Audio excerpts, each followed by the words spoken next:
So again, we are here for RPG Afternoons, and this is Mortal Shell from... I almost said From Software, I'm just so used to saying that. From Cold Cemetery. So yes, what did we do yesterday in Mortal Shell, and what are our plans today, and will we be pursuing Platinum? So, yesterday, we started playing Mortal Shell for the first time, and again, I'm very much enjoying it. I like the graphics, I like the gameplay. There's no real music in the game, or at least not that much, but I think it's because I may have accidentally turned it off, so we'll see about turning that back on today. I did a little YouTubing last night, and Charles said something that kind of got me interested. He said that I think playing the loot in front of the large frog close to the starter area actually changes the music in the world, and I guess the last time we played the loot for the frog, we turned the music off. I guess that's also an option. So we'll see about turning that back on. The story is a bit weird so far, but it's not bad. I'm enjoying the exploration. I'm enjoying the world design. And yeah, overall, I'm liking it. So I'm glad we started playing it. Now, we beat a few bosses yesterday. Let's see here. We beat 4 bosses yesterday. We beat Hardin, which was the tutorial boss. We beat what I think is the first boss, named Grisha. We then beat like it kind of looked like a weird vampire boss named Ben Noctivagu. And then we beat Hadern, which seemed like a different version of Hardin from the tutorial.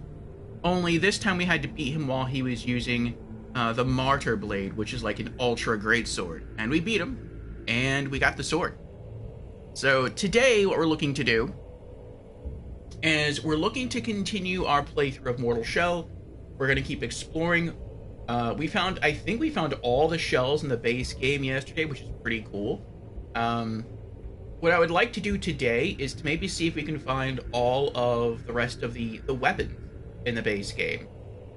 So we need to find the pick and chisel, and we need to find the mace. And I want the mace to be our next goal, because as much as I like the sword, the mace looks pretty cool as well.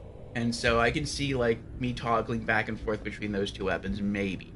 I want to get a feel for it. So yeah, we'll see how that goes, and hopefully along the way we'll also be able to gain some more skill sets. Again, today is going to be a shorter stream, 4 to 6 hours, so I have more time to do the Sekiro edit after our stream. Oh, and will we be pursuing Platinum? The answer to that is no. Welcome in, Geist. How are you doing? And that is because there's 2 things I don't really like about New Game Plus and Beyond.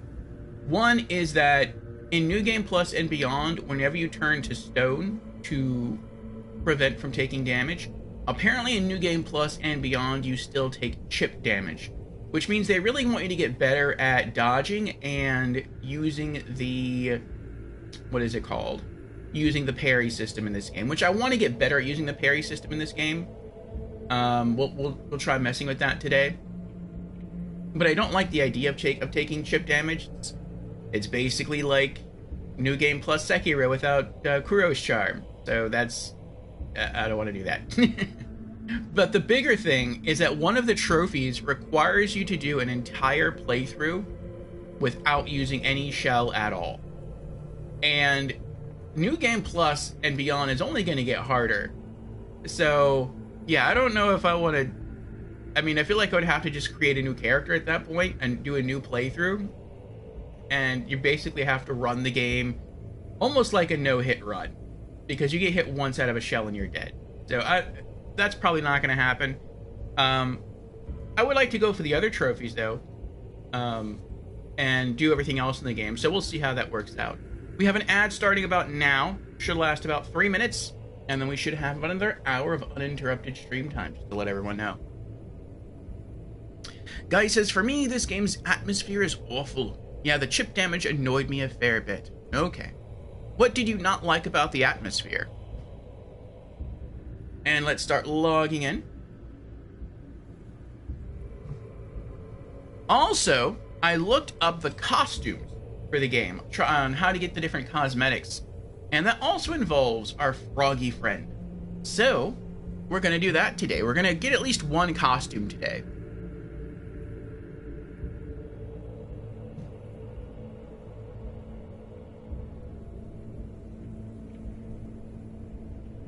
Alright, let me pop in my earbuds. And let's log in.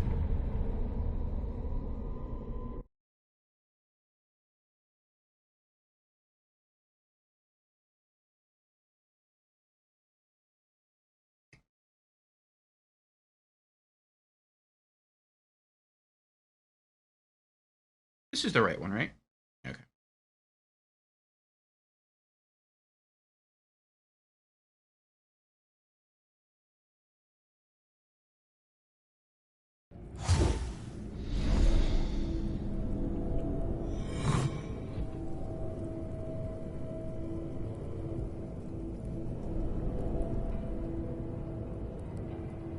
Alright. Don't overindulge.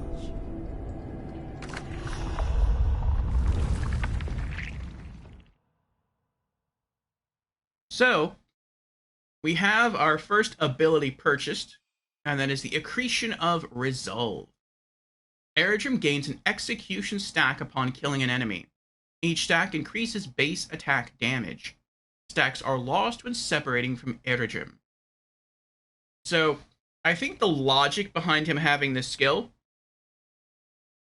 is that he has such little stamina, he can't really use weapons as much or swing them as much as the other classes. So to make up for his lack of stamina, if he kills enough enemies, his attack goes up, and if your attack goes up, you're not going to have to hit the enemy as many times with weapon in order to kill them. So I think this skill is meant to try to balance out his lack of stamina. Our next savings goal,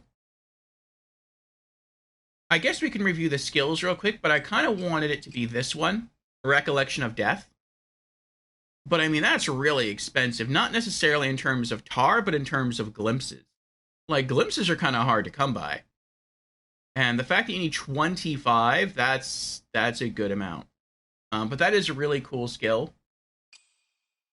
Maybe if later on in the game we find a way to like easily gain a large amount of glimpses, we might go for that. What else? Accretion of Endurance. Eredim's max HP is increased by 15%. He doesn't really need more HP. That's probably going to be one of the last skills or abilities we get.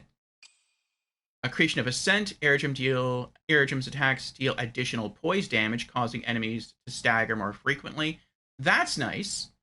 And it's not that expensive. So 1100 tar, 8 glimpses. I can see us getting that. Though, I mean, we kind of, well, I feel like that's going to be useful for mini bosses and bosses, not really regular enemies. But I can see that being pretty good overall. Let's see. And welcome back, everyone, from the ads. Thank you for sticking around. Guy says, I felt myself die to things that should have never killed me. It's hard to put my finger on what doesn't gel with me on the atmosphere. Gameplay-wise, I like the game. Okay.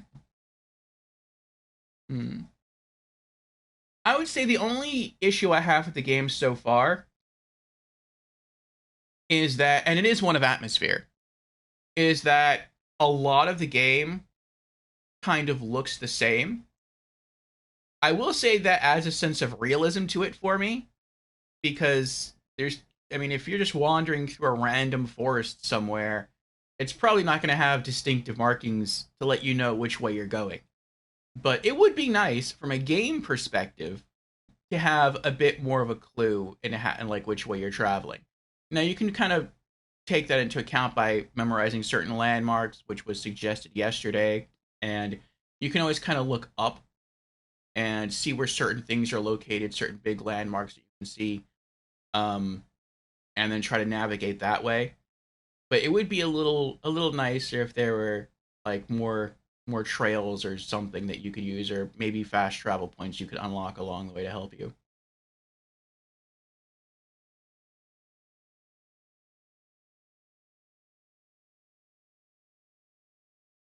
And East is here. Welcome in, East. Guy says, but overall, I did enjoy it. East has redeemed. Hello, I'm new to stream. Welcome in, East, for the very first time. Again. East says, hello, my good sir. How is Mortal Shell going? I am very much enjoying it. I definitely intend to beat it.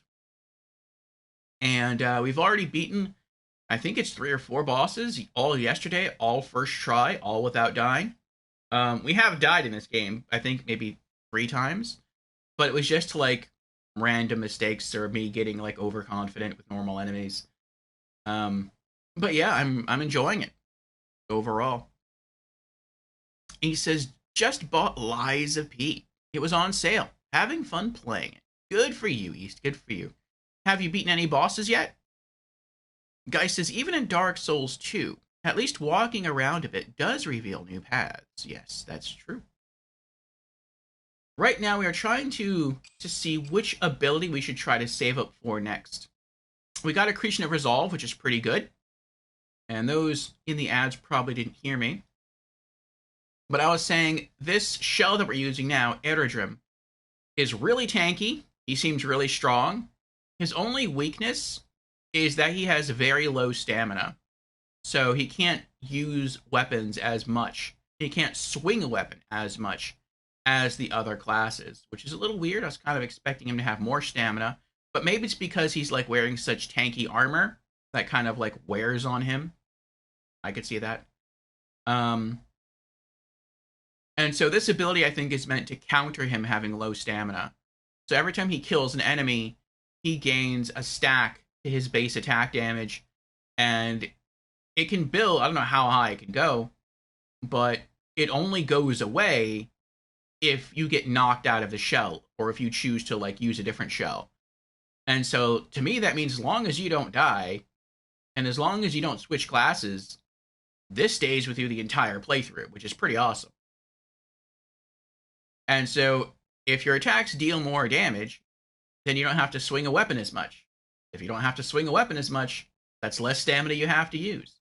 So I think this is meant to like help you with the low stamina issue, which is why I really like it. As far as the other abilities, I really like this one, the Recollection of Death. Regain last chance upon defeating enough foes. But it's really expensive though. 4,000 tars, kind of high, a little high. But glimpses in this game seem hard to get. And the fact that you need 25 of them, that's a lot. So I would prefer to see what else we can get, maybe something that's cheaper and easier. So we're looking through and seeing what else we can go for. We have Accretion of Endurance. His max HP is further increased by 15%. I mean, that would be nice to have, but he already has so much HP. I feel like that's a skill that you would probably get towards the end if you're trying to get all his skills. Accretion of Ascent. Deal additional poise damage, causing enemies to stagger more frequently. I mean, that sounds good, but he's... In this game, you have a lot of defensive options. You can turn to stone, you can parry. So, I mean, it would be nice, but it doesn't really come off as, like, an important thing to me. Maybe this is something you get around the middle of his ability list, but not at the beginning. Accretion of Inheritance. Eredrim deals extra damage against enemies who are alone. That seems pretty good. That seems like it'd be good for bosses. It also seems like it would be good for enemies in general. Like, I'm guessing the way this would work is maybe if you're fighting like a group of 3 enemies, once you kill the first 2 enemies, well, that third enemy is now alone, so now your attacks get a bonus. So it would be useful throughout your playthrough. But that is also kind of expensive at 15 glimpses. That's probably also a mid-game skill. Then we have Accretion of Yearning. Occasionally able to resist being knocked down. I didn't even know you could be knocked down in this game. I guess later on, maybe bosses or mini-bosses can hit you so hard that you can get knocked down. I think there was one boss that grabbed us, and then after it let us go, we got knocked down. So, I mean, I guess there's that. Accretion of Foresight. On kill, Eredrim gains a buff, which reduces damage taken by 5% for 10 seconds. I feel like I'm not even sure why that's in the game. Like that's really bad. If he was a weak class like the rogue class that had almost no HP, then I could be like, okay, I see that. But the fact that he has a ton of HP already and the damage is only minimized by 5% and it's only minimized for 10 seconds, like this would literally be the last ability that I would buy for him. Like I mean, I can see why it's really cheap because it's really bad. So yeah, I don't know why that's even there. A creation of dominance upon reclaiming him. This sounds awesome, but it's super risky. Upon reclaiming him, so basically if you get knocked out, basically if you die, and then you run back into the shell for your second chance, then your next attack will deal massive damage, sometimes exploding your enemies into a bloody mist. That sounds epic. But I mean that might help you finish a boss fight if you're in a lot of trouble. But again, that's probably like an end game skill or ability. And then you have the other two down here, Recollection of Strength. Your enemies off balance with a powerful kick. I'm not really sure how that... I think that uses up one of your special weapon ability meters. So you can, I guess, kick an enemy to stagger them and get in, like, maybe a couple of free hits. And Recollection of Knowledge. Hardened in the air to create a devastating area of impact upon landing. I heard that's good if you have the ability to use it, but it's very situational. So you can jump in the air above enemies, then harden to stone, drop, slam into the ground, do an AoE, and probably kill them. So, I mean, that sounds awesome, but I don't like abilities that are situational like that. This is probably something we'll get towards the very end. So yeah, I like the idea of Recollection of Death. You basically can get another second chance after you die before you basically return to the bonfire. Aside from that, maybe that one?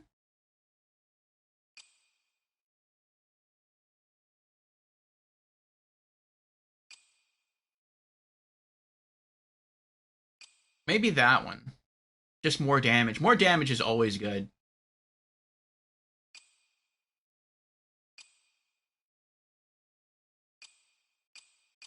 Yeah. I think if... Like, I like that one, I like that one, I like that one. I like these three in particular. If something crazy happens, we just get a ton of glimpses, I'm probably going for Recollection of Death. 24 was 25. That's 15. That's 8. Actually, for the cost of that, I could get both of these.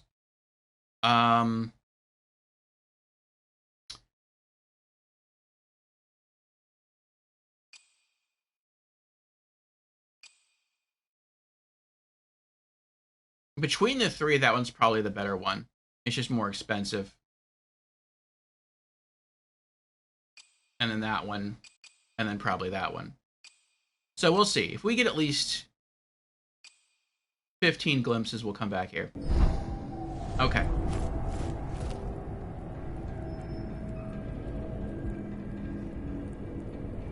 Hey, Trashy, what's up?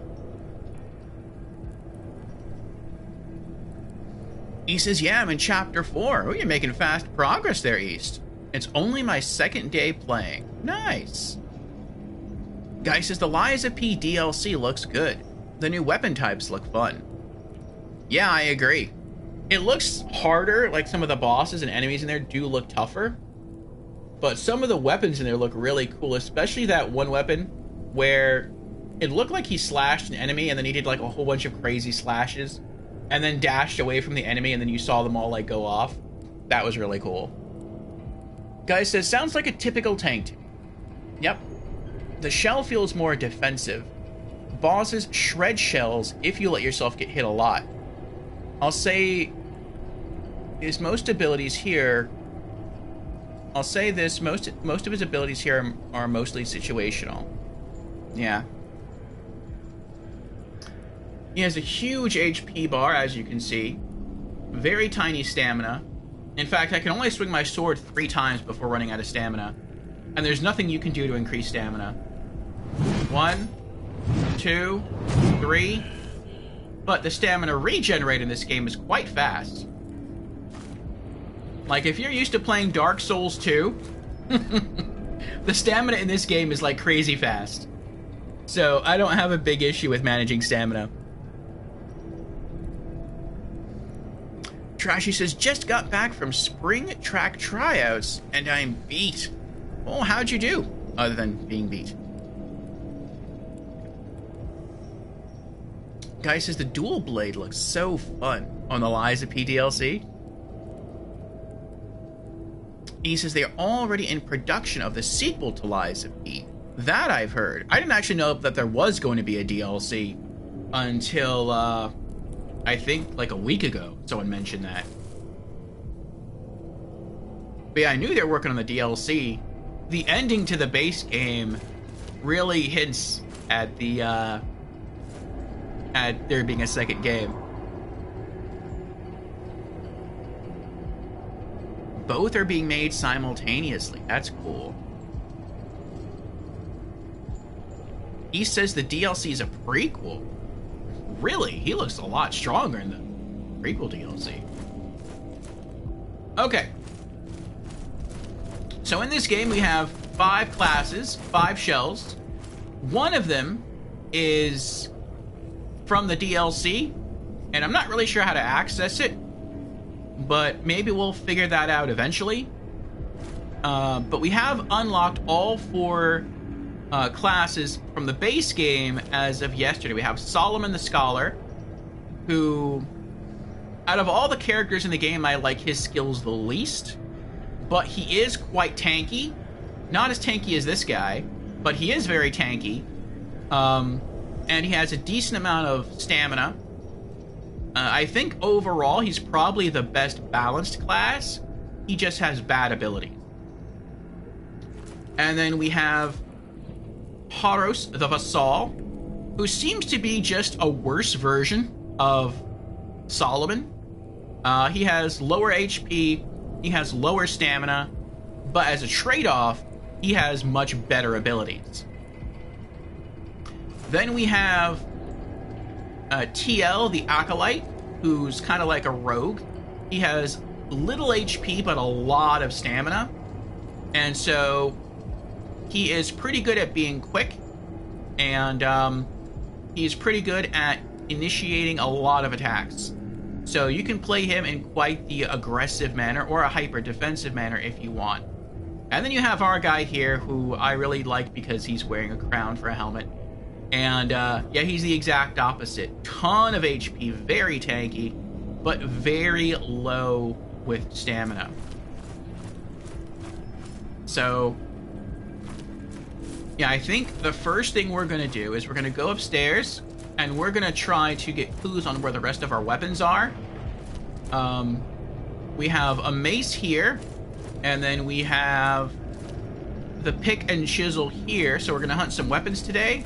And I also want to see about getting maybe one of the different costumes for this night shell. So first, you know what? First, let's just go and get the different costume. And then we'll come back and we'll take a look at where the weapon might be. So, to get the different costume, we have to go talk to the frog.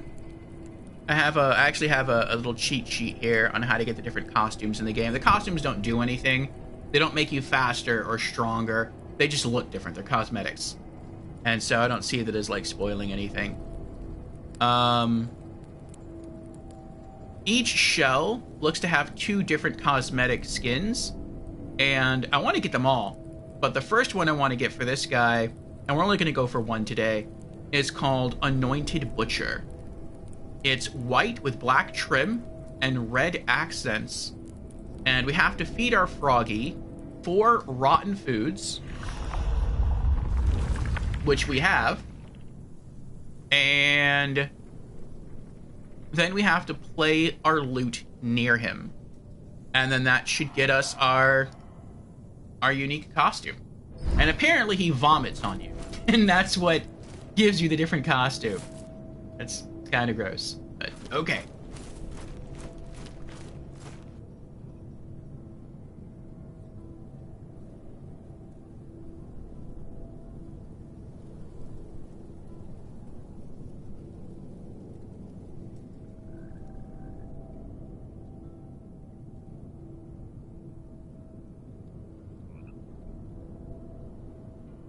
Okay.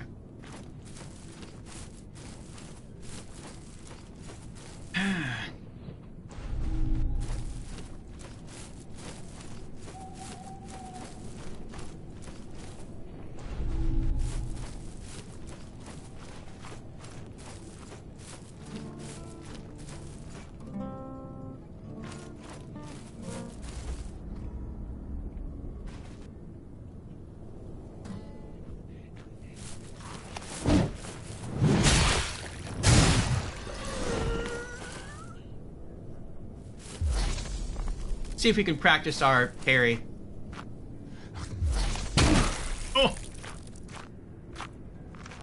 They hit for a lot.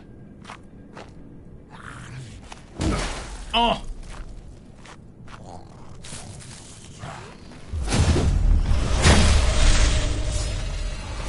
Nice! And if you get that parry, you get some health back.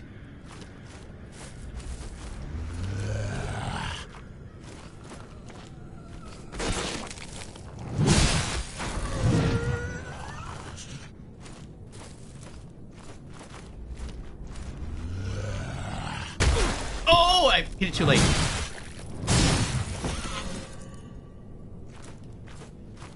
Oh, something dropped. Oh!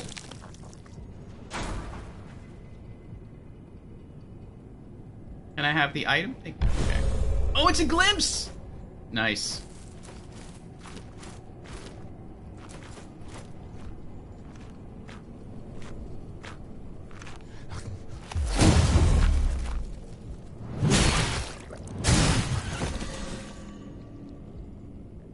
Okay, I'm gonna stop parrying now.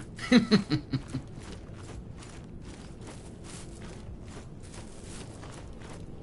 know what? I'm actually gonna go back and rest. I feel like I've taken too much damage already. No, we'll go on. We'll push on. We haven't taken that much damage. I feel like if I want to parry in this game, I'm gonna have to play it like Sekiro.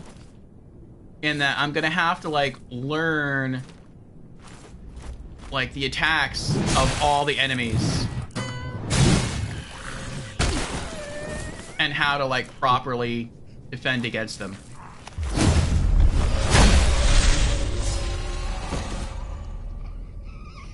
Nice. Sometimes I can sense when the right time to parry would be, but other times I can't.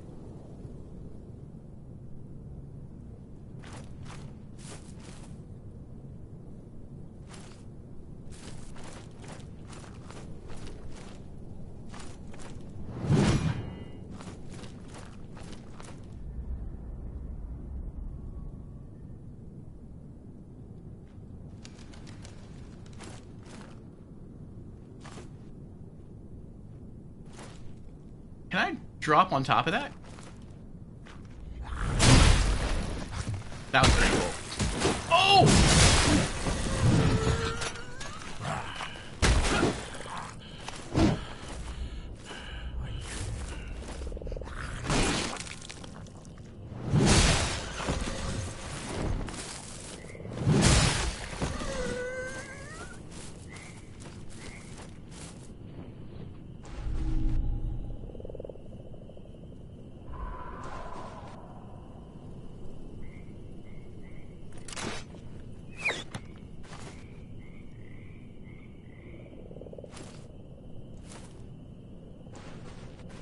Oh, it's telling me what my stacks are. I have a stack of 9 right now.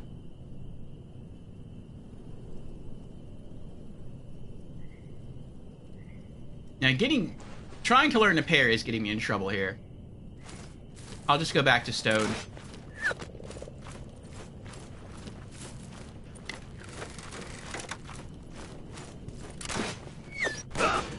Whatever. You shot me through the tree. Okay.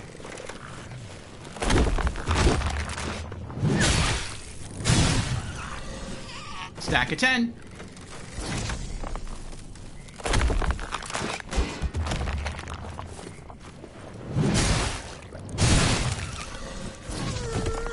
Stack of 11.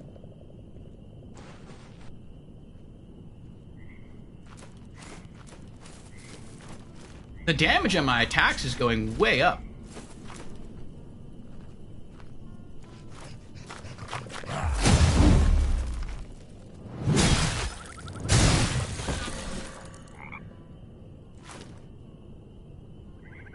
I was doing like 11 attack per weapon hit, and what is that? I just did 72 after 2 hits. What's 72 divided by 2? What is that, 36? So I've like tripled my damage already? That's pretty awesome.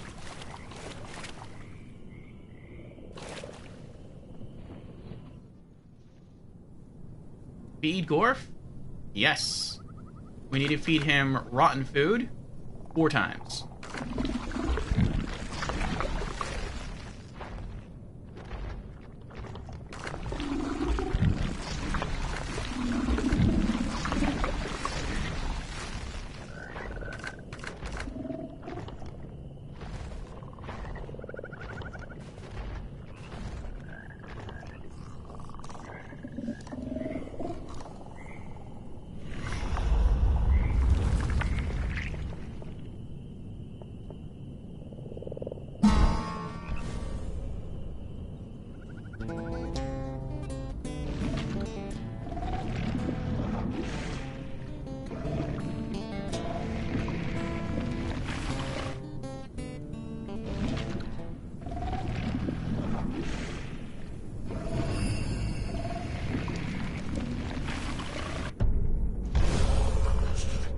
Shade unlocked! Anointed Butcher. We did it! We look different than I thought we would look. We look more like a knight from Alice in Wonderland. Imagine this is like what one of the knights would look like. The red and the white. It's a little weird. It's not bad though. I like it better than the default. Alright, let's head back to the hub area and see where the mace is.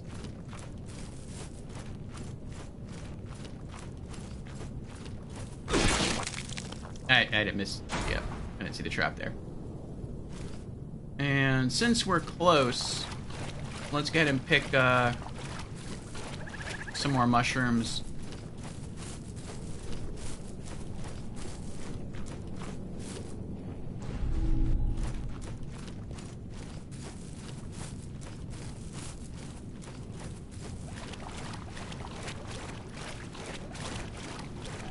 I like the fact that everything feels so close. Like, this world does not feel... How do I put it? This world is not a big world, but it feels big because of how the game is designed.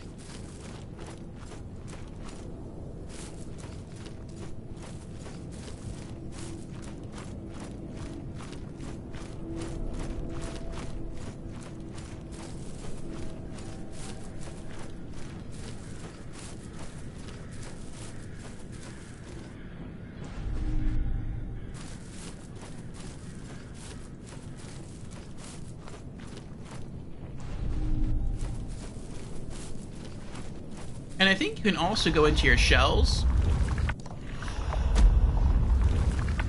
And then you can actually check your skins.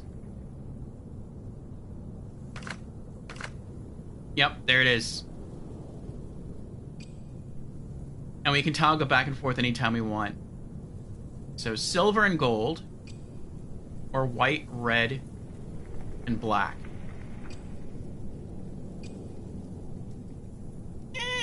I mean, I don't know.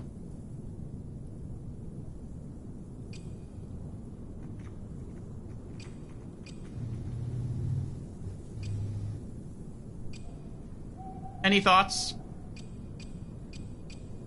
I guess we could just keep Anointed Butcher for now. Where am I going? Into the house. Okay.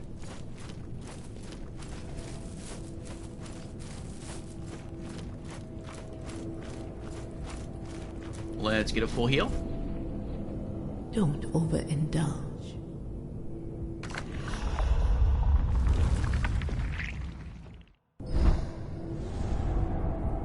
And we need... Yes, taste the truth.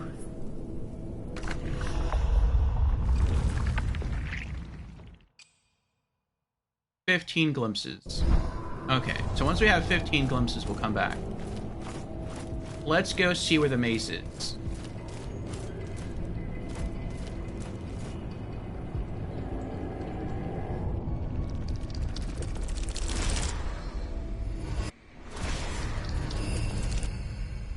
Okay.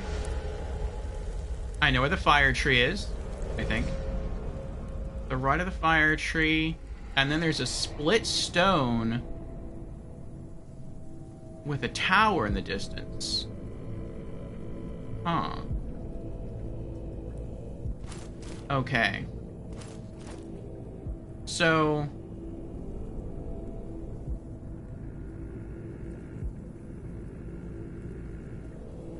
I think if we go to the basement...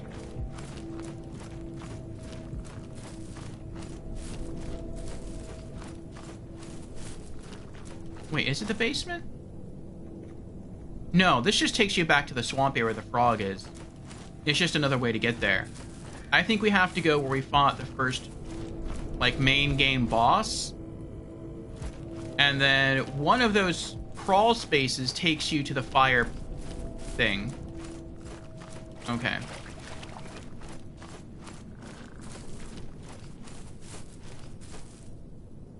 The color just pops more? Yeah, I agree. Maybe towards the end of stream we'll try to get another of his skins. The other one, let's see, is called the Yellow King. It looks kind of like a bumblebee in this one, so I wasn't a big fan. We have to feed him 5 roasted rats. I don't even think we have any roasted rats. Actually, I think we do. We just don't have 5. Yeah, we have 4. So we'd have to find, like, one more.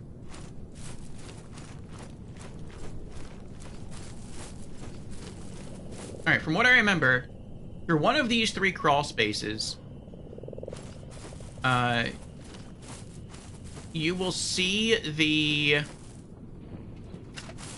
fire tree almost as soon as you crawl out.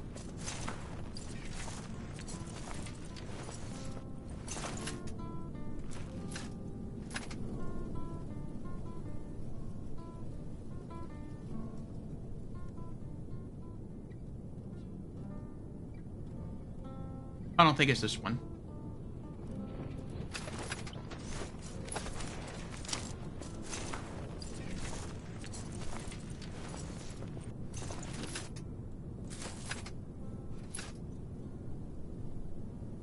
I do like that with this skin, though. It matches the handle of the sword. The white with gray rivets.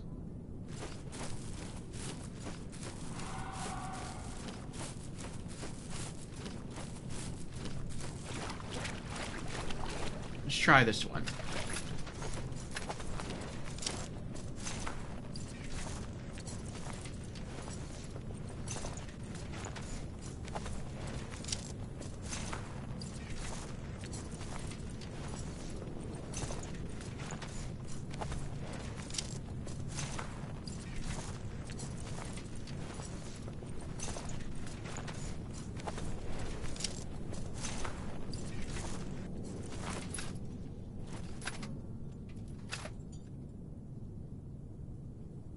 There it is.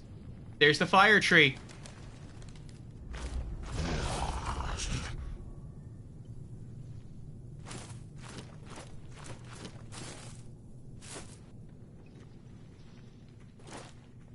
Gonna attack?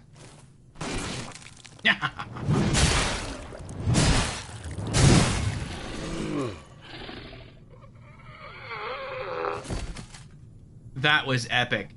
These guys were really hard for us yesterday. And I just killed him in 3 hits. I mean, granted, it was because he couldn't fight back. But still. 3-hit kill. It's pretty awesome. Ooh, we've never been this way. At least I don't think we have. I think we crawled out through here. We saw the fire tree, and I'm like, nope, this isn't where I want to go, and so I just turned around and left. I see an archer there in the distance. That's annoying.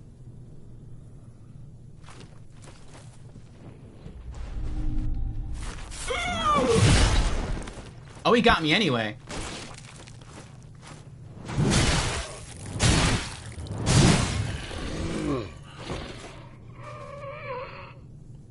That stunk. That was fast, though.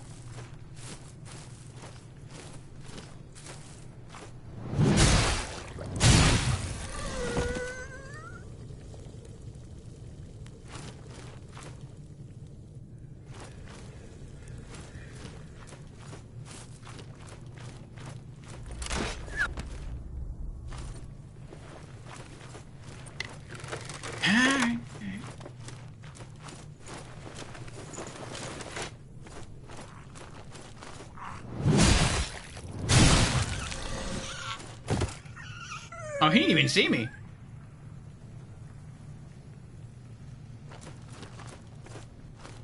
Stack of 16. Yeah. 32 damage on hit. Nice.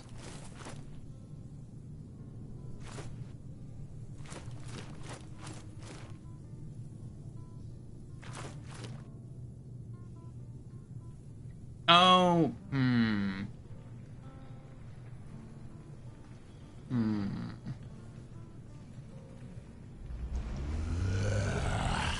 I think I should have been more observant.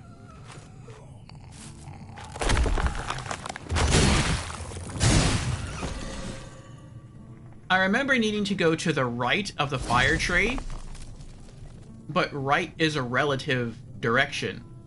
It depends on which direction you're coming from. And so I should have been paying more attention to like how the tree looked. I think we still have to go to the right of the tree, but I mean, I guess we'll see.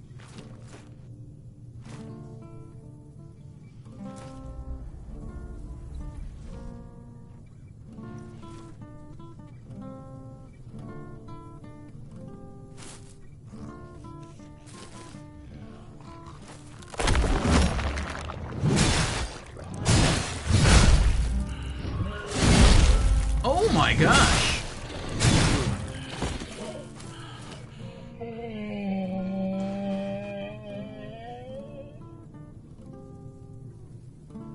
So much damage.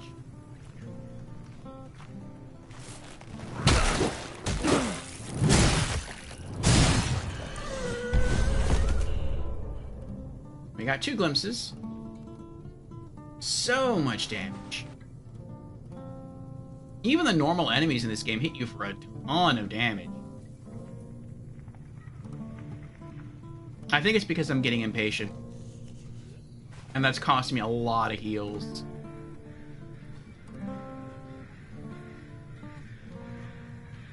Like, I just want to get over there and find the weapon.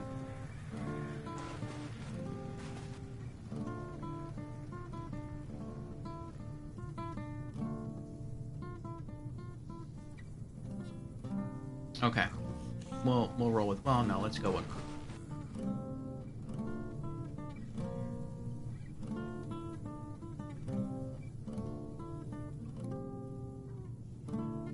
Okay.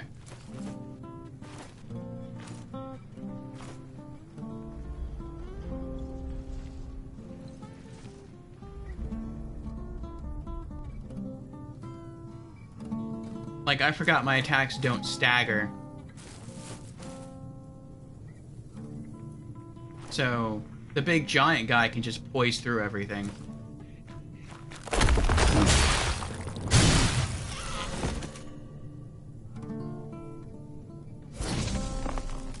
Unless I have, like, a bear trap to hold him in place, he's just gonna clobber me.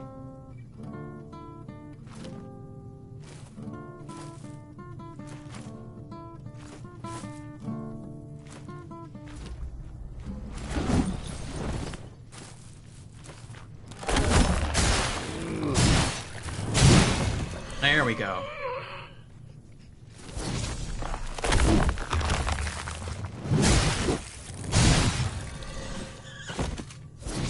I have to go for the huge overhead smash because that typically staggers.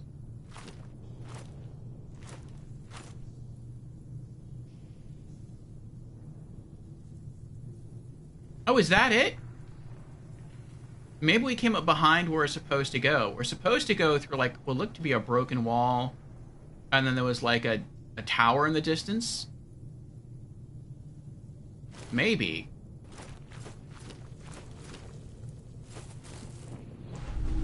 Nice, mortar.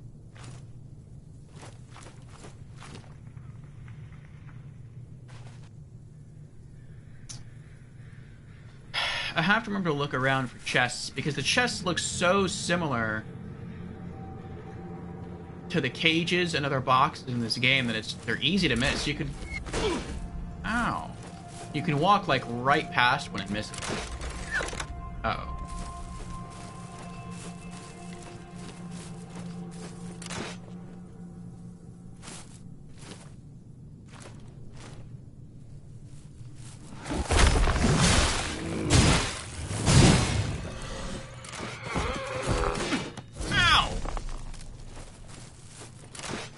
Coming for you. I'm coming.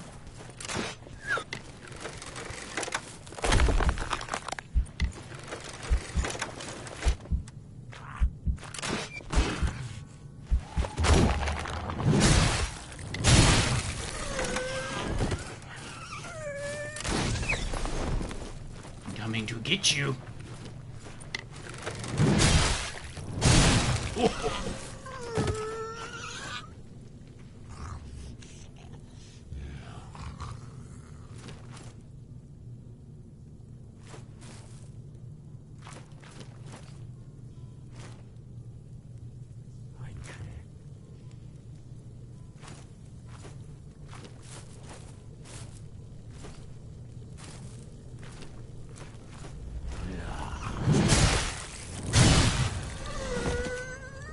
I like how he just bashes him with the sword.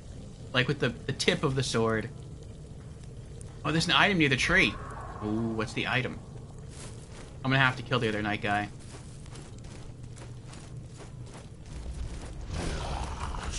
You wanna go? You wanna go? Yes!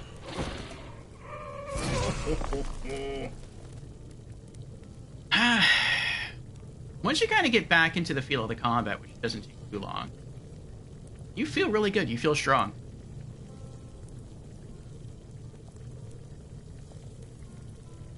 Ah, welcome in, Lorelei. How you been? How you doing?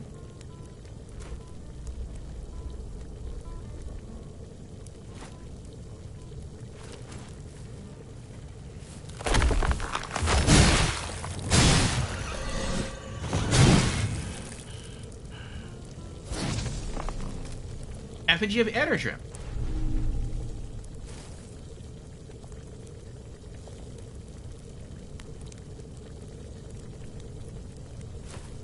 Oh, that's the first boss we killed. Like in the main game. It's one of those things. They set it on fire. That's messed up.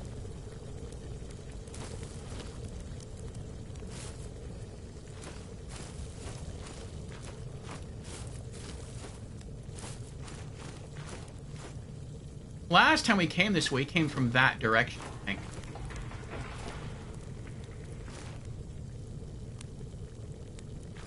I don't know if there's any items over there. You've been good? That's good, Lorelei. I'm glad. We've been alright as well. Yeah, I think we crawled out of that one. We've been continuing to progress through various games here on the channel. For RPG afternoons, we've finished with Sekiro. And, we've moved on to Mortal Shell. And then on Mondays, we finished with our racing game. And now, we are working on Catherine. Uh-oh. Oh, there was a chest here and we did open it. Okay, good to know. Bye.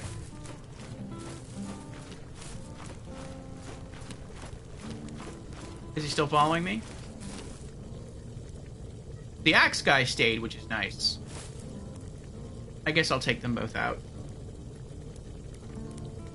I don't know how long they'll follow me for. I don't want them to sneak up on me after I think they've already stopped.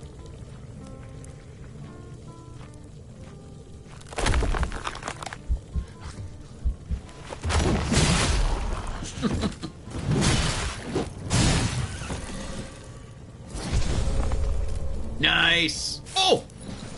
I thought I killed him. Stay down.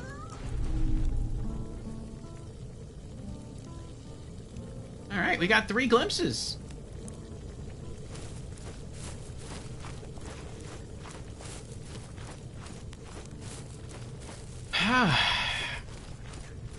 Other than that, just going through, been editing VODs,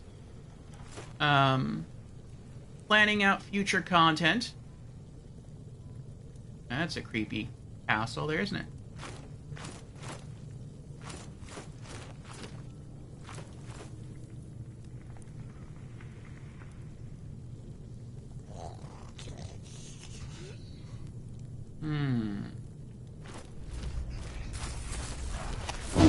I thought so.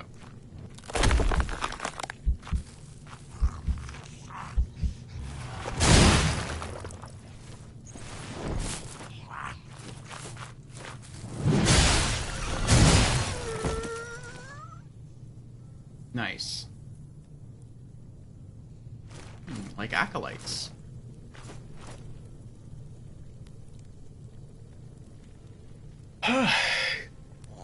Yeah. Planning out future content. Been attending some events around the city again, which is pretty nice.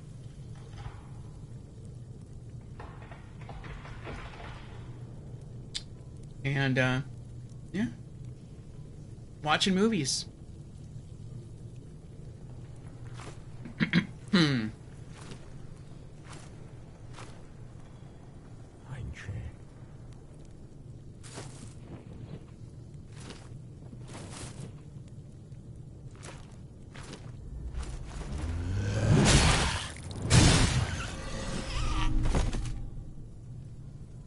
Alright, what is this? Glimpse of futility. Okay.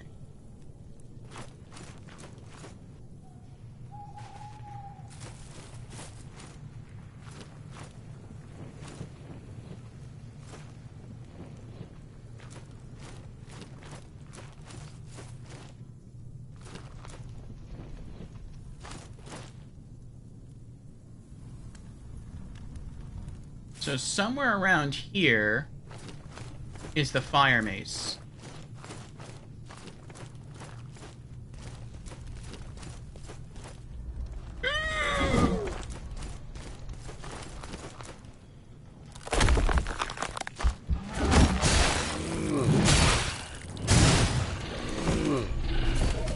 Hey, we got another roasted rat. If we went back to the frog guy, we could get our new costume. The page that I'm at, though, only tells you how to get 3 of the costumes for each class. So I don't know how to get their 4th costume. The 4th costume probably arrived at the Virtuous Cycle DLC. So that's something I'll have to look up at a later point. We got an archer up there. Okay.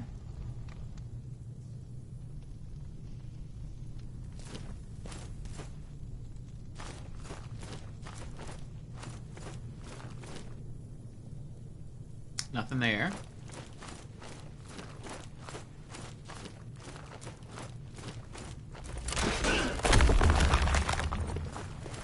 How dare you?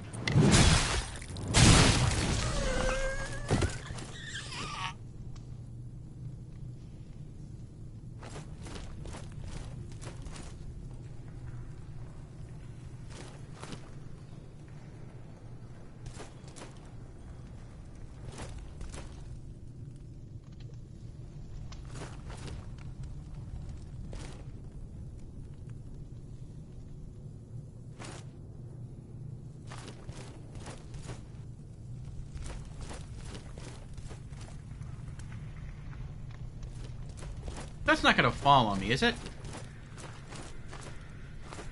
Oh, this is a checkpoint area. The white mask there. I see.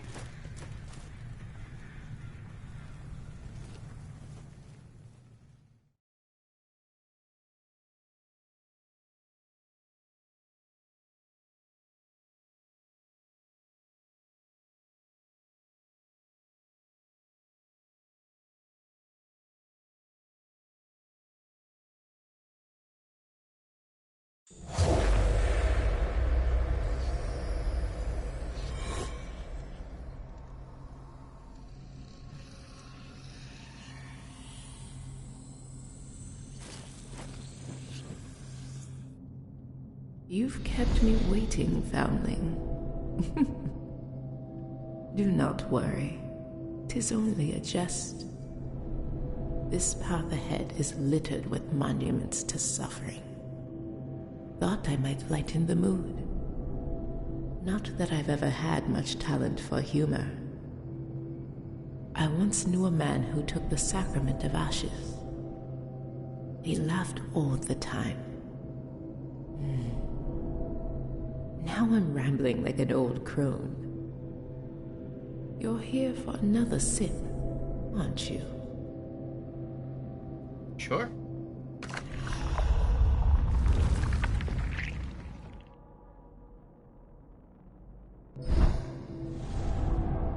Got to heal. I hit the wrong button. How many of those? Okay, we got 5. If each of these only gives me 1.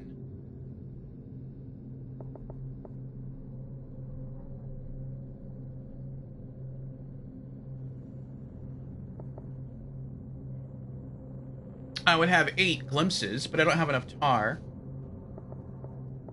That might get me enough tar. Not I could farm outside for another ability. I think I'll hold on to it until we get 15. Maybe that would also give me just 1, so that's 6 plus 3, that's 9. So we're almost to our 15 there. Oh, there's an actual person there, like a normal human being. Ooh. That's like the first normal human being we've seen in this game. There it is. There's the fire mace.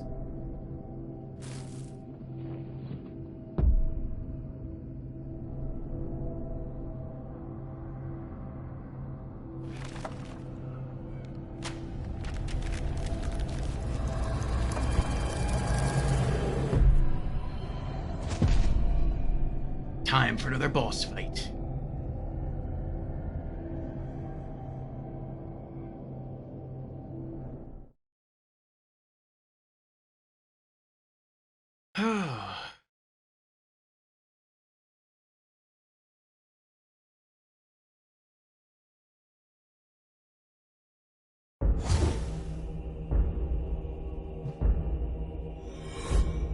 Hadern again. How you doing, Hadern?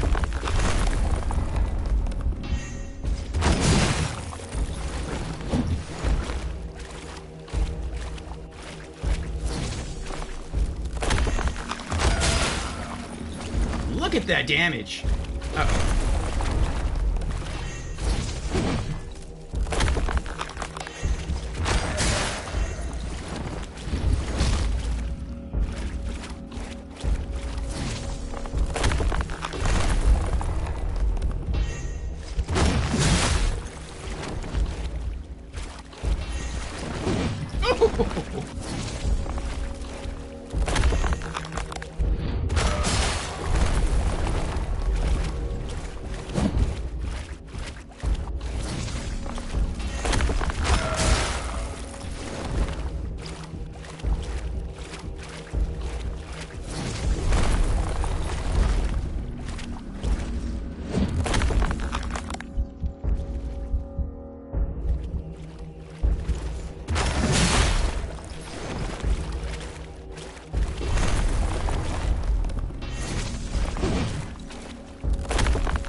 Oh, that was close.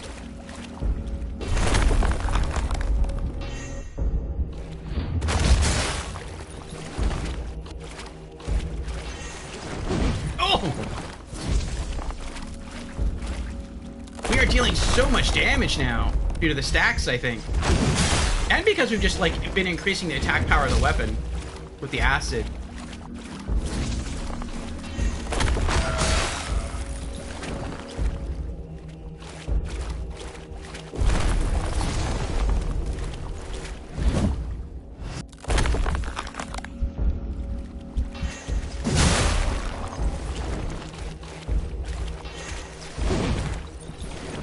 You have so many iframes in this game, too, when dodging. Like, if this were Dark Souls, I would have already been hit multiple times. But you have iframes going into the dodge, while dodging, and then coming out of the dodge. So many iframes. Like, this is better than Dark Souls 2 with, like, 99 adaptability.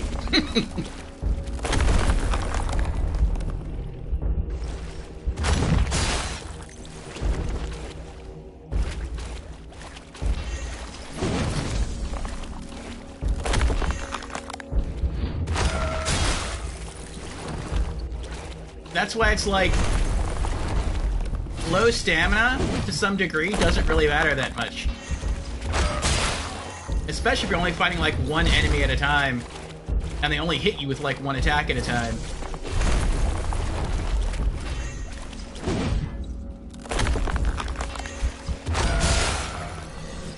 Boom, we did it. Give me that mace. Give me that mace, Ace.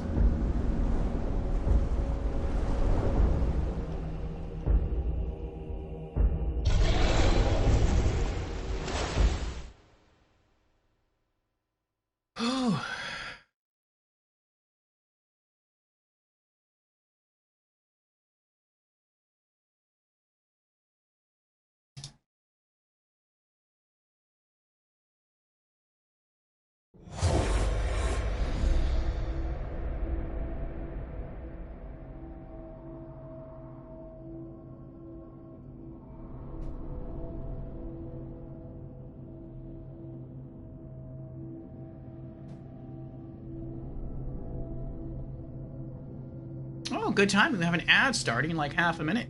We finished the boss fight just in time. Yay! We got it! The smoldering mace! Alright, let's see how this works. Oh, the camera's throwing me off. It's focusing on the door. I don't want to do that. Alright, let's try this out. I like the look of it. Looks cool.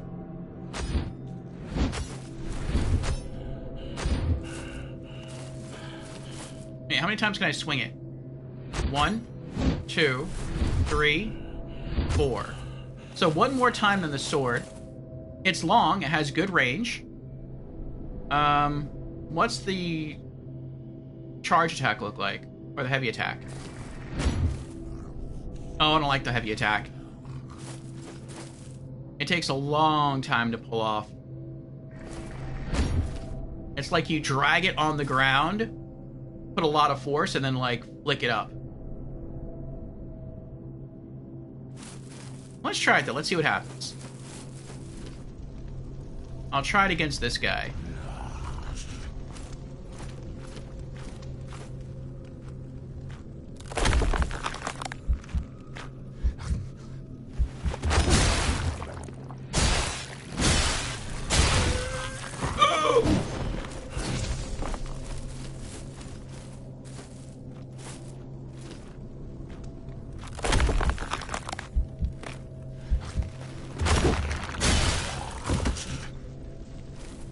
I mean, that was kind of fun, that it sent him flying, but... I like the sword.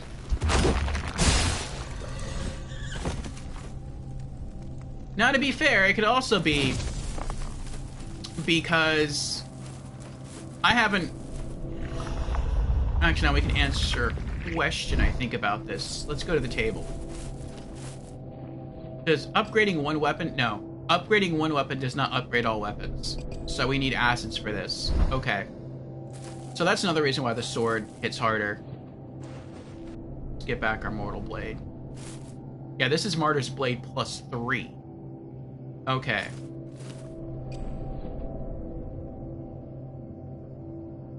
Oh, there's still other enhancements we can find. Oh, we can... Oh. We can imbue the Martyr Blade with ice. Oh, and this... We can augment the parry thing. Boost the healing effect of empowered ripostes. I wasn't really focusing on the symbols in the upper left-hand corner of these squares before. And then boost resolve acquisition. Oh. Okay.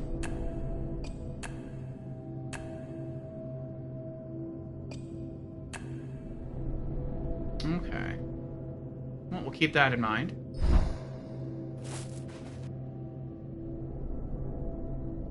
Alright, we got the mace. Now we just need the sickle and the... Or not the sickle, the chisel and... Whatever the other thing is. Sickle and chisel? I don't know. But there's loot over here, though.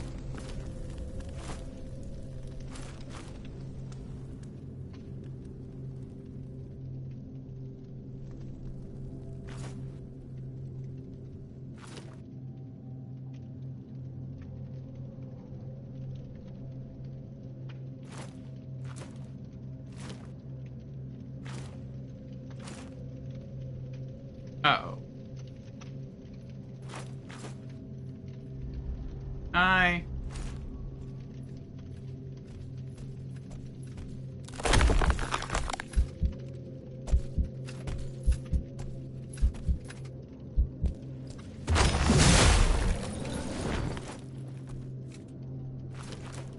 We lost a shield. Sit on down.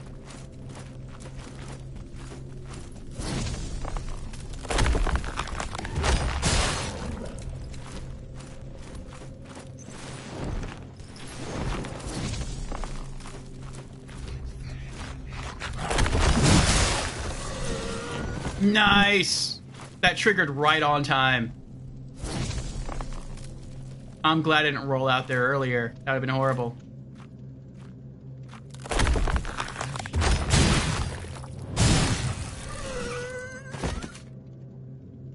Ooh.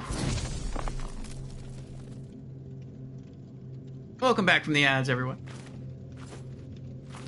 I feel like we just killed a mini-boss there, that knight with the shield. And the sword.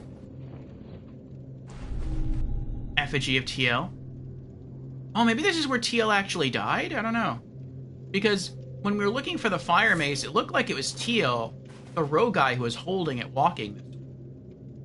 But then that wouldn't explain... Actually, maybe he came in here and maybe, like, he incurred a mortal blow and then dropped the mace here and ran off. And tried to, like, run into a small cave or something to heal, but died instead. That's where I found his shell in a different place.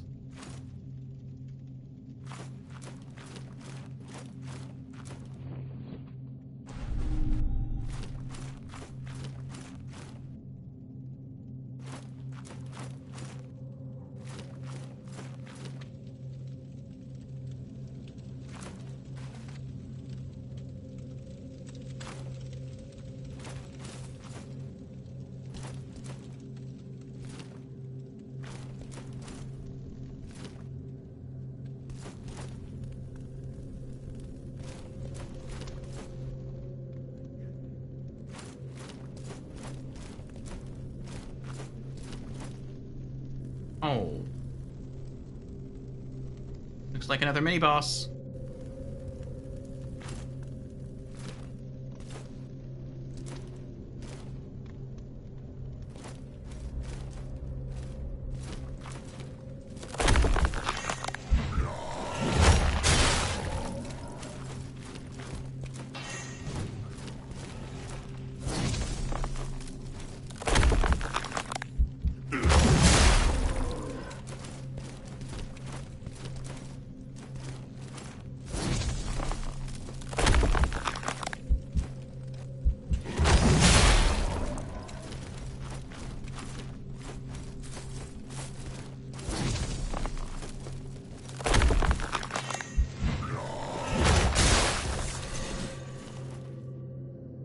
Yes, we beat him. Where was I going? Was I just gonna fall to oblivion down there?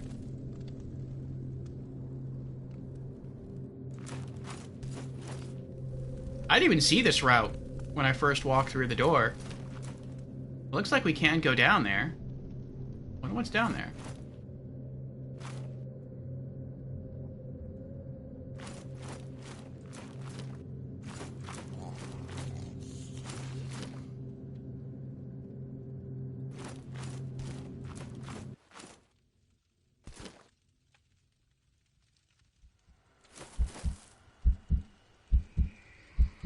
What's this?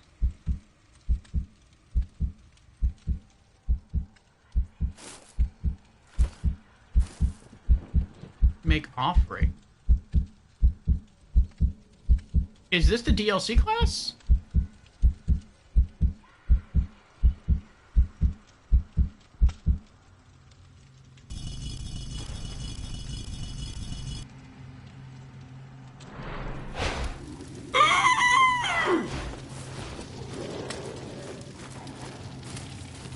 I'm on fire!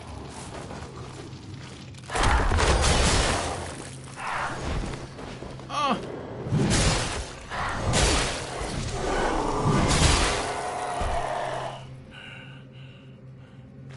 That was scary.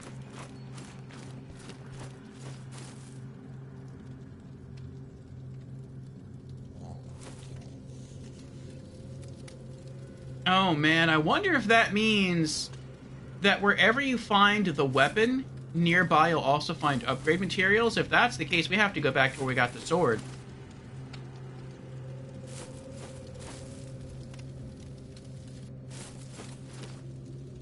That stinks.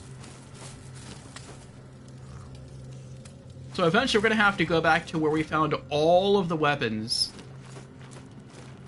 If that's the case, because we missed all of the upgrade materials for everything. Ooh. Well, we'll work on that.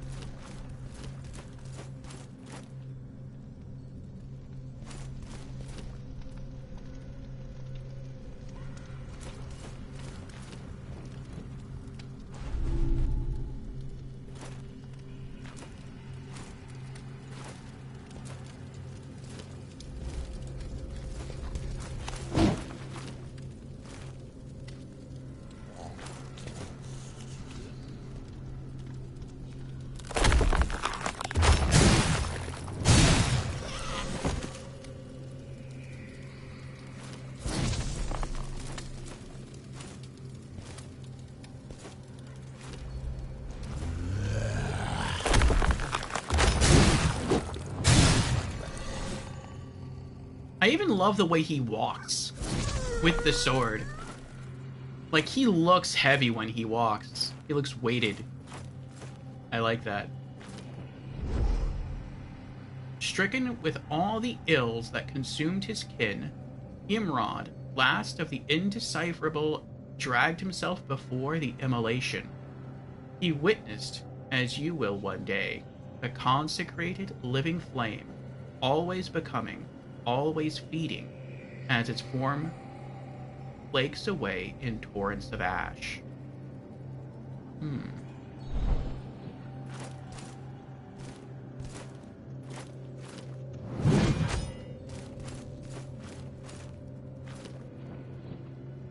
Is this a boss fight?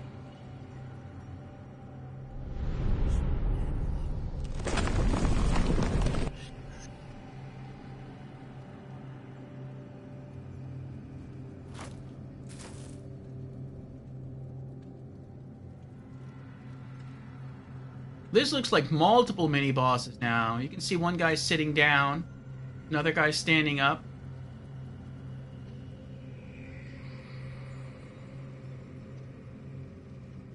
I don't feel like I'm ready for this yet.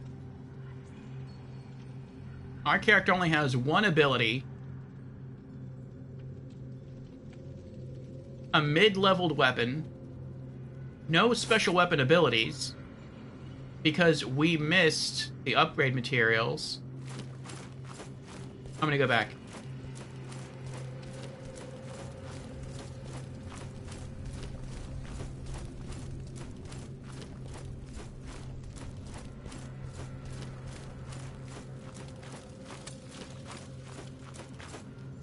Oh, what's even worse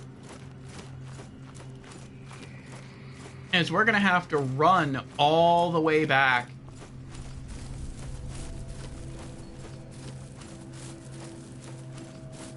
Which, I mean, in itself wouldn't be bad. But, like, we used her to rest here. I think we did anyway.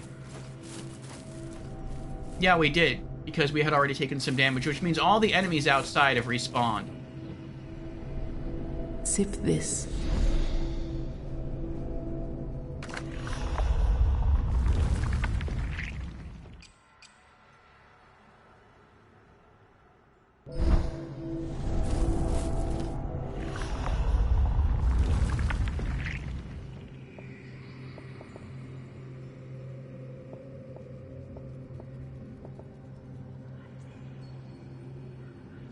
I'm gonna guess that at least gives you 2.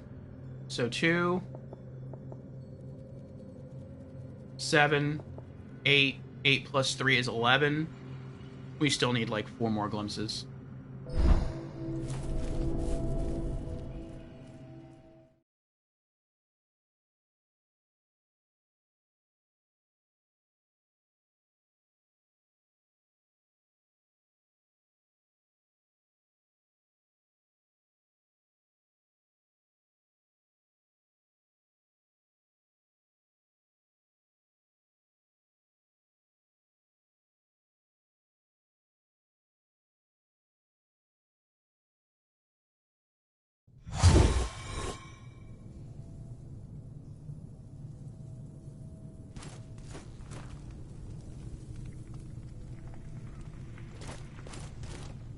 I wish I could just use this like a fast travel point.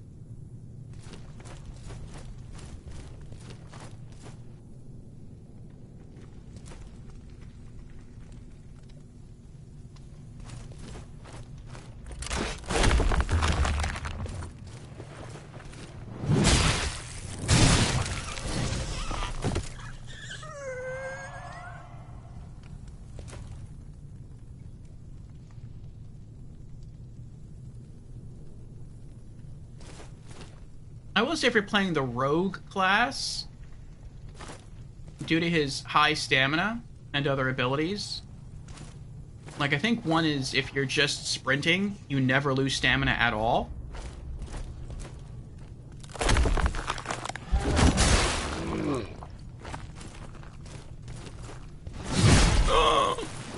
I really thought he was going to miss me there.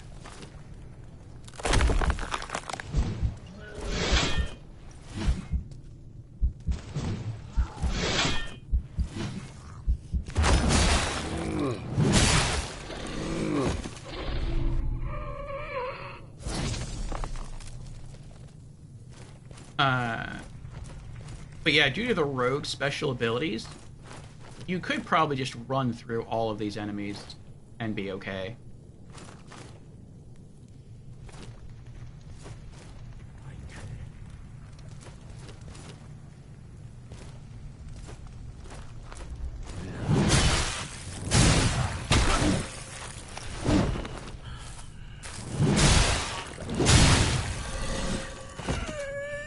Double kill.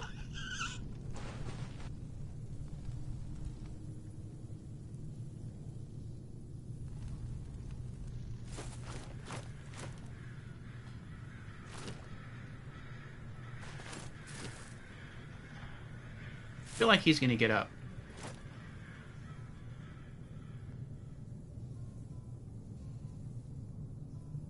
Why is he dead?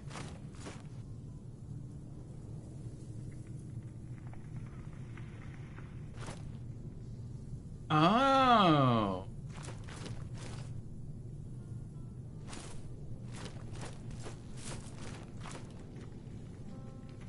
Oh, I think I get it. Okay.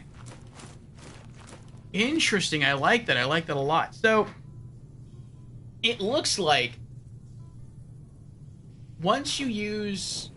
I want to call her the Bonfire Lady. Once you use the Bonfire Lady, like, in that castle thing right there, that will cause all the enemies within, I guess, this broken stone door to respawn But outside of here, they're all still dead, all the ones that you killed. This area, like each bonfire, I mean, there's the same bonfire lady, but she's in different locations. But it seems like a bonfire lady only has control, if you can call it control, of respawning enemies for her specific region.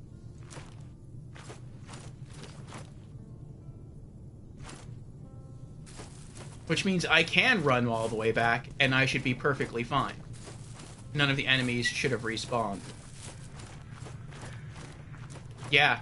Oh, I love that. I love that a lot. That makes getting around the world so much easier. Like, yeah, there's no fast travel. And, you know, that would be, I think, a more welcome option, really. But it's like a weird blend between Dark Souls 1 and Dark Souls 2. You know? There's no fast travel. That stinks. But yeah, that's where I came from. But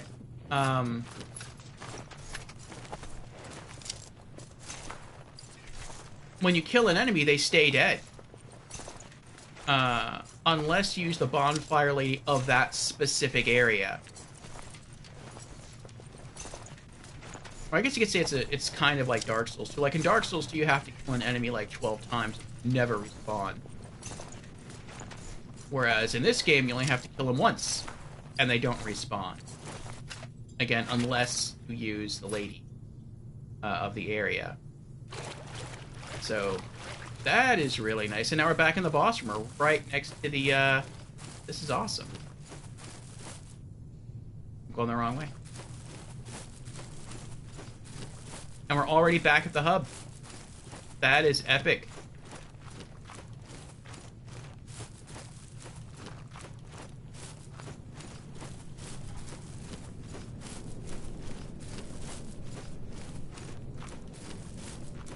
Alright, let's get our mushrooms. And then I want to go and get the other costume for our night guy. We just have to go feed that big toad guy our rats, and then play the lute for him again, and then he'll vomit on us, and then we'll get the gold costume.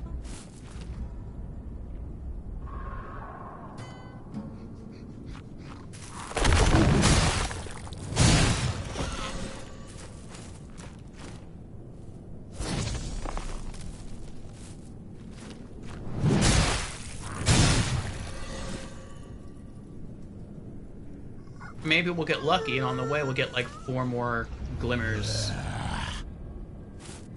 Oh no, they're called glimpses, not glimmers.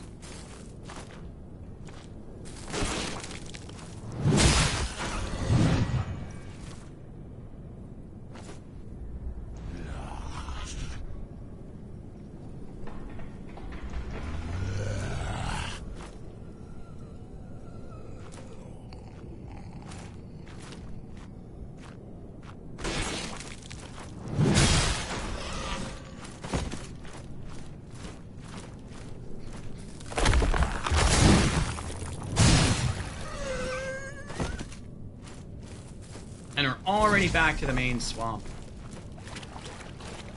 I could see getting so good at this game that you wouldn't really need a shell. And I don't even think it would be that hard or require that much time to get good enough at this game to not really require a shell to go through. But it's not something I would really care to do. If it weren't for that, if it weren't for the requirement of needing to beat this game, like play through the entire game without a shell, I would go for platinum in this game.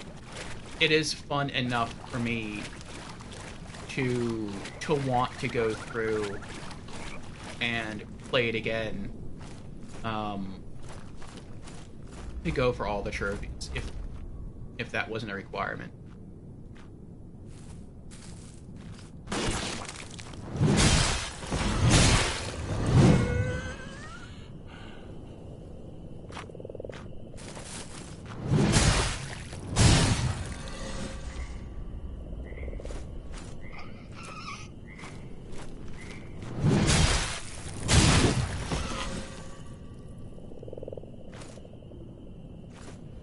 have a stack of 63. That's awesome.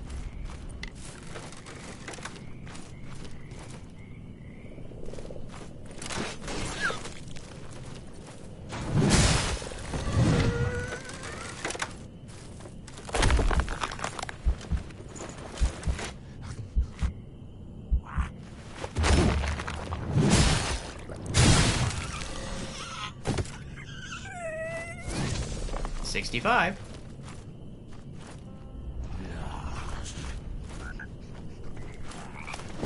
Oh, he missed.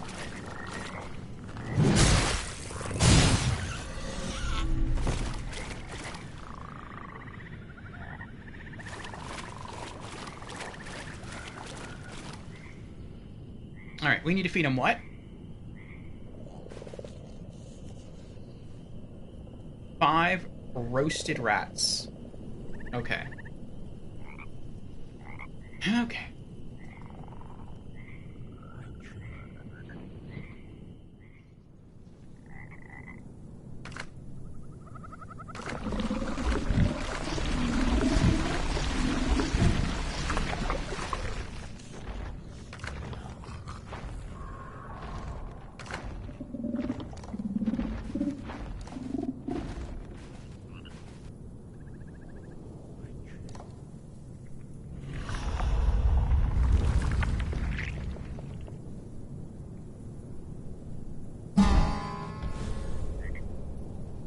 Loot his life.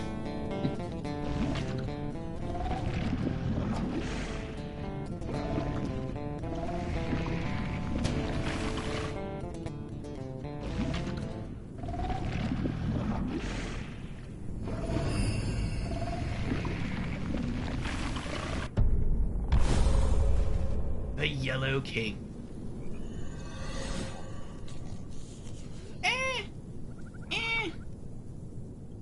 I mean, I guess it's supposed to be yellow. To me, it looks kind of orange. Looks orange and black. Looks Halloween-y.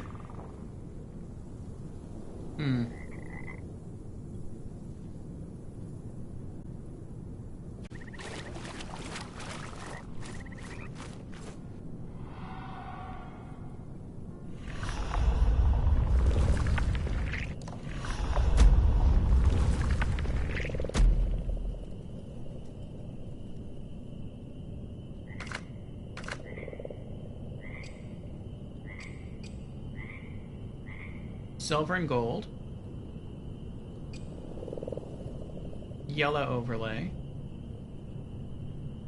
Looks like a boar face is painted onto her helmet. Anointed butcher. Again, he looks like a knight for the Red Queen from like Alice in Wonderland. I mean, out of these, I'd actually prefer none. Okay. Let's go back.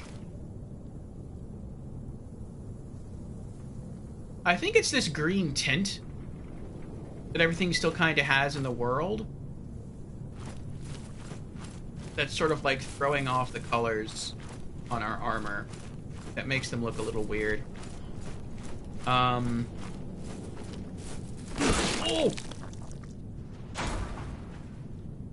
Exact same trap got me. Let's get those mushrooms over here.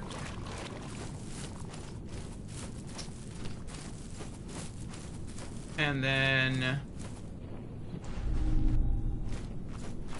I guess we're gonna go back to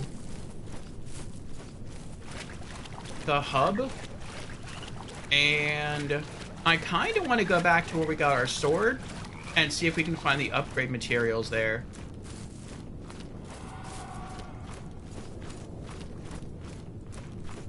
And then after that, we can go looking for the, I guess, the pick and chisel.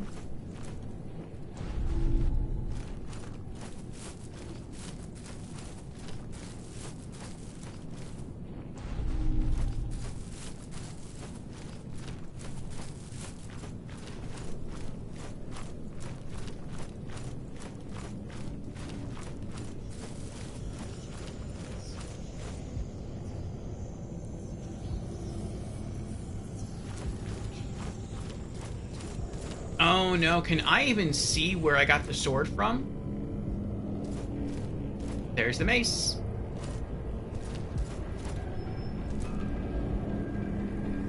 Oh no, I can't. I don't know where we got the sword now. Because you can only see where you got it from until you get it, and then once you get it, you can't see it anymore. Oh, that stinks.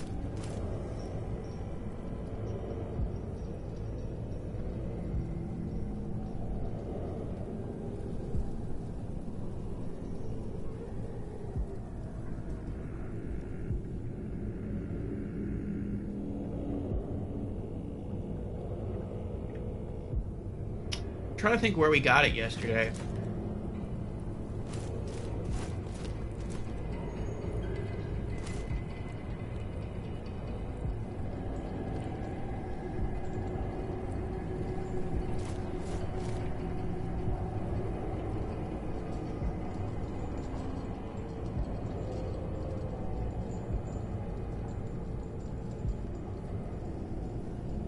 I don't remember.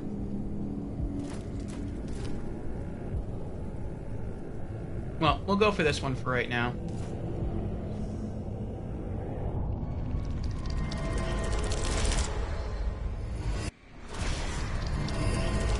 The rogue used this weapon too?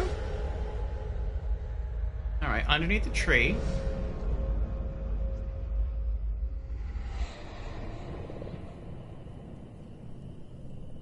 Oh, I think that's where we got this guy. I think that's where we got this shell.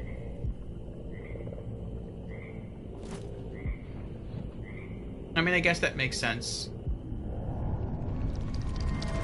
Because we never went inside the building. We just got the guy's shell and left. Where the bats are. Beneath the fallen log. I know where that is.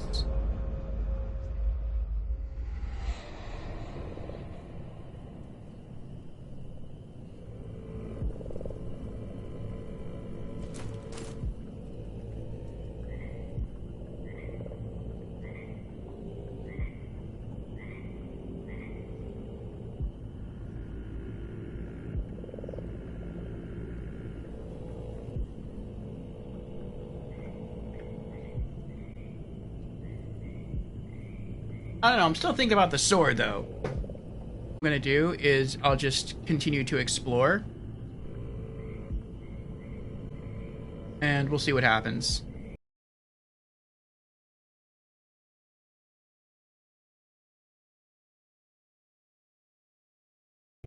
Okay.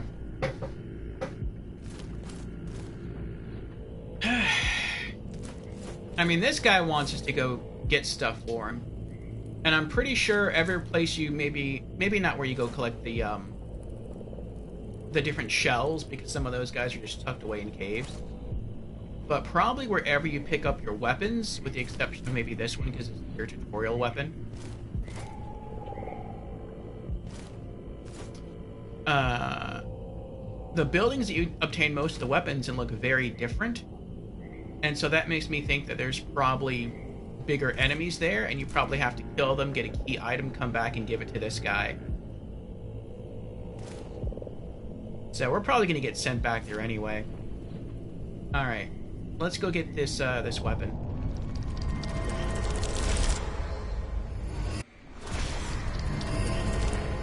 Tree with bats. Fallen log.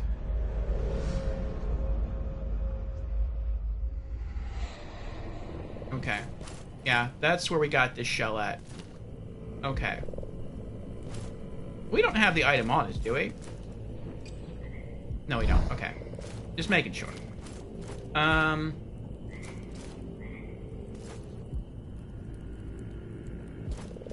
think we can take a shortcut if we go this way.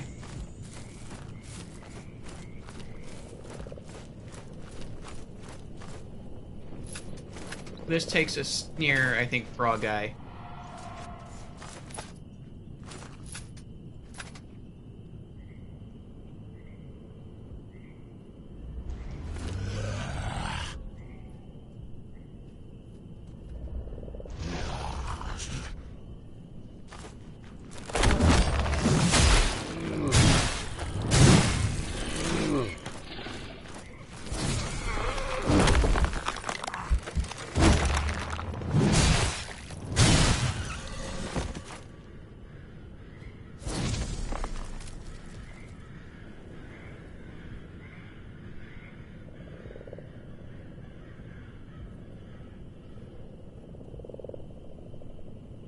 may have been wrong about the shortcut.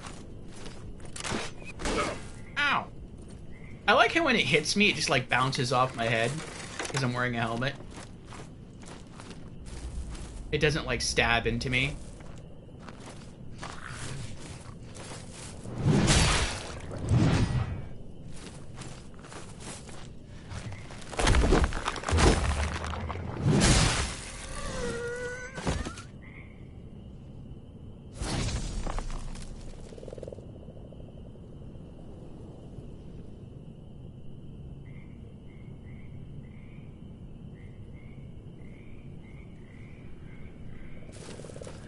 What if I went in like the completely opposite direction of where I'm supposed to go?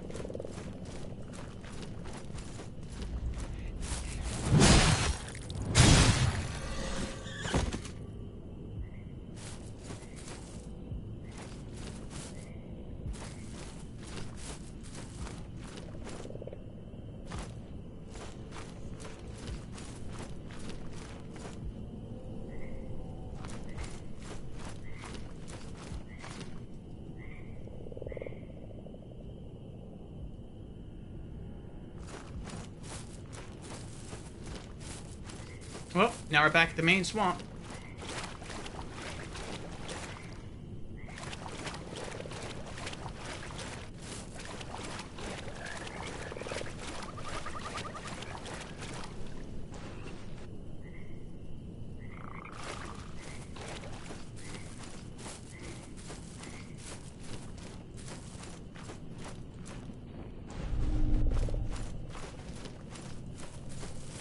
Alright, so I should need to... There's the bats. I should have to kill this guy.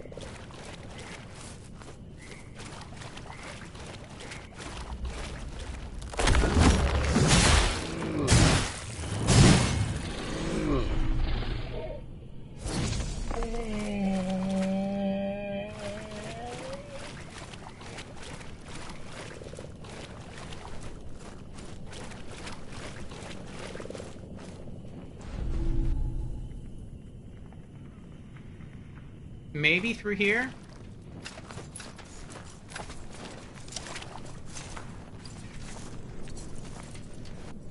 I don't think I ever went all the way through here.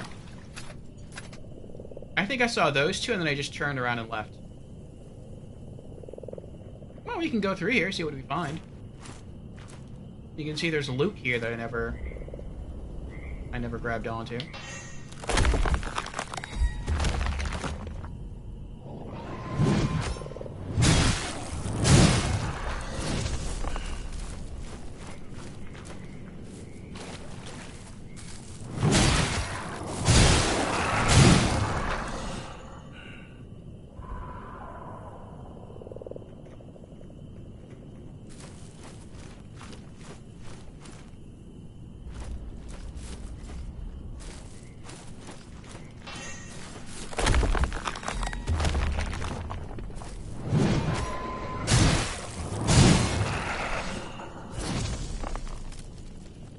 I like how I can use turning to stone to escape their grasp. Glimpse of truth. This glimpse of truth glows bright.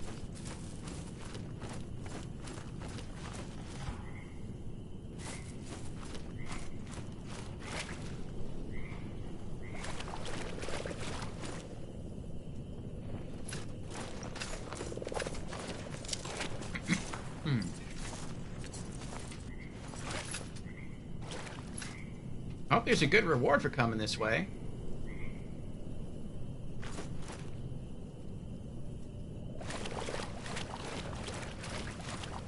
Alright, this is like an awesome shortcut or something. Those are like bosses that we beat in other areas.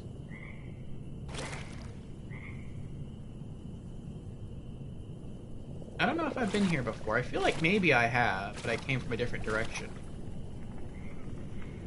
No, I guess not. There's loot there.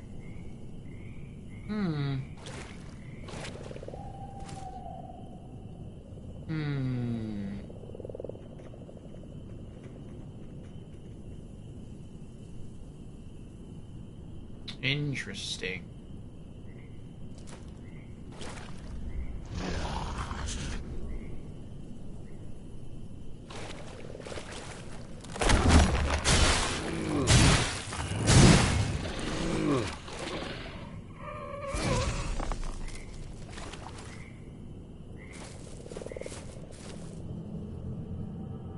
Oh, these are the outskirts. Okay, so we've been to the outskirts before. We've just never been to this part of the outskirts.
More loot. Okay, yeah, I remember being over here. I think we went to the center tree area and just stayed around there. We never explored the perimeter of the place. Is this guy coming around? Yeah, he is. Okay, I thought so.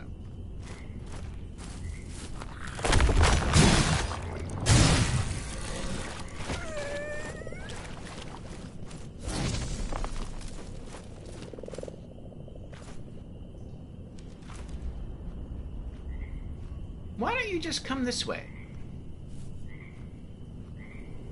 Oh, maybe I can drop down from here, but I can't go up. Maybe that's why they keep coming around.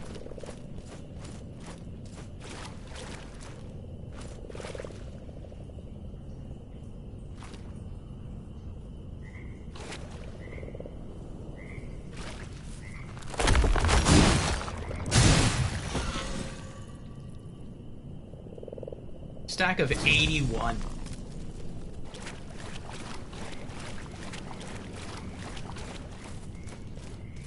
I wonder if this hits a stack of like I wonder how high I can raise my stacks and if I'll eventually be able to just start one-shotting people. That would be epic.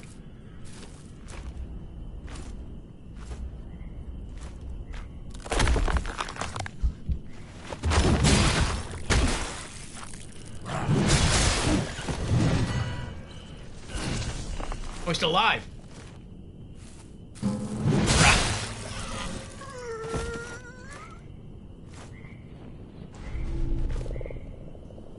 Kill you and take your booze.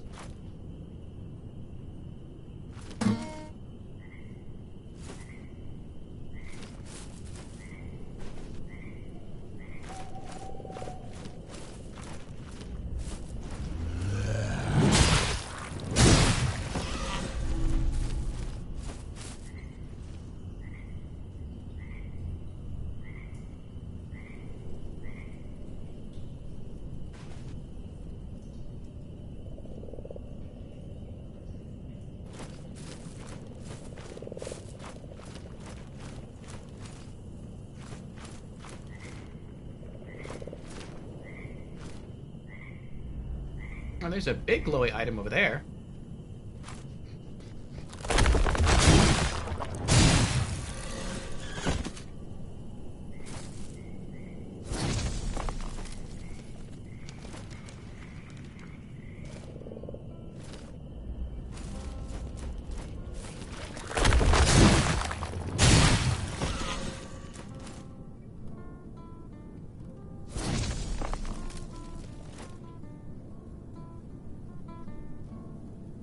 I think the last time we came into this area, we came from that way.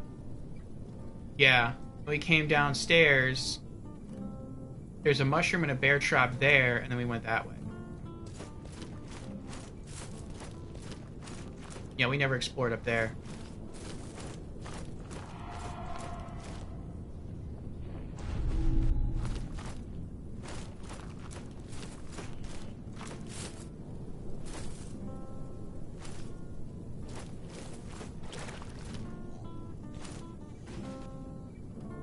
like that one of the ways you know you're close to an enemy is because you can hear them playing, and they play nicely.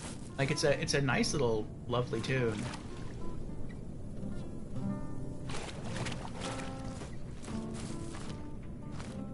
And it's weird that like such a lovely melody is like is your signal that danger is near.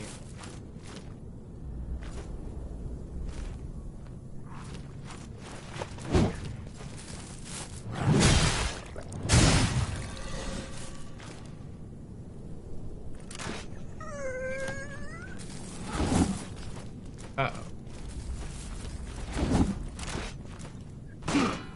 Ow.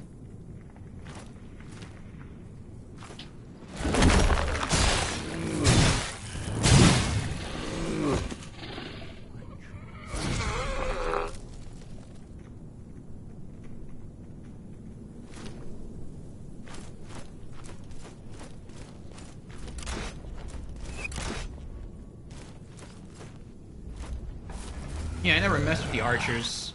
That I remember.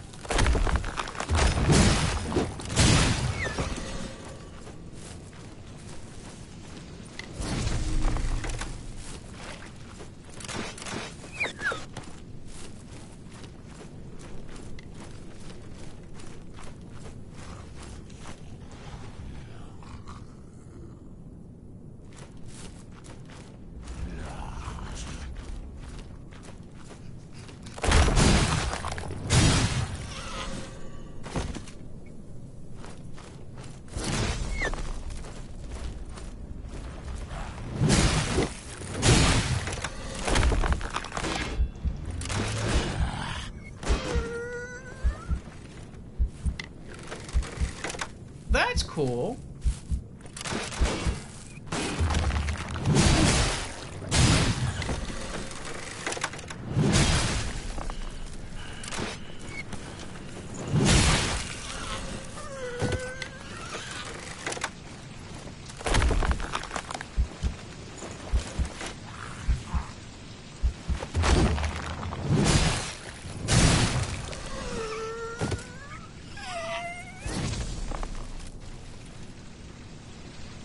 So when they fire their crossbow bolts, they're not strong enough to shatter your stone shell.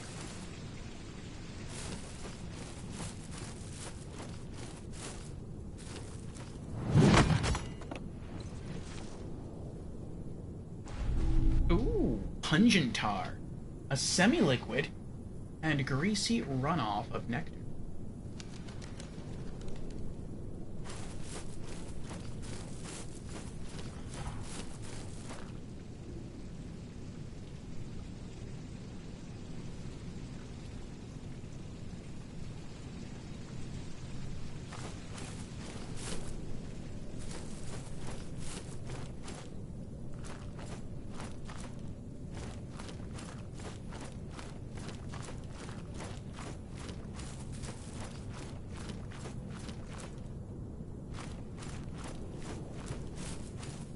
I would say I kind of wish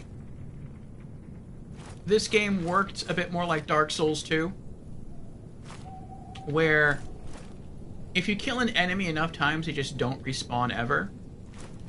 Because the landscape here is kind of so confusing that it's easy to get lost. And then sometimes you miss stuff, like we missed the weapon upgrades. And we're trying to figure out how to get back to some of those locations. And it's like...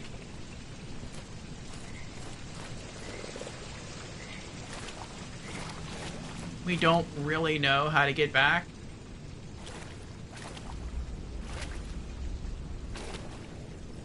But I mean, if there was no enemies around, we would eventually figure it out.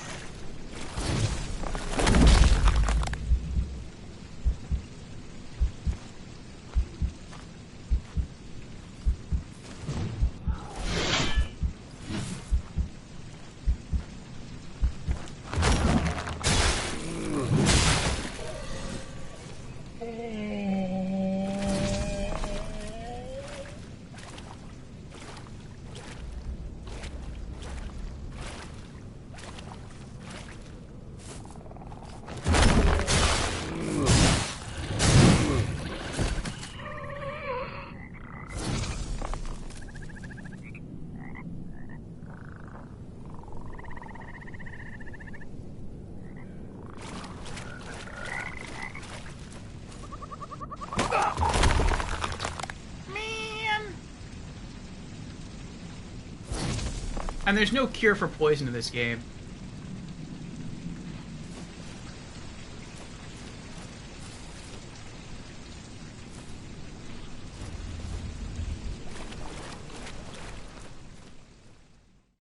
I wonder if loading into a new area will get rid of the poison.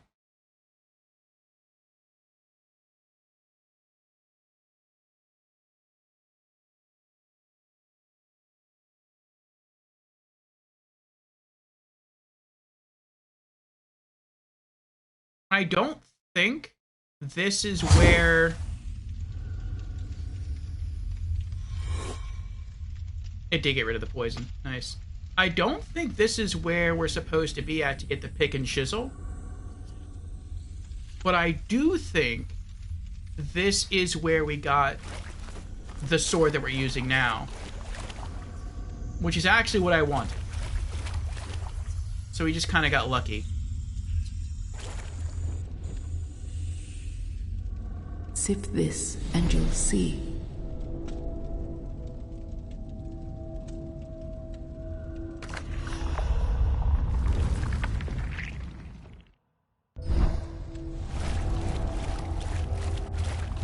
Let me see if I'm right.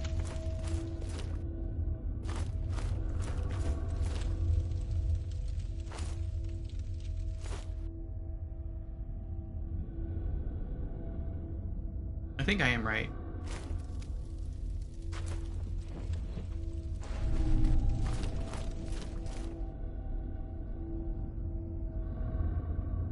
Yeah.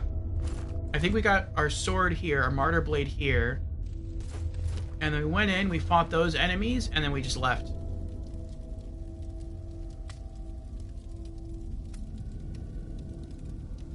Jamira says no cure for poison that you know of. That's true.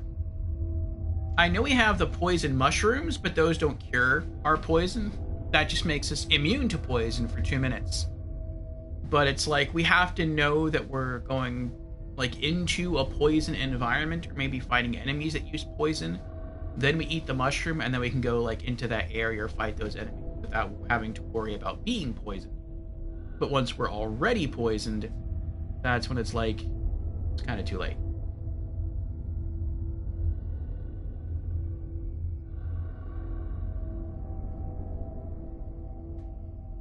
Alright, so somewhere in here should be one of the upgrades for our sword. So you know what? Let's just work our way through. Oh, before we do that, though, also we have an ad starting in like 30 seconds. Should last about 3 minutes, and then we should have another hour of uninterrupted stream time. I think I'm going to talk to Janessa again and see if maybe we can get another character upgrade. Sift this and you'll see.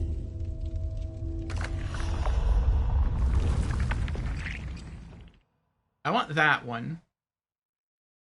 Oh, it's only 2,500. I thought it was like 25,000. Okay, so we already got the tar. Accretion of Inheritance. Eredrim deals extra damage against enemies who are alone. Okay, so we need 15 glimpses. So we need 12 more glimpses. I'm just going to go for it. I'm going to pop our glimpses and see what happens. We have a stack of 96 now on our sword. That's big. I think I'll... Well, no, we'll do it now. I guess we can do it during. Glimpse of Truth. Use this item to reveal its effect. Use one more time to reveal further detail about this item. This Glimpse of Truth glows bright. Use. That gave us 15 glimpses right there. Wow, that's a lot. Glimpse of Truth. Glimpse into your shell when consumed. Those familiar can glimpse more. This Glimpse of Truth glows bright. Grasped within the glimpse, there are multitudes. Their bodies thread together, forming a single indivisible being without a name. This nameless, formless creature speaks in all tongues. It speaks the bearer's name. It is burgeoning and unraveling all at once. The vision grants more questions than answers.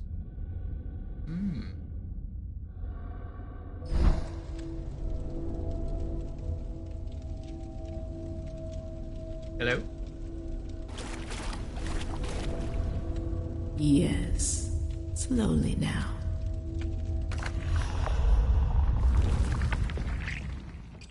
Alright, we can do it. Accretion of Inheritance. Eredrim deals extra damage against enemies who are alone.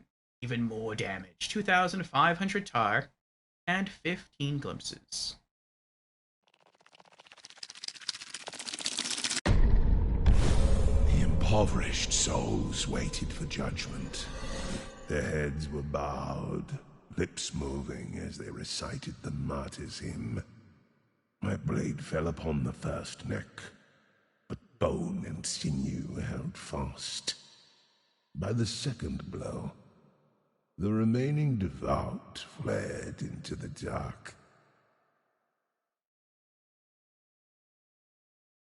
All right.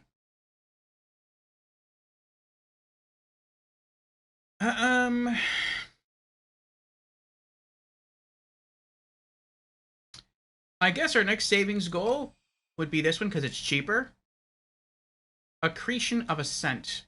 Eredrim's attacks deal additional poise damage, causing enemies to stagger more frequently. 1,100 tar and 8 glimpses. Alright, let me type that into stream chat so I remember.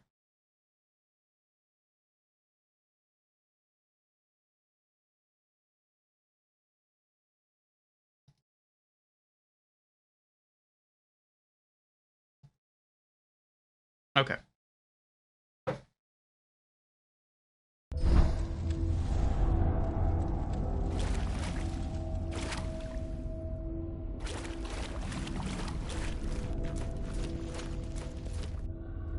So that's going to help us against bosses. That's going to help us against, I guess, enemies, regular enemies, if we encounter them alone. Or if we thin the herd and then there's only one remaining.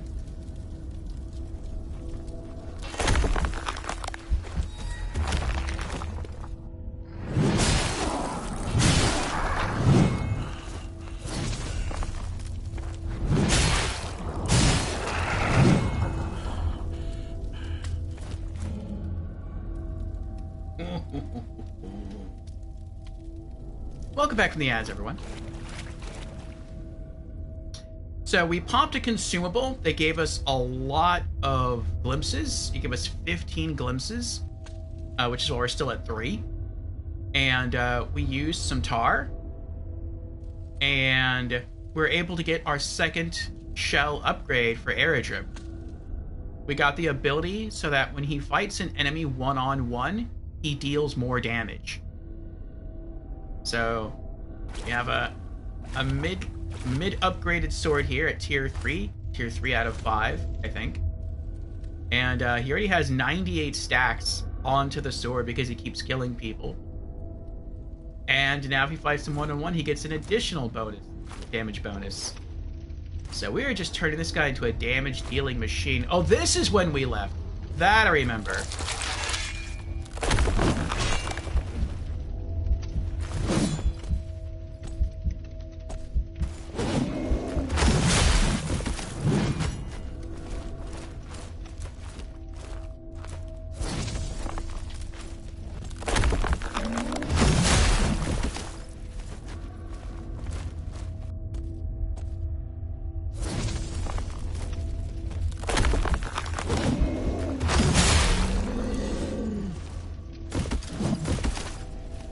That was like something out of Hellraiser right there. Just walking around with multiple swords stuck in his body, and he just pulls a couple of them out and tries to fight you.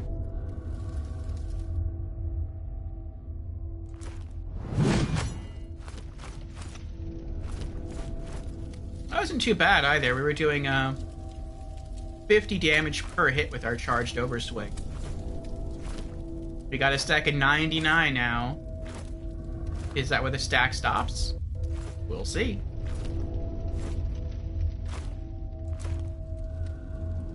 Oh, I didn't want to do another one.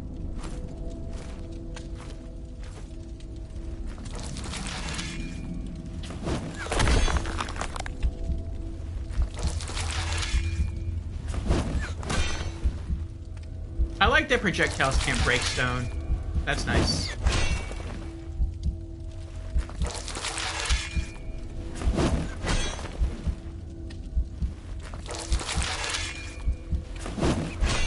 It'd be nice if he eventually ran out of swords. Then he would just have to, like, try to fight us with his bare hands.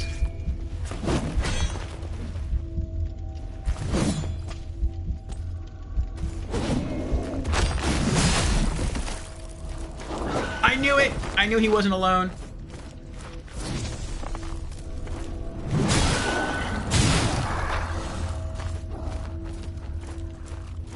I didn't know there was another one, though.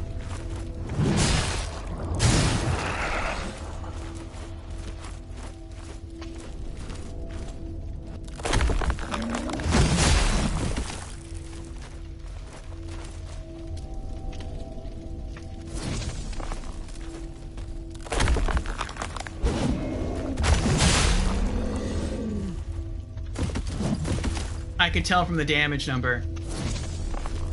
We walked up when we hit the guy and he took only 47 damage instead of 50, and I was like, oh, that probably means there's other people in the area.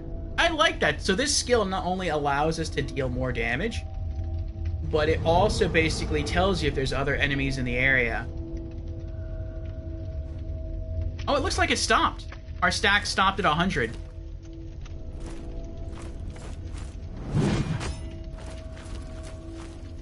So I guess that's as high as it can go. He says 100 maxed, yeah. 100 kills without dying.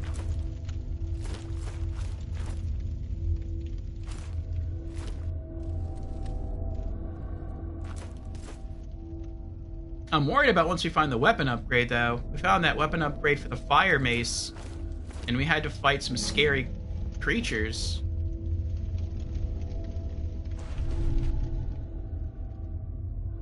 Some, like, scary fire wraiths. So I'm guessing it'll be similar to when we find the upgrade for the sword. Maybe we'll have to fight some ice wraiths. Alright, I can go that way through a crawl space.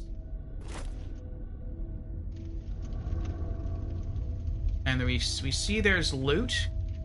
And what looks to be a coffin, so that's probably the sword upgrade. That's probably where I'm supposed to go. Or we can go left. What's to the left? Hello.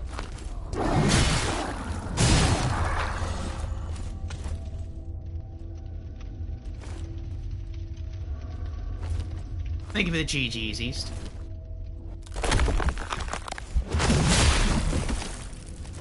Yeah, he's not alone. He is not alone.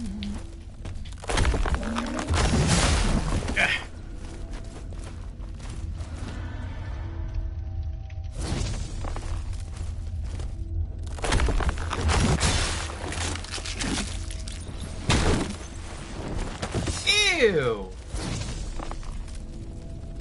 You're nasty. He ripped his head off and threw it at me.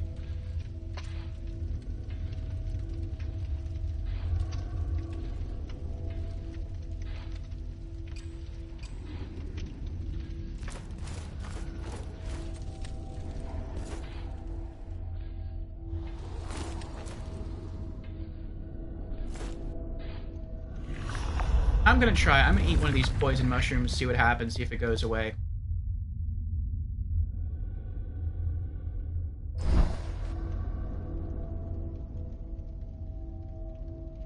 I think it did?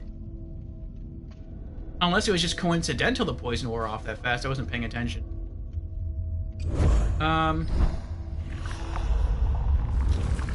Let's assign it.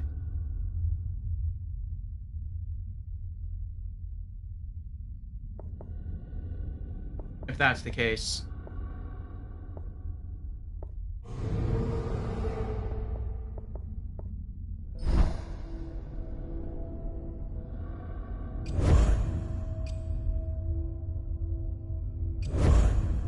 I forgot what the D-pad does again.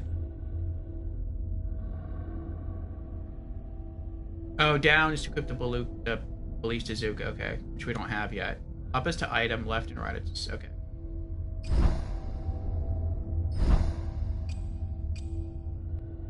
Alright, so maybe that does cure poison. Alright, well, okay. Okay, alright.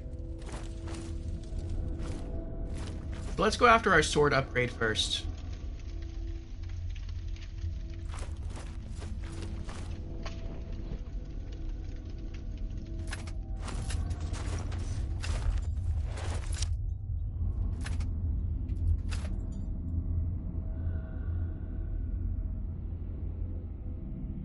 I hope we survive.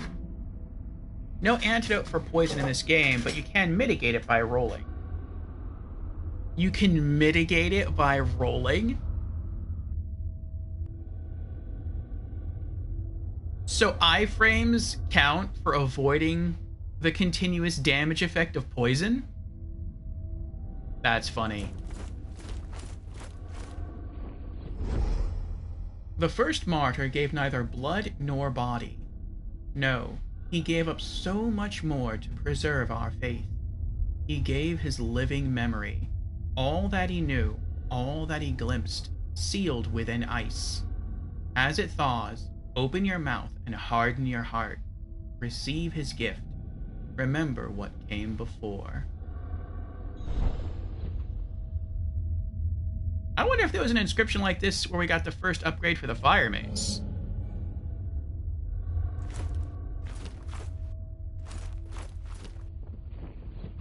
Petrified winter glass.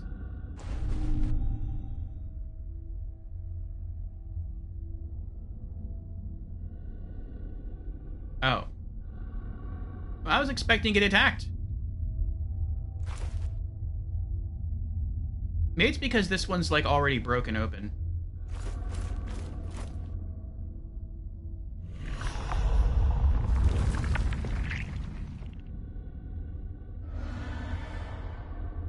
Are there any other new items in here? I don't know what this does. It's unlimited use, though. Use this item to reveal its effect. Use one more time to reveal further detail about this item. A sacred cloth bound to a forgotten sword. Let's use it. Why not? It's unlimited. Summons the hollowed sword. Oh, no!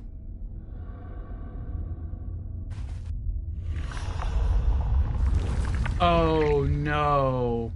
Oh, don't do this to me.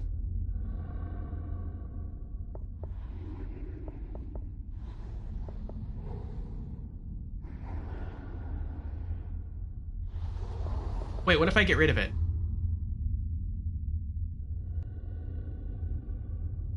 A sacred cloth bound to a forgotten sword. Little more than a swaddling cloth, these soiled vestments were meant for the unborn. It is a loathsome inheritance that manifests as a sword. Oh, this stinks so badly. Oh man, does that stink.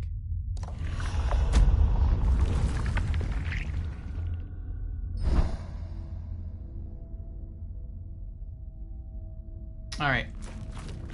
I mean, all the enemies should still be dead. So I'm just going to go back to where... I'm going to hope that when I get back to Janessa...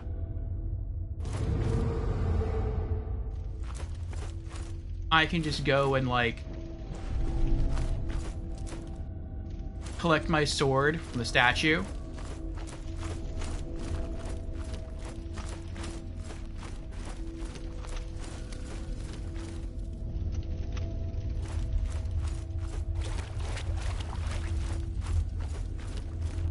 I mean, this is where you get the sword, so... Oh, thank goodness. Yeah, give me back my martyrs. Alright, use anvil. Alright, we got our first enhancement. Well, that we're actually going to use. Apply weapon enhancement. Requires petrified winter glass. The hilt feels colder toward the center of an inlaid socket.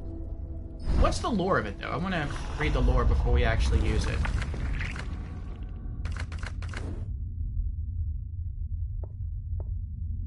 Large bolt. Oh, I guess we can use this for something, too. Petrified Winterglass. This shard of Winterglass fits inside the Martyr's blade. Though long petrified, this Winterglass twinkles with a faint resonance. These gems are prized by the Martyrs for preserving the dead and the dying. Their frozen bodies become relics, broken apart and shared with the most pious of their order. Interesting.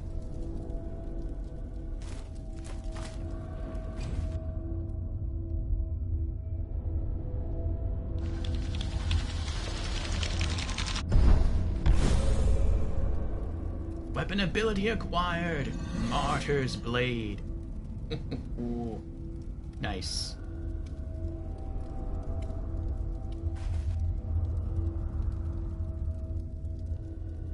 He says it's like Lies of P. When you are on fire, you what, roll around to put out the fire? Don't use that again? Yeah. I'm not going to use the cloth thing again. I can see the cloth being helpful to a degree.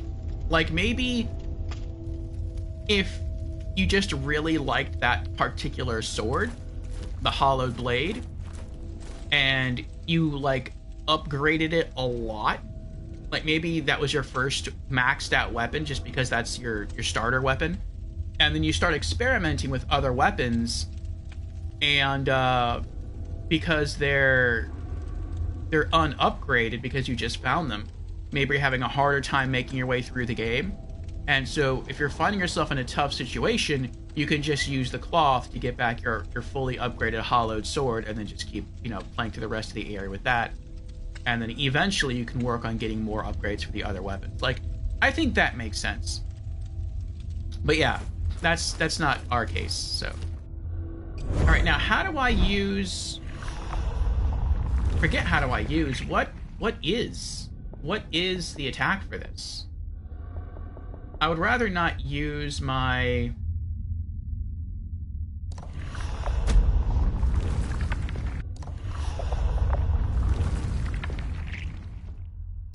Oh, maybe it'll tell me in the compendium.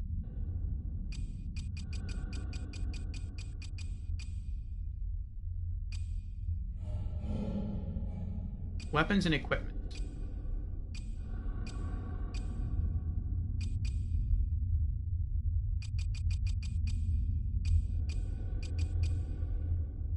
Martyr's Blade.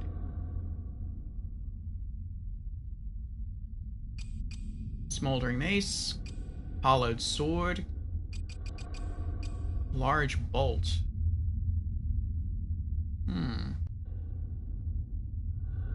We're actually missing 3 weapons. That's interesting. It's not telling me where other things are, though.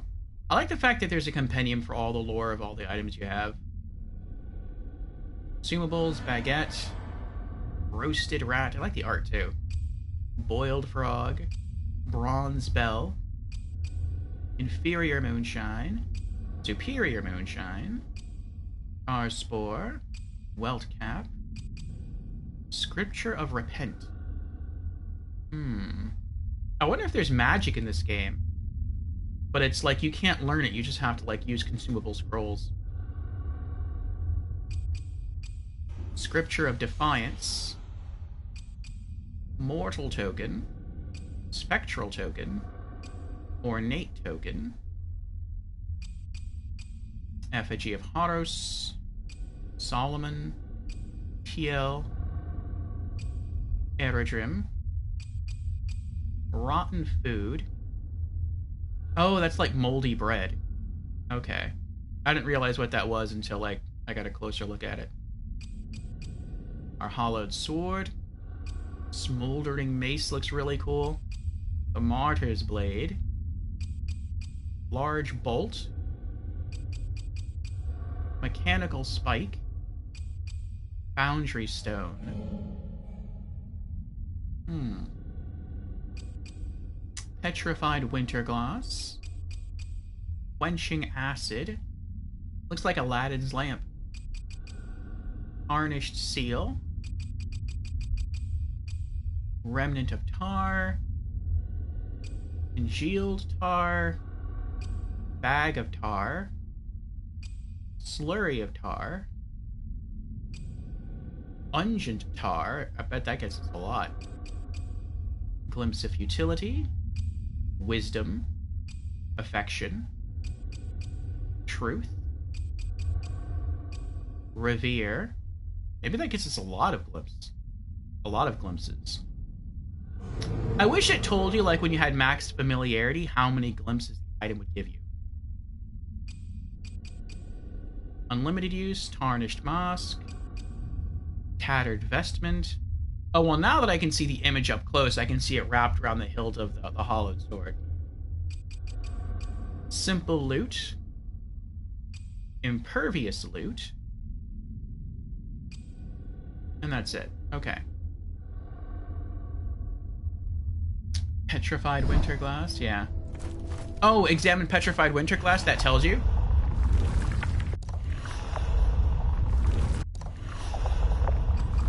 I guess that would make sense.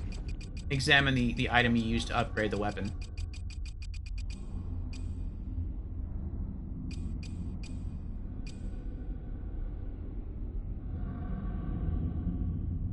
No, it doesn't tell me. It just gives lore.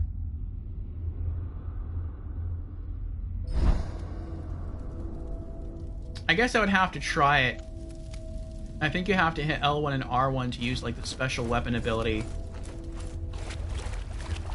But I mean, I don't really want to use that now. That's probably something I'll try out like when I get closer to back to the hub area. I don't know, maybe.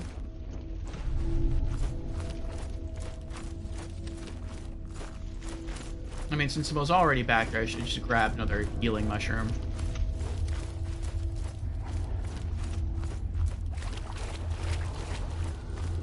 I think I'm gonna push ahead with this dungeon, though, and see if we can finish it.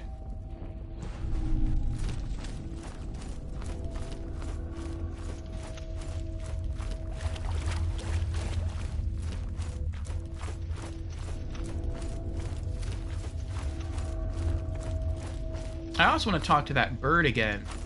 You want us to bring him some glands? And I think he told us where to get the glands, but I don't remember. So, all right, we've gone that way.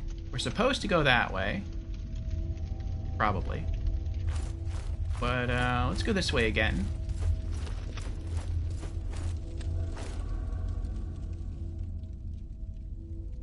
I wish we could backstab people in this game. Like, you could hit people. Oh.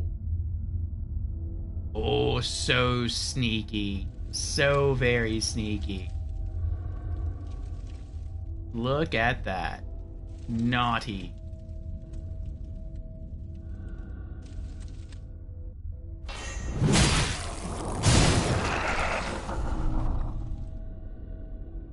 Tainted nectar. That is a huge item there. I can keep going that way. I want whatever he's guarding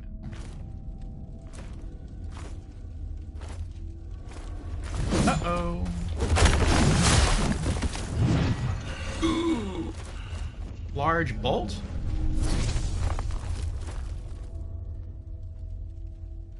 Oh, he's coming for us. I wonder if I killed him.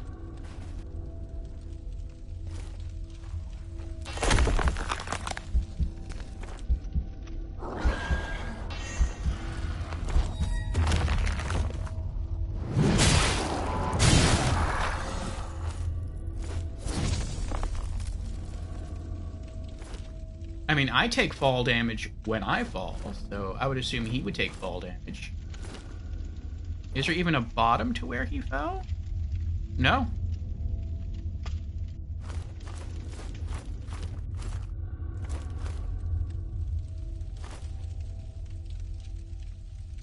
Oh, that looks like a boss over there. That looks like the first boss of the game that we killed.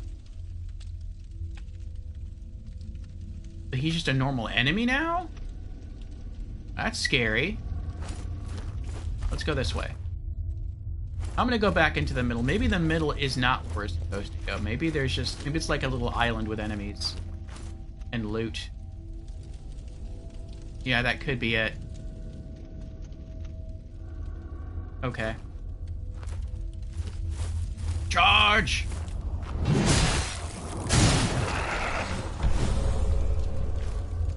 Oh, we got another glimpse. Oh, there are stairs that lead down. Maybe this is a shortcut? Wait, what's that? Oh, more tainted nectar. Huh. E says, when used, the Martyr's Blade will be imbued with ice, freezing enemies when you attack them. Ooh, nice. I like ice attacks. I like slowing my enemies down.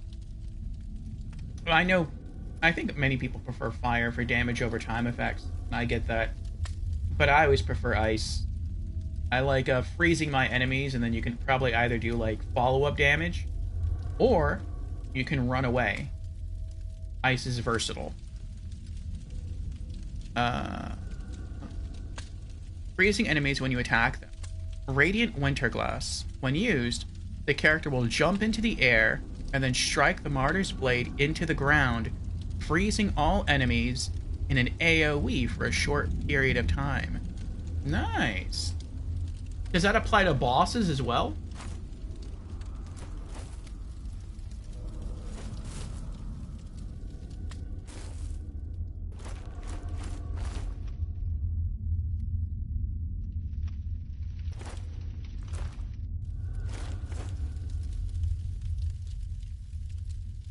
Oh, I think this is a shortcut. I think I can just go... Oh, there's another one.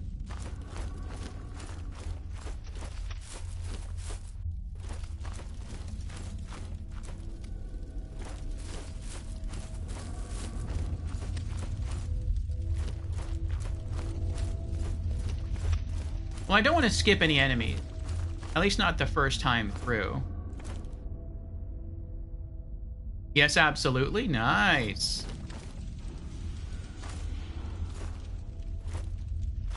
Yeah, it looks like if I would have walked across or walked down the stairs, then I could go that way. And there's another one of those boss guys down there. Okay, so probably to continue with the level, I have to go down. But there's another pathway up here. Maybe he's guarding some good loot. I'm guessing he's not a boss in this area. He's probably like a mini-boss. Oh, he is. He's guarding a chest. A really pretty-looking chest. Alright, let's do this. And he's alone, so I should do more damage.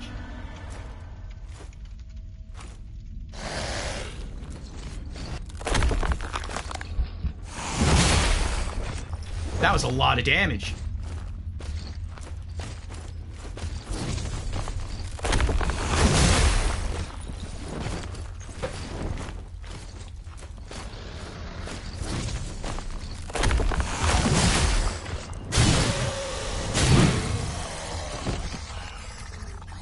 Nice.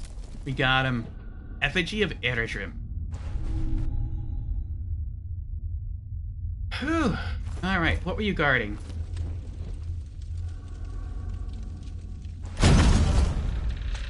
Hey, quenching acid! Oh, that was definitely worth it. Definitely worth it. Alright. And because all the enemies stay dead, I can just run back, use the anvil,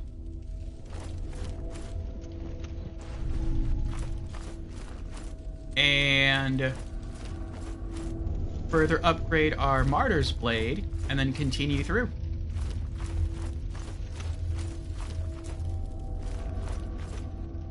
Thank you for the GG's, East.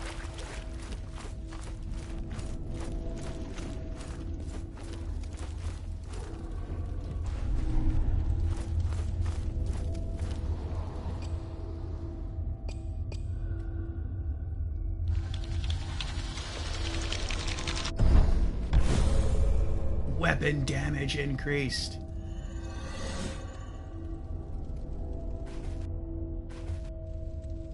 I understand this is sort of a lower budget Souls game, but I would have liked there to be like, and maybe there will be with the final acid usage, but I would have liked there to be some graphical difference every time you upgrade the weapon.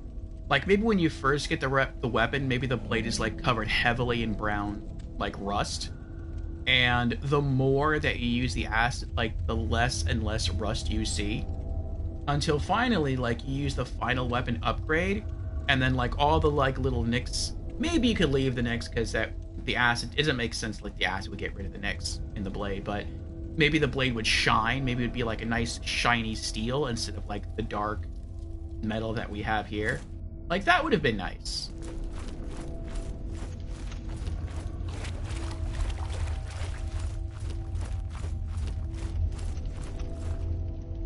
Base damage 30. What?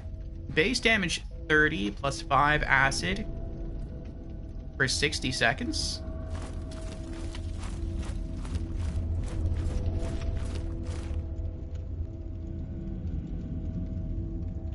Oh, not 60 seconds. Oh, I got you. The base damage of the Martyr's Blade is 30. That's damage for the Martyr's Blade plus 5 acid.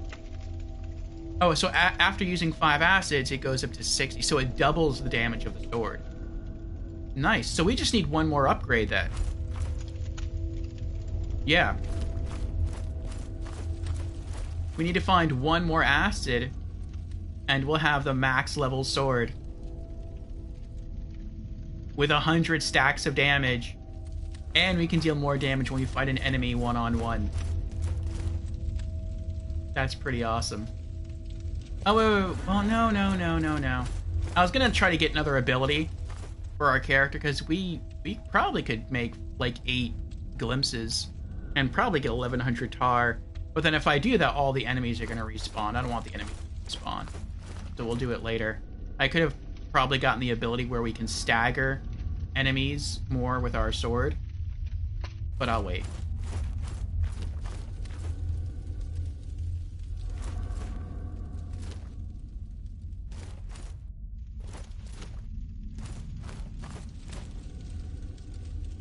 Alright, there's the other creature. And this is where we would have come down the stairs here. Alright. Alright, now what are you guarding?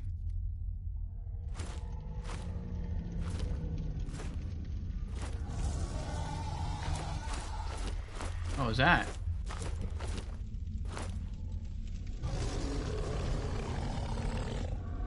It's scary is what it is. Sounds like it's above me, though.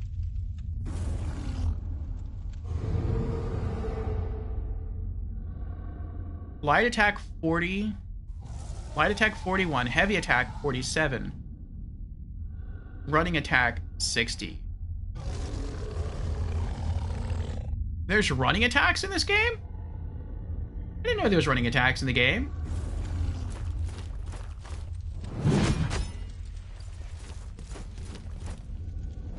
Oh, you probably have to actually sprint to activate them. That makes sense. Okay, well that's not one of them. Maybe it's the heavy attack while sprinting. Oh, it's heavy attack while sprinting. Cool. I learned something new. Thank you, East.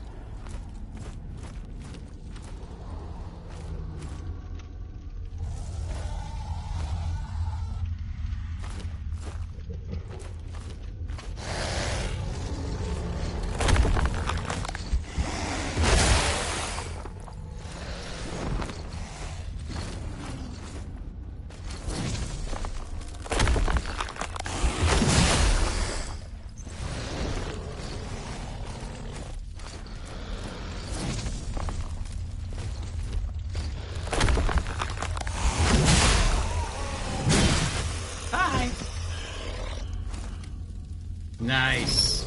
We put him down. We didn't even need the follow-up light attack to finish him. I guess that's because we upgraded our sword again.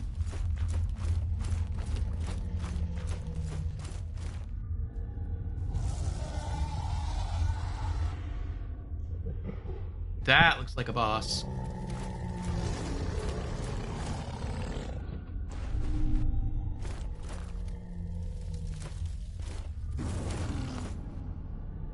It looks like the things that we were just killing, only that one looks bigger.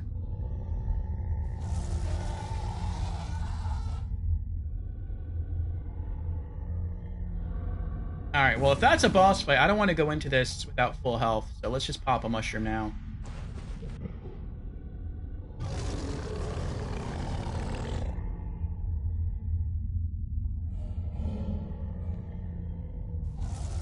Alright, we have an ad starting in 22 minutes, so I think that'll be enough time to get through this boss fight, I hope. That's the big pop of the little ones. Hopefully we'll do okay. Here we go. I hope he's alone. It'd be horrible if he had minions. Like if he could summon minions. Oh, we have to drop off. It's like a point of no return. I wonder what would happen though if we had the Ballista Zuka. If we could just like stand here and just spam. What's this? Unidentified 3? Oh, it's rotten food. More rotten food. I wonder what would happen though if we had like the Ballista Zuka repaired. We could just like stand here and just pelt him with like ballista bolts. And not even really have to fight him. That would be hilarious. Scripture of Defiance. A tattered remnant of the surf.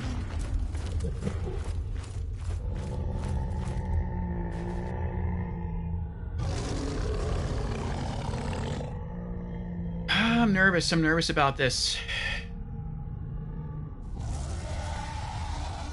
Alright. Alright. Let's give it a try. Enslaved Grisha.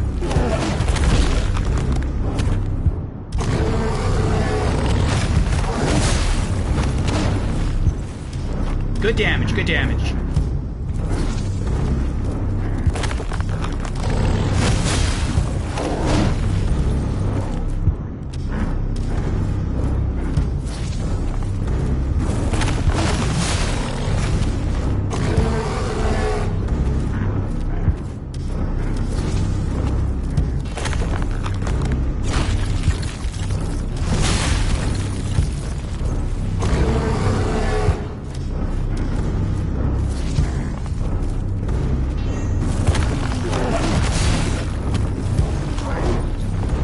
Halfway done. Oh! Oh, and he can summon ice blocks. Oh boy. It's raining ice now. I'm stuck! Oh!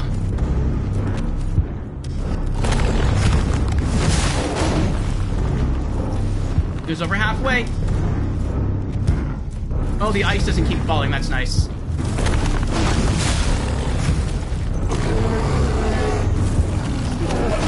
Oh! Oh, that was scary.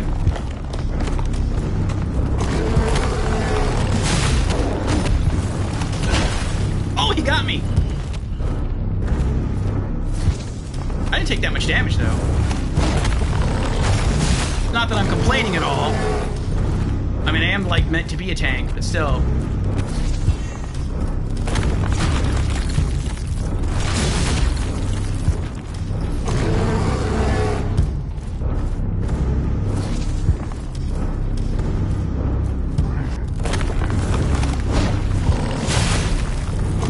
One more hit, he's done. Oh, he almost got me again. It ends here. I think I took damage from that ice block thing. That icicle that hit me.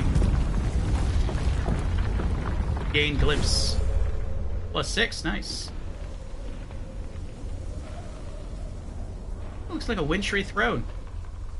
This is like DLC 3 of Dark Souls 2.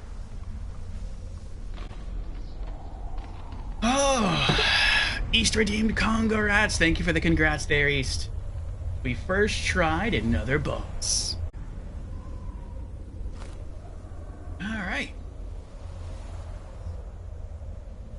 that's cool. So once you kill him, I guess like more ice falls, and you can use that as a bridge to like just get out of here.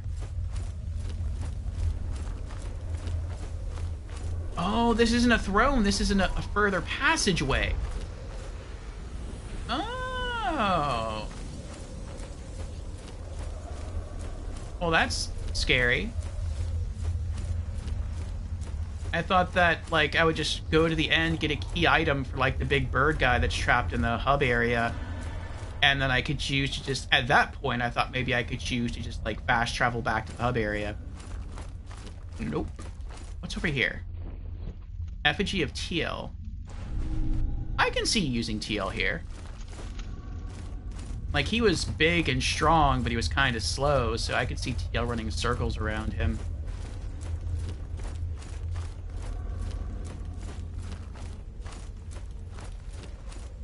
Well, now that I know there's additional loot in the boss room, is there loot anywhere else in here before I go through the snowy hallway?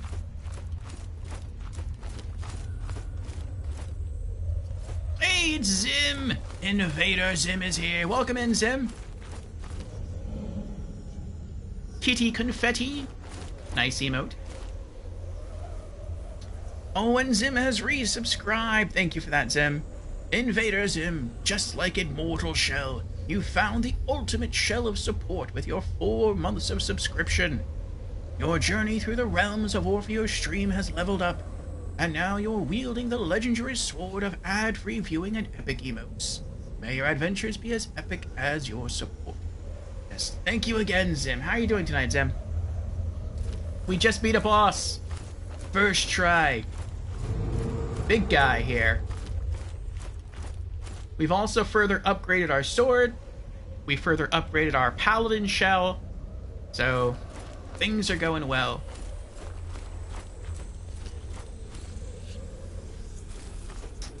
We are dealing some really good damage now. Oh, she's here. I did not expect that.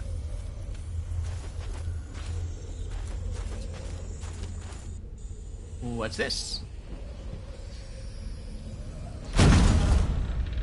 Solemn Offering, Golden Bell. Oh, I know we need a Solemn Offering to upgrade our parry thing.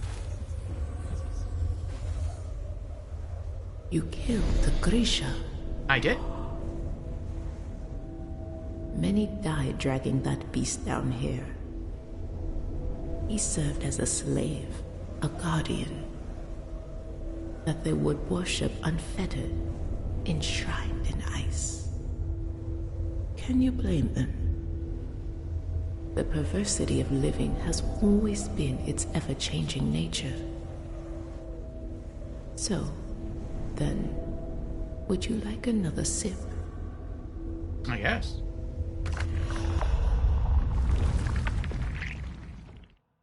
We now have enough for our next upgrade. Accretion of Ascent. Ettergem's attacks deal additional poise damage, causing enemies to stagger more frequently. 1,100 tar and 8 glimpses.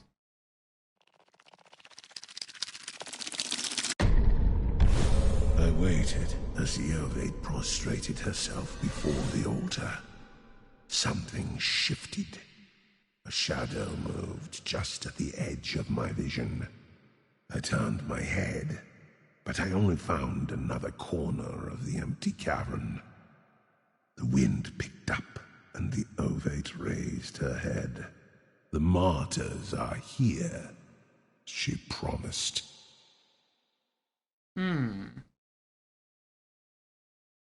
I like that as you purchase abilities, you learn more of his story. Alright, so what's our next savings goal? Additional HP.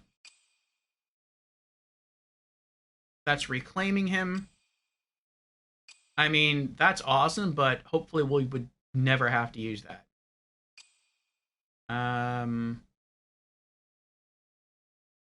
That's not all that good. That's decent, but I mean, he's almost never knocked down. I guess it's time.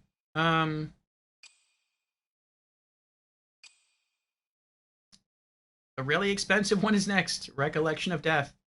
Regain last chance upon defeating enough foes. 4,000 tar and 25 glimpses. Alright, alright.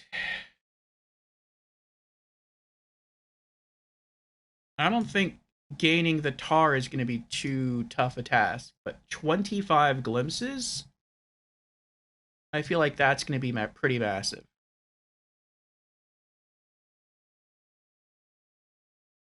So we need 23 more glimpses.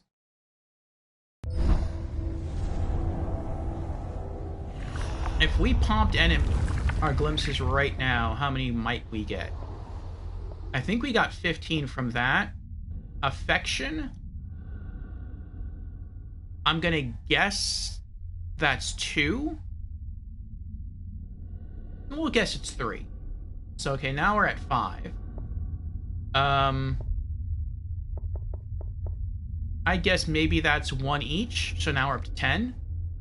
I'm gonna guess, like, maybe that's also just 1, so maybe now we're at, like, 11. So we're not even, like, halfway there.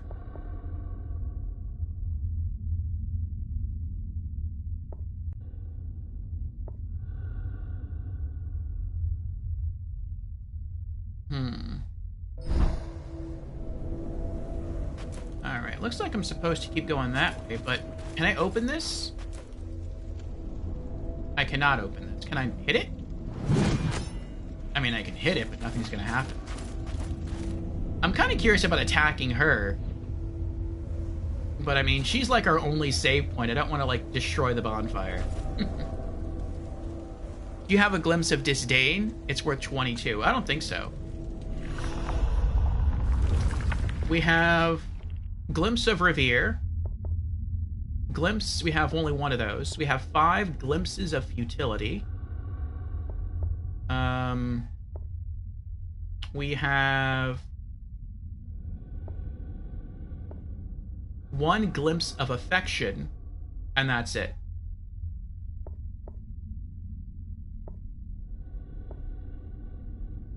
So I don't know how much that would give us. I wish it told you. Like, if you have max familiarity, I feel like it should tell you how glimpses you should get from using it.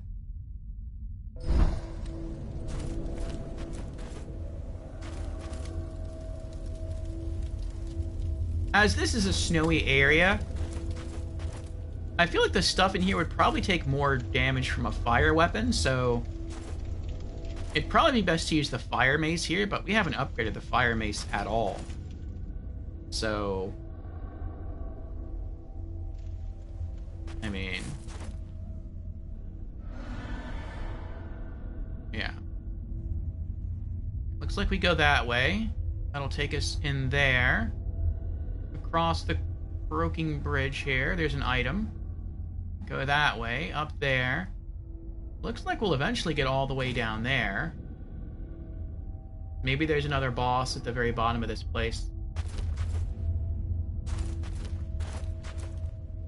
Oh, there's stairs here too. I didn't even see that. Is there ever any fast travel in this game?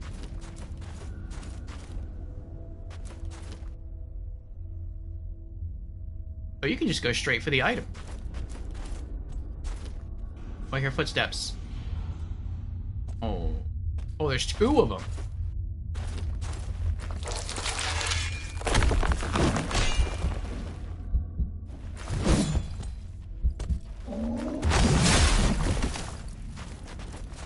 Nice. I don't want to wake up the other one.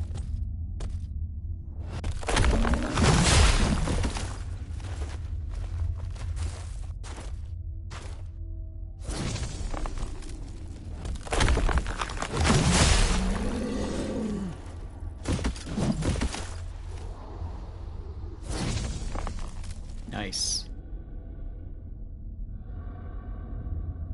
Glimpse of Revere is worth 5. Alright, so 5 plus 2 is 7. I'm gonna guess futility is only 1. So 5, 6, 7, 12. And I'm going to guess that's like 3. So 15. So we're still like 10 glimpses away.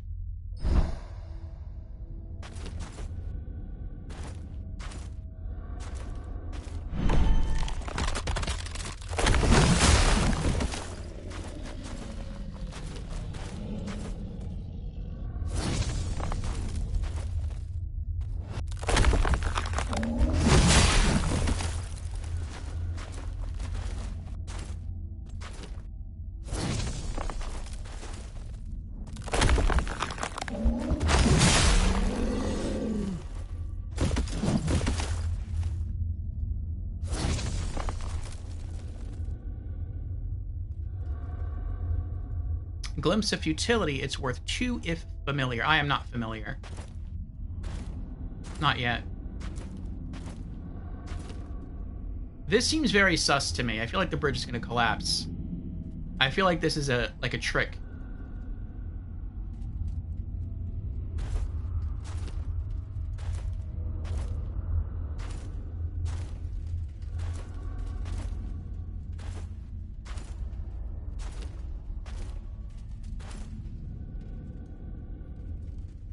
Can I have the item?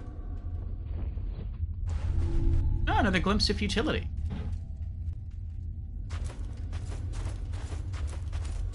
Then just one. What about the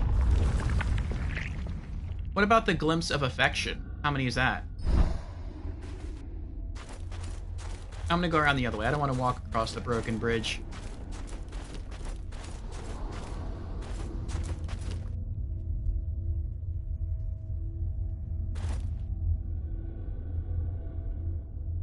Thought I saw the item down there.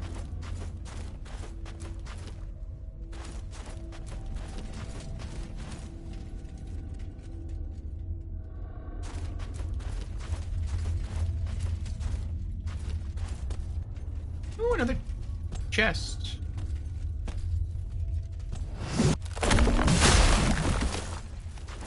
He's alone.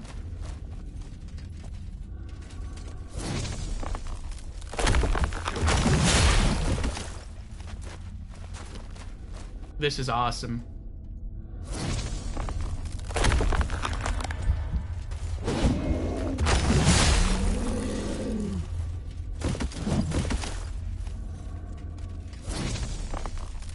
Like, he hits so hard. And now he has additional stagger damage. That it doesn't matter as much that I have, like, limited stamina, because I can work pretty easily now within my limited stamina due to my damage.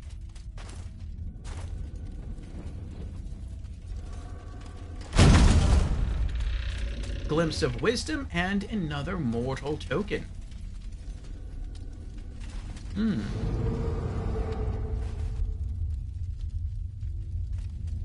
4 if you're not familiar, 5 if you are. I don't think I'm familiar with any of them. So that'd give me 4. What does this do? Examine inscription. The first vision came upon me like a waking dream.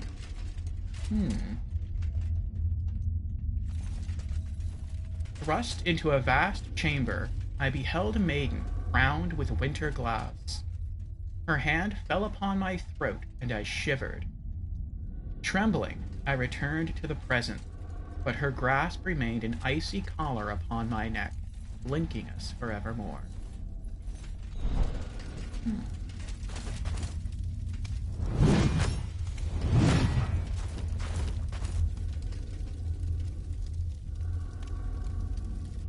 Fast travel using the ornate mask, which you can purchase from Sister Janessa for 30 glimpses. That is mad expensive.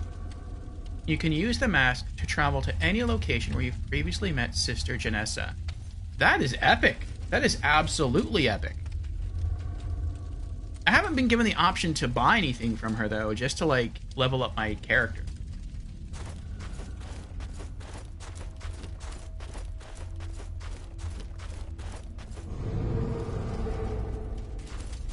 Oh, wait. Is there anything else down here? I don't think there is. Let me make sure, though. No, there isn't. So I do have to cross the broken bridge. Okay.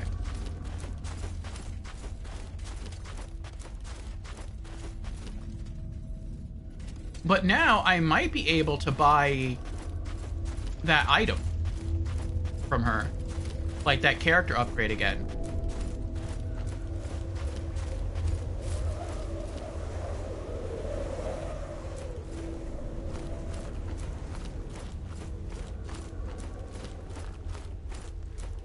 I just want to come in here to get more mushrooms.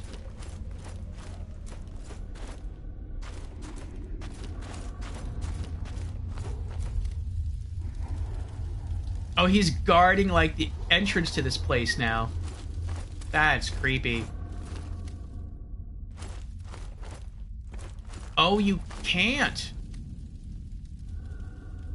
He wasn't there before. I'm leaving him alone. That's to prevent you from coming back and just harvesting more mushrooms. That's funny. Sister Janessa will only sell items to you if you're in a shell with all of its upgrades unlocked. Oh. Yeah, that's gonna take a long time.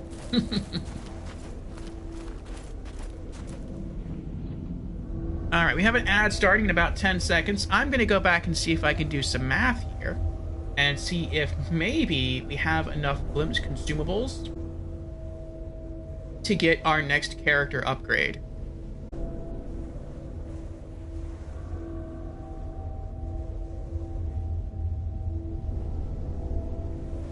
Okay. Hello again. Do do do do do do do do do.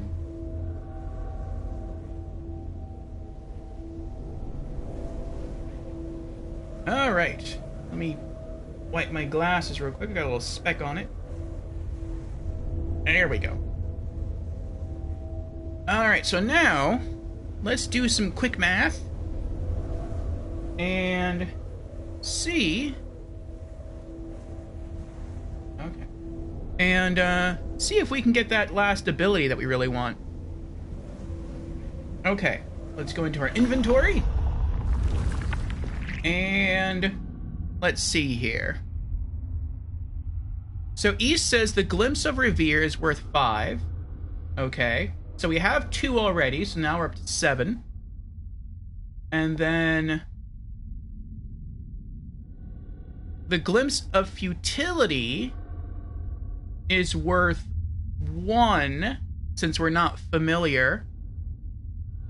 So that's 6. So 6 plus 7 is 13. And then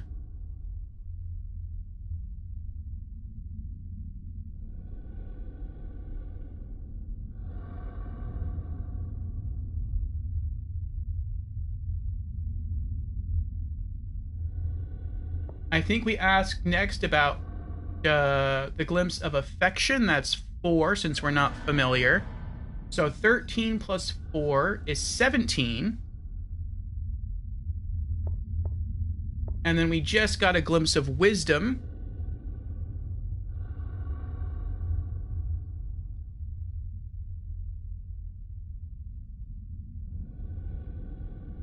And I don't remember what a Glimpse of Wisdom gets us. 2? So I don't remember now. So 2 of what we have now, plus another 2 from the Glimpse of Wisdom, plus 5 from Revere, plus 6 from Futility, plus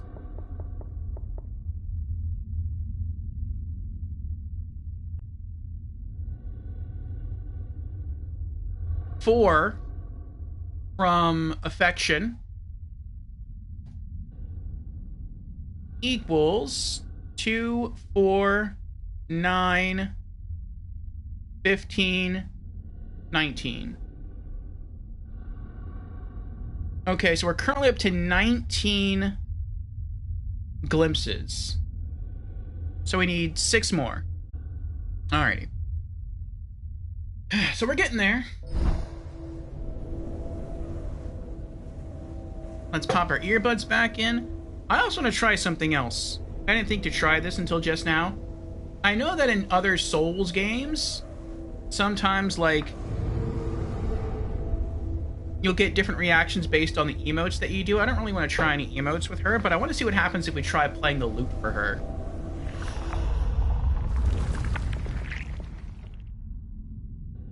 What's the difference between these two? Simple lute. Practice makes perfect. The sheer audacity incites enemies to violence from a great distance. Oh, it tells you. Oh, yeah, it pulls aggro. A simple lute. Pleasures in Fulgrim are few, but the music from a simple lute serves to soothe man and beast alike. Though ours does the opposite. Impervious lute. Lute is life. Use 8 more times to reveal further detail about this item. An unbreakable lute.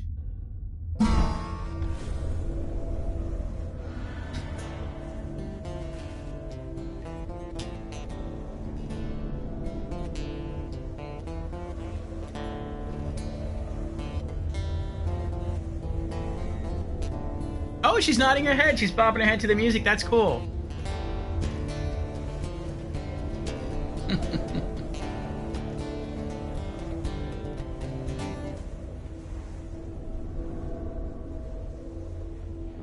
That was kind of cool. I'm not even sure if she was entirely bobbing her head to the music, though. She might have just been, like, trying to look down at me, but maybe her character model has a hard time looking that far down. That includes the 2 you have? Yes, that includes the 2 I have. So, we just need to get lucky and have enemies drop some more for us, or find more consumables.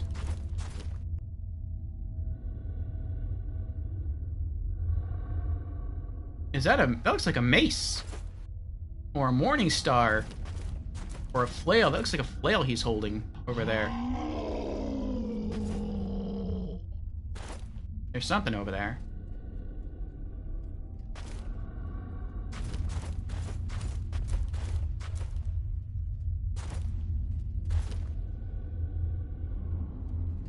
I'm guessing at the very bottom of all this, another boss.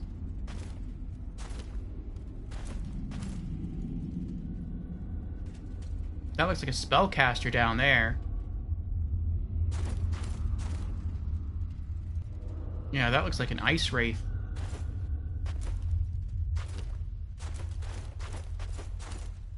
Hi. How you doing?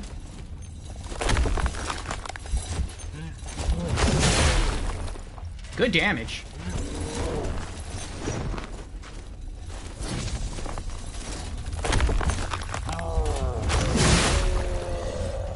Wow. We two-shot him. And we just shattered his shield. That was awesome.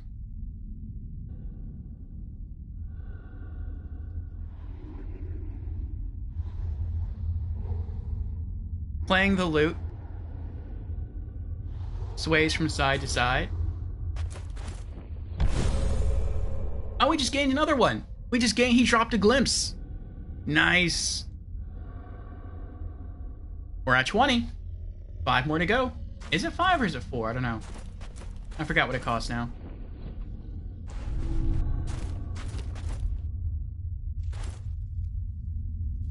I think it's 5.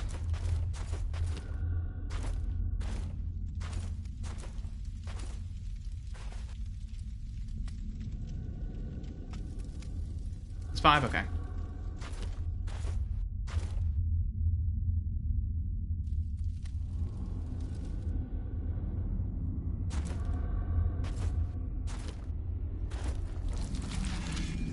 Uh-oh.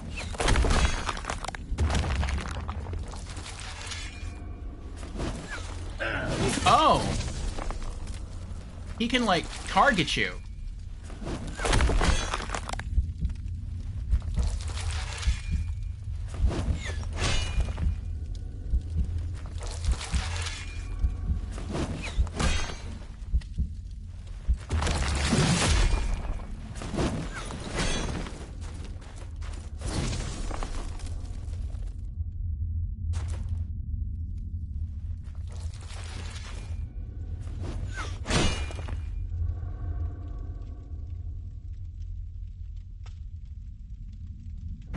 I don't want to pull both of them at the same time.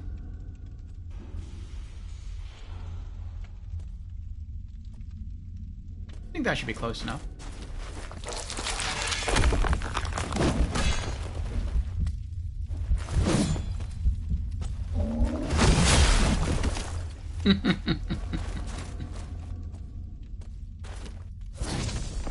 And I like that once he pulls out both of his swords, he doesn't go back to throwing them. Now he's just a pure melee attacker.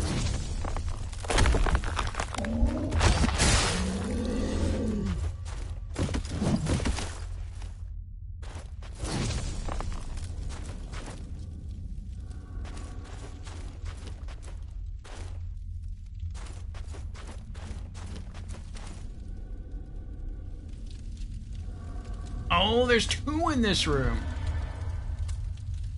I am really glad I didn't just walk in here.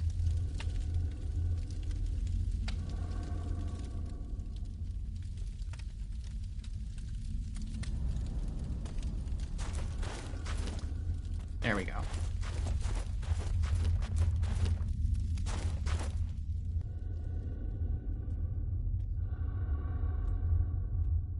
Oh, he already has both swords drawn. Okay.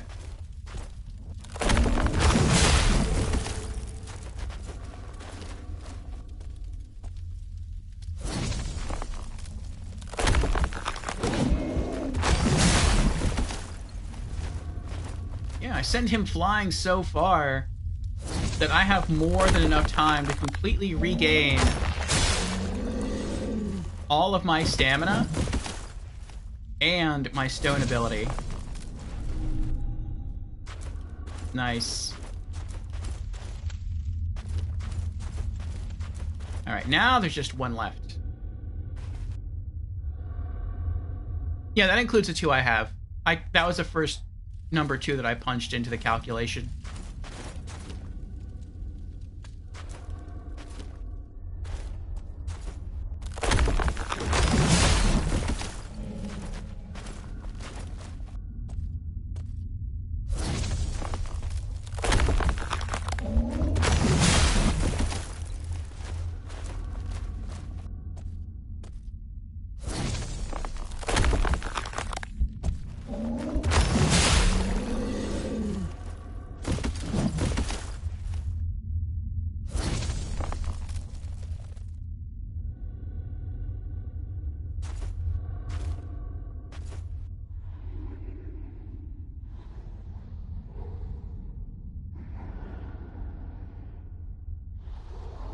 I don't see any items in here on any of the shelves.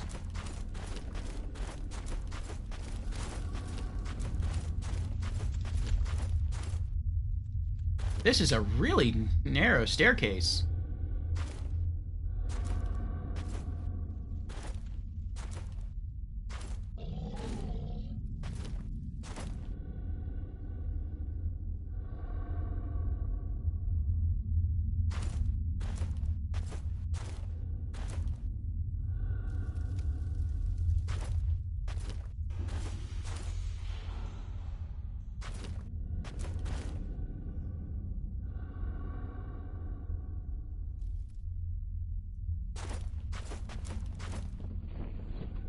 Glimpse of Wisdom! Glimpse of Wisdom was worth how much again? Wisdom wasn't Wisdom 5?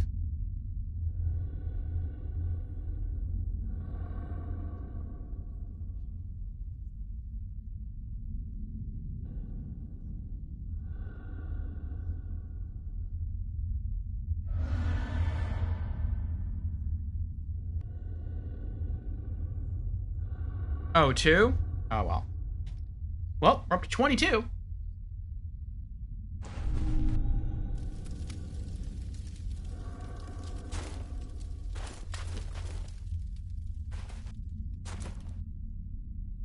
Yep, 3 more to go.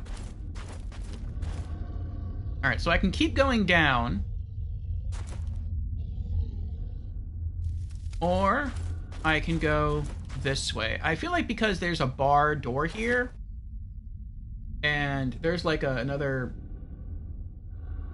burly warrior there with a a chained Morning Star and a big shield. I feel like that's probably the way I'm supposed to go to advance through the dungeon. I feel like this way just leads to more loot. And I think the caster is down here too, which worries me.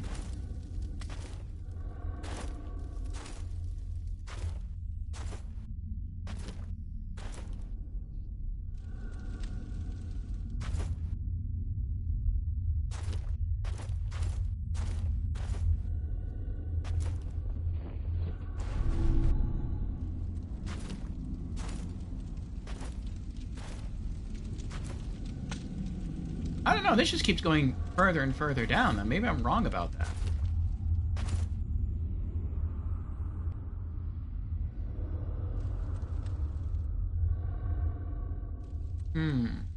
Well, we'll kill him and see.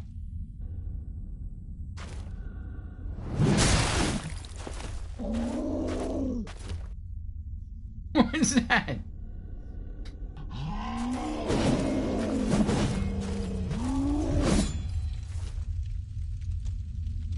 It's like it took him a while to wake up. I like that even though he's on the, like, the other side of the wall, I maintained lock-on.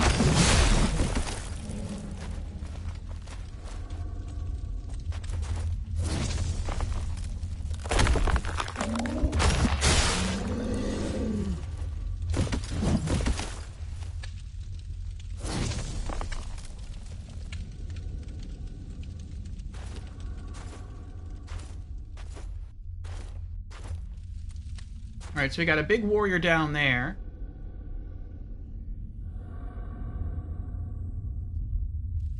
But it doesn't look there's anything else down there. So maybe there is just loot down here after we kill him, and then we come back upstairs. Look at that damage. Yeah, we're hitting for 57.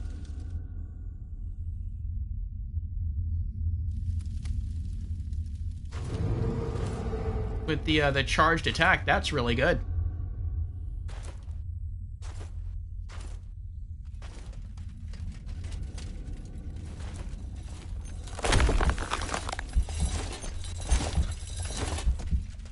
Where are you going?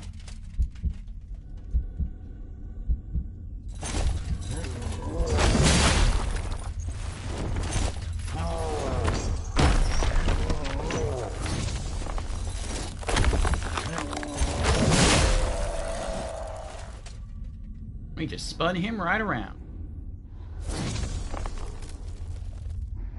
Hopefully it doesn't push you off with that shield. Oh, I didn't think about that. Shield bash you over the edge.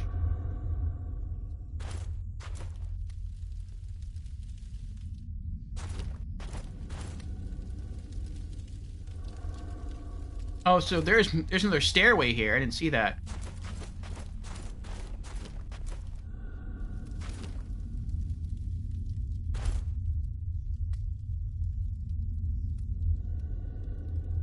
We'll just have to remember that eventually we can run back up the stairs and go the other way.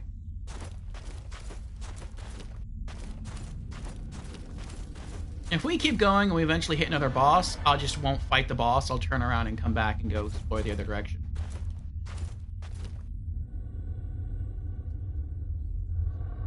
Not a chance. Oh, they don't do that? They don't shield bash you over the edge? Alright, that's like a mini boss right there.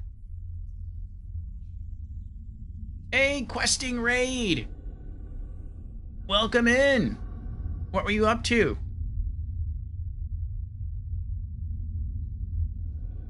Ah, raiding in for more Lies of P. How goes your peeing?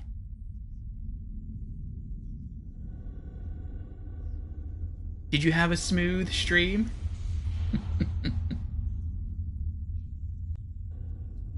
And Never's here. Welcome in, Never. How are you doing?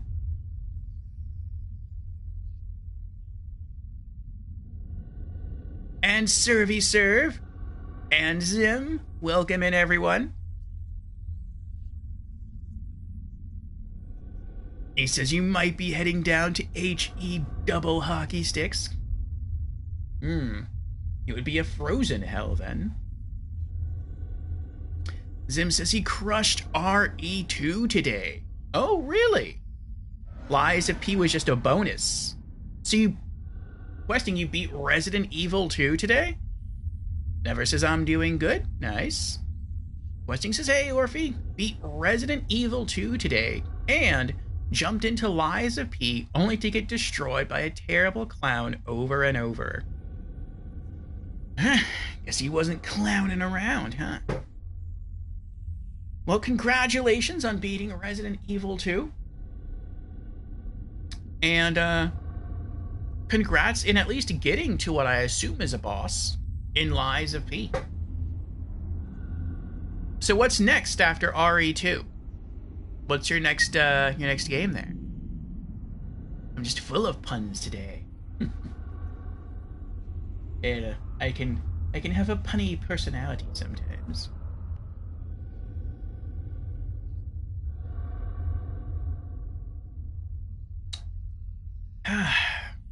But yes, congratulations, and again, welcome in, Raiders. I am Orpheo. I am a variety and RPG streamer. Mondays is our variety day. Right now we're playing Catherine Full Body for Mondays to celebrate Valentine's. And for our role-playing game, we are working our way through Mortal Shell, which is what we're playing now, and I am really liking it so far. I'm getting some classic Dark Souls vibes. We have a lot of damage on this character, and he's also very tanky. And this game is feeling really solid. You can tell it's kind of low budget with some of its graphics. Not to say they're bad. They're not as good as like graphics in other games. But the gameplay is there. Questing says, yeah, I think he was a mini-boss. I have been wanting to check out Visage, but some others have recommended the Outlast series. Have you never played Outlast? I thought you did.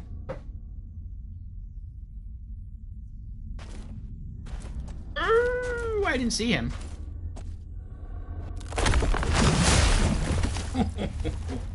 Get back down the stairs.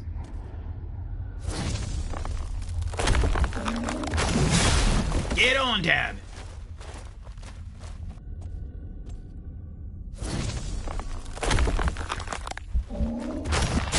You're done.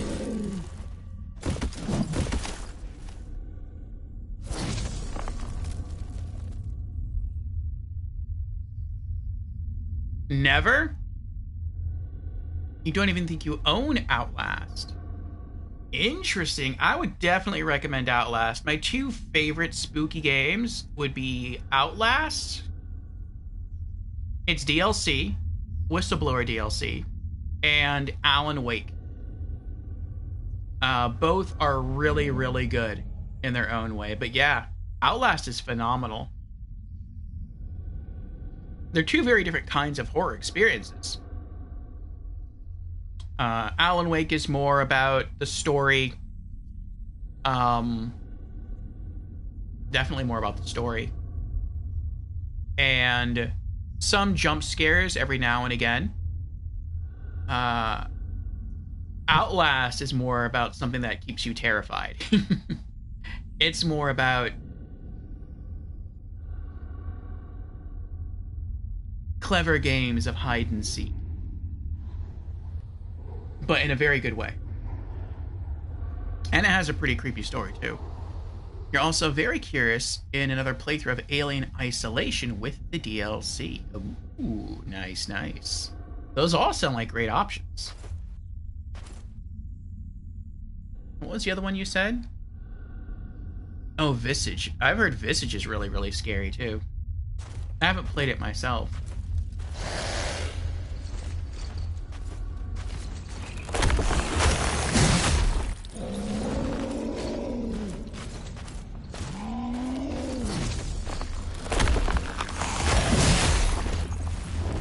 One more.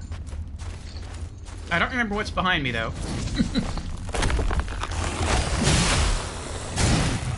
Yes!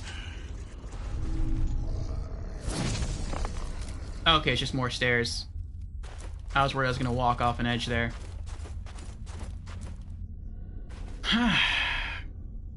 cutscene says I have a handful of horror games that I'm interested in. Just wish I had more time. Sag. Well, you'll get through them all eventually. Just keep on playing and you'll get there. Hey, glimpse of affection. Nice. So I think that's another 4.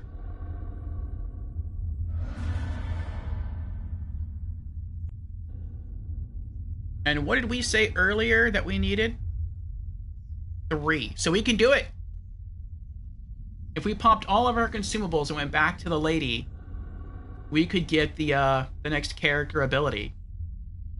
And we would probably have to pop some tar consumables too, but we could probably do it. I don't want to do that now though. We've come this far. I don't want to erase all of our progress. Zim says, not if more just keep coming out. I mean, that's true. That's why I held off on getting a... Well, that's one of the reasons I held off on getting a PlayStation 5. It's like I'm just adding more and more... Ooh! I'm just adding more and more games to my backlog. I need to just play what I have.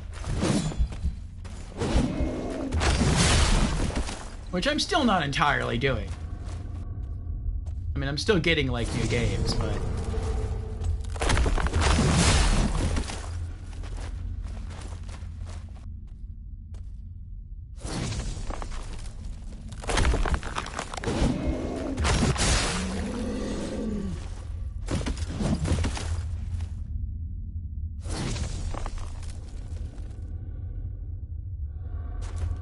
You know, for the most part, I'm just trying to work my way through my back catalog. Alright, I think this is actually the right way that we're supposed to go. It looks like the stairs just keep going down, down, down. I mean, I see those stairs leading up. But, yeah, I don't think this is just a loot room. Let's go back the other way. Zim says, my games to playlist grows so much faster than my games played list. Well, same here.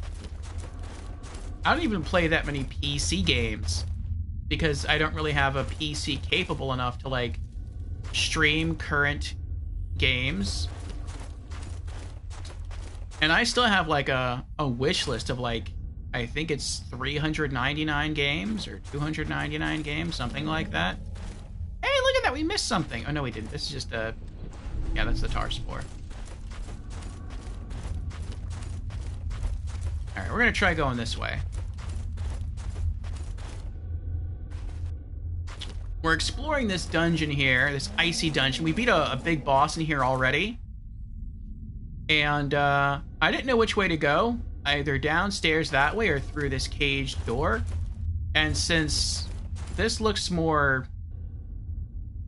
I don't know, scarier because of the cage, and there's a big guy in there with a shield, I thought maybe, like, that's the way you're supposed to go to push through the rest of the dungeon, and maybe downstairs was just some loot.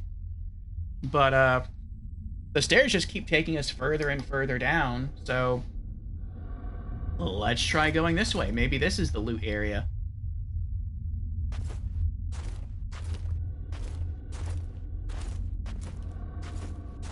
Oh, he is guarding a loot chest. He's not alone, though. Sword guy there. Sword guy there.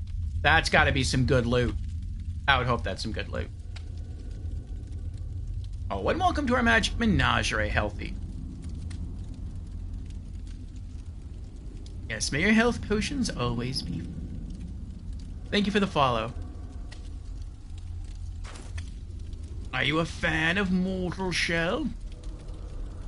Let's see if I can get him... Oh, wait, I have an idea. Now, this could backfire horribly, but we'll see what happens.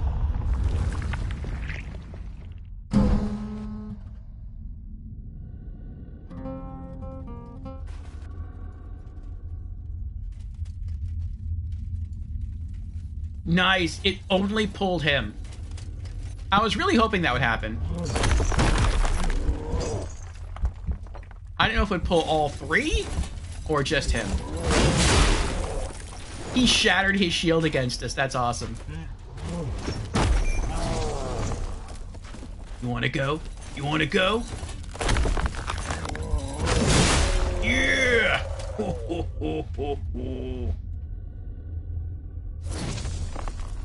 Nice.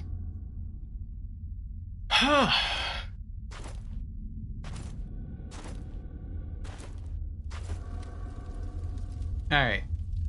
Now, how am I going to pull these swords guys one at a time?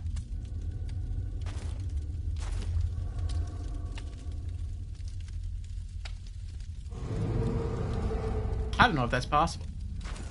Well, we'll see what happens. Oh, we did it! Nice.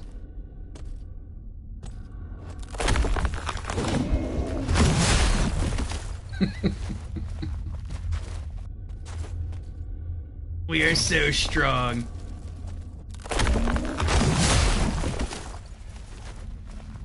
Making him backflip.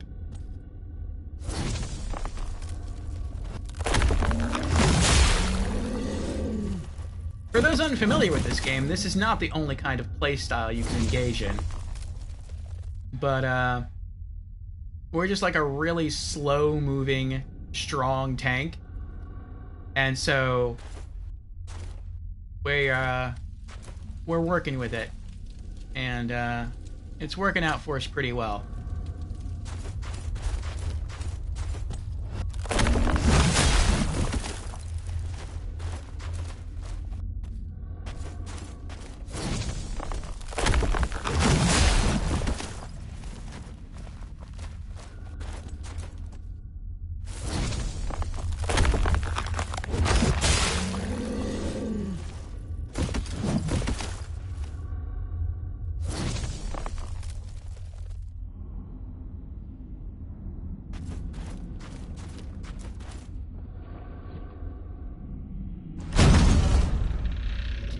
Radiant Winterglass. Nice. Our other weapon upgrade. Very cool. No pun intended.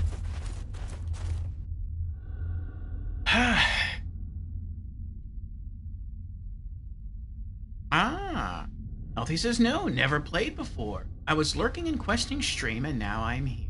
Good to meet you. Good to meet you as well. Yes. Questing is a very cool streamer, very laid back most of the time.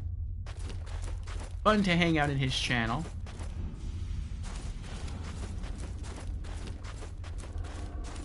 He does a lot of variety stuff. Also some IRL stuff as well. Oh, that's right. I was like, I came in here to look at something specific and I don't remember what it is. There we go. Radiant Winterglass. This Winterglass gem could be nestled inside the Martyr's Blade. For those whose wickedness marks them unworthy of a simple execution, there is another verdict. These sinners are given poison and then bound in a prison of Winterglass, so their deaths may be prolonged for centuries. That sounds messed up.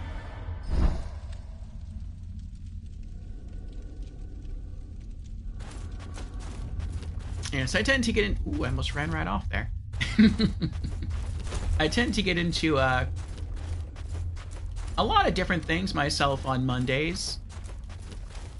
And we do a lot of role-playing games here. We really enjoy the Souls series, similar to like Lies of P stuff. Though I tried the demo to Lies of P a couple times, ultimately it wasn't for me.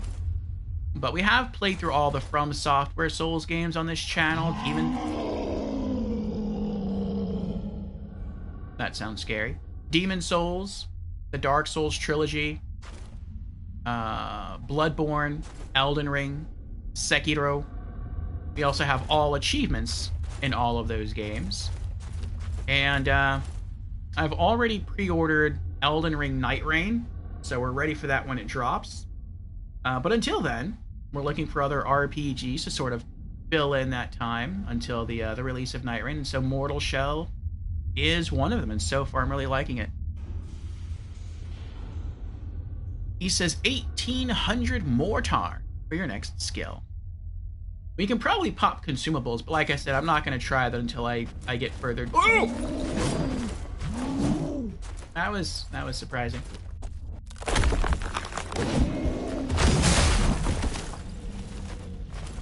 I'm not going to try that until we see that lady again. I don't want to go reset all the enemies.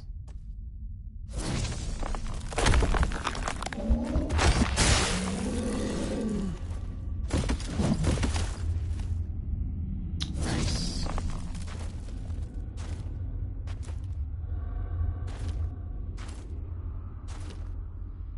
All right.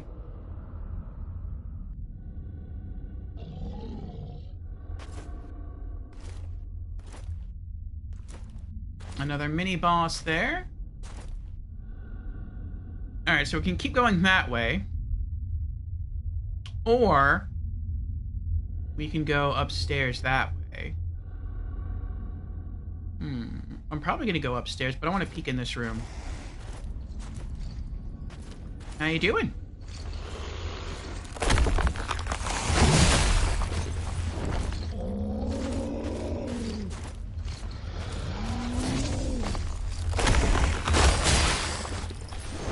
One more. Oh. Ooh, that was close.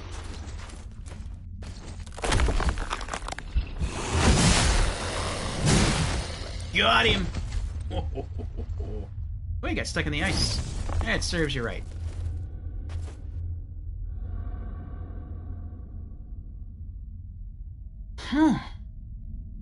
He says, that's awesome. I enjoy the Souls games too. I actually just finished playing Lies of P a couple weeks back.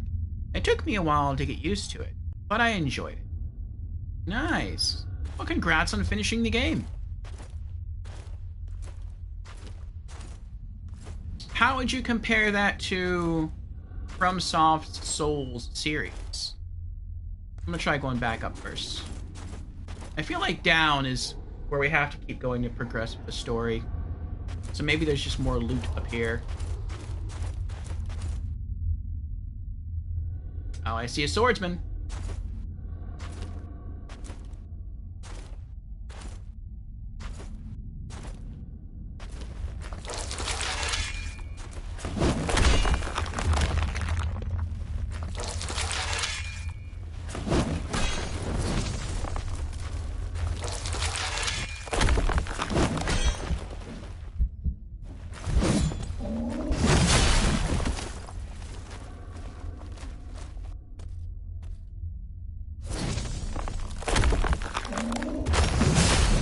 I don't even have to really move that much with my character when fighting this guy.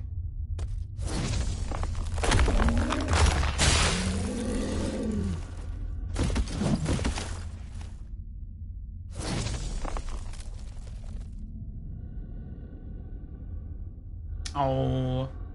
Questing says the clown destroyed anything resembling my mental health.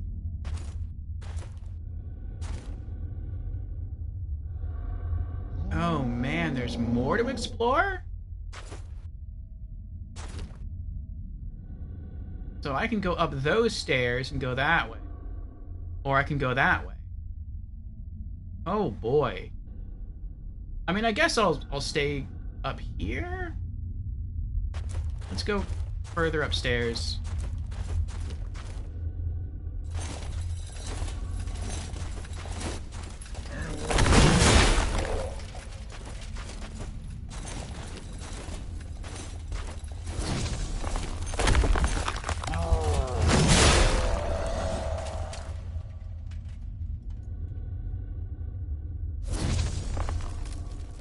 He says, the pairing is much less forgiving than Sekiro.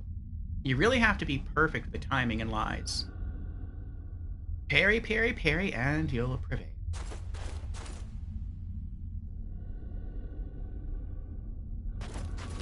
Yeah, I think that's ultimately why I didn't get into Lies of P. It felt more demanding. And the combat, like the parrying combat, wasn't quite as rewarding. Is that her?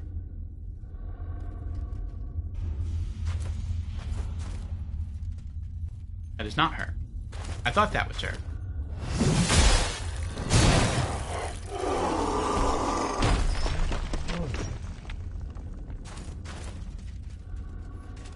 I got excited. I thought that was Janessa. I was like, oh, look at that.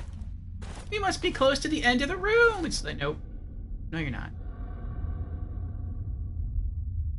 Oh my goodness, there's more.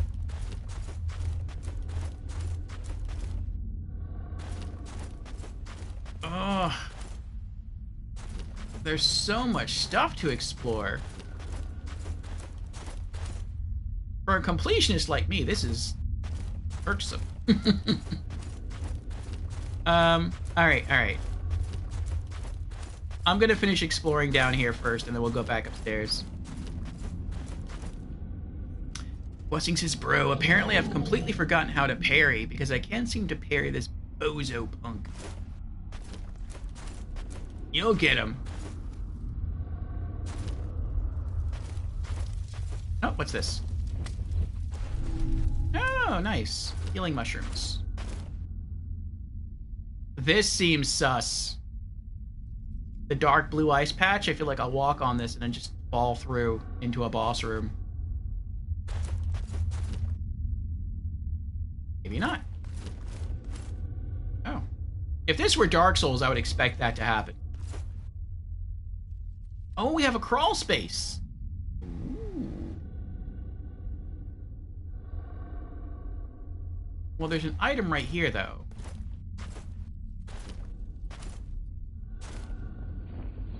Glimpse of affection.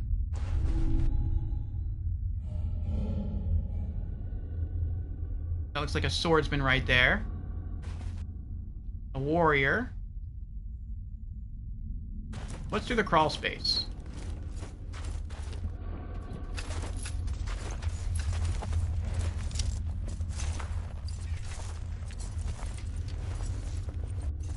Uh-oh. Hi. Oh, he just lost interest. Interesting.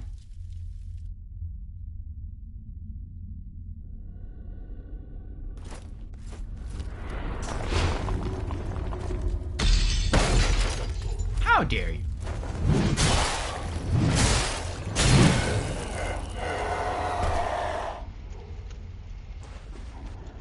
Eat ourselves a nummy mushroom. What's this? Scripture of Ardor. A barely legible prayer dotted with stains.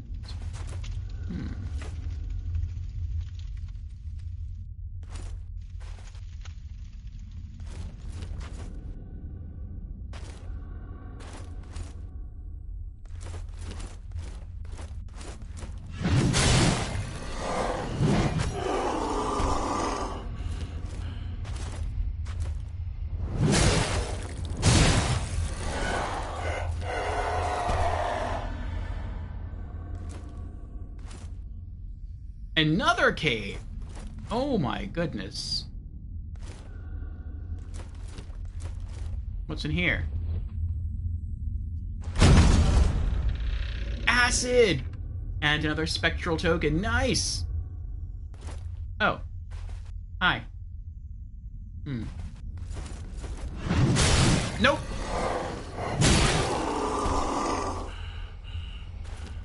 Good thing East taught me about those running attacks.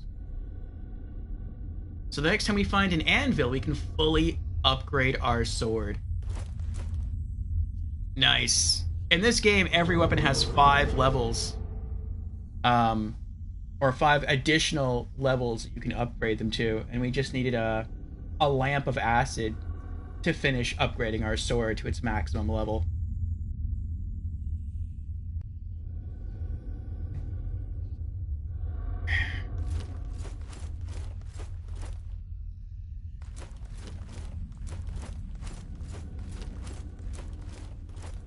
Can I break this? No. Okay. Alright, where does this go?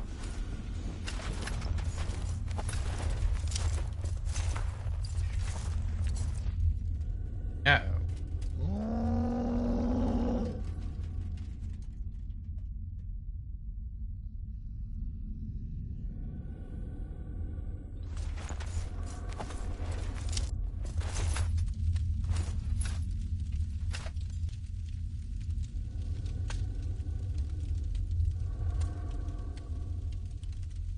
Oh, I think I know where this is.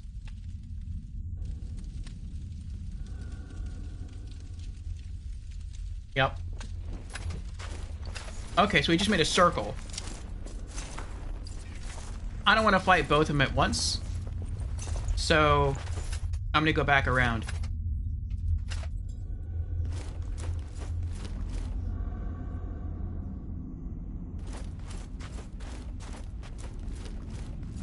I'm glad we finally found a dead end.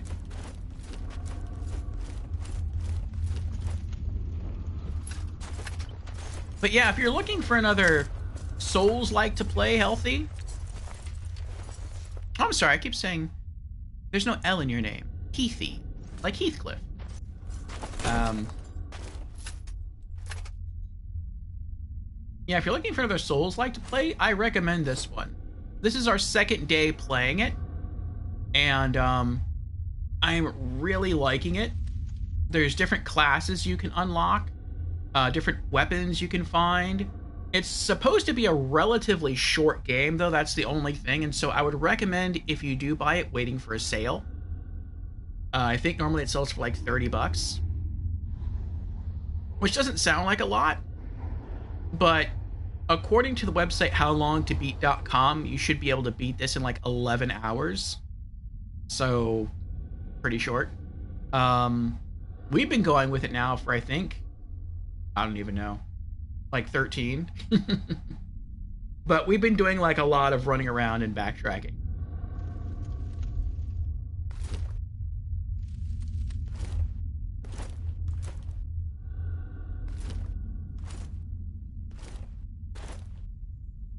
Okay. Will the other loot pull aggro?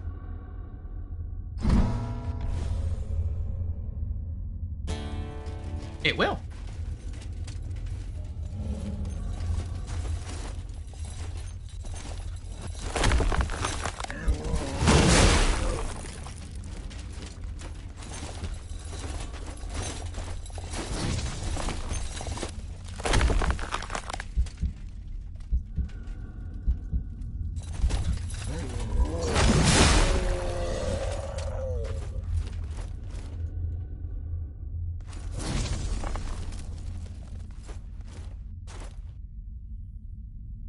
Yep, there's the crawl space. Nice.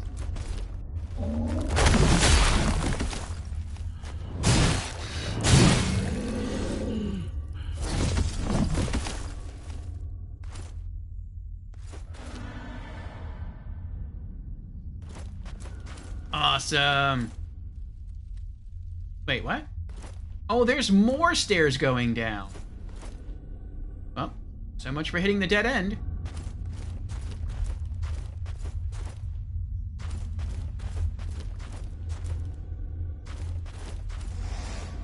Oop. Well, at least we're still going down instead of up. Oh, no.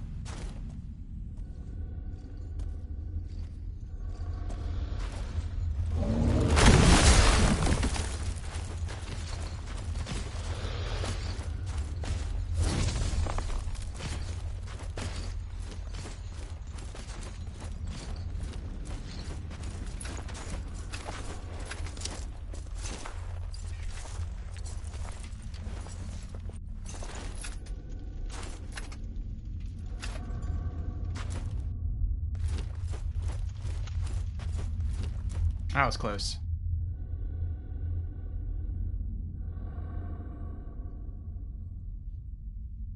Oh, is that true, East? You can try this game for on PlayStation Plus for free if you play on PlayStation? It's part of the PlayStation Plus catalog?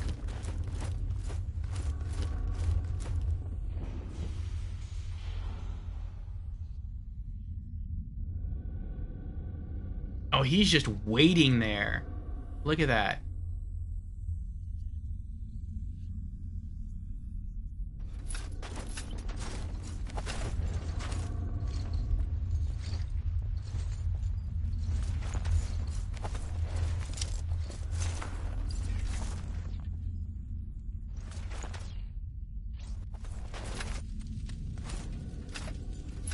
We have an ad starting in 50 seconds, just to let everybody know.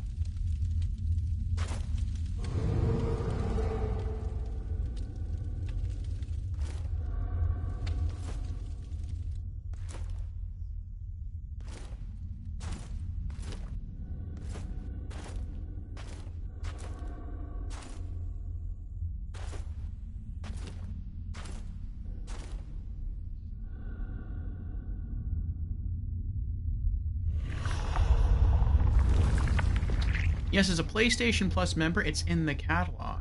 Nice.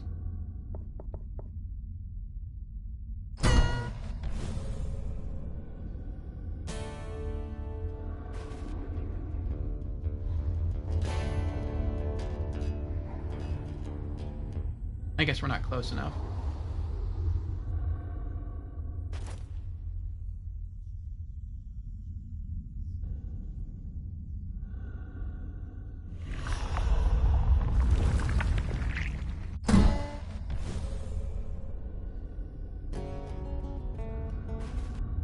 There we go.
Nice.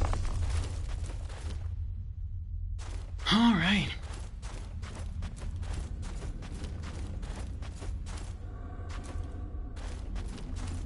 Is that a crawl space? No, okay.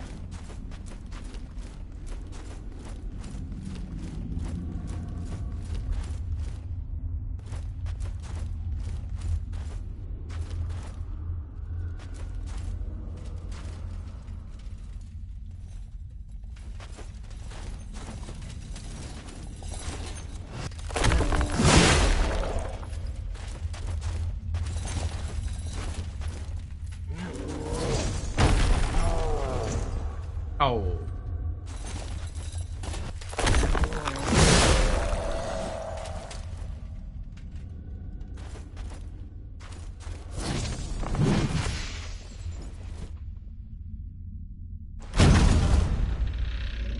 Ethereal Yapasan?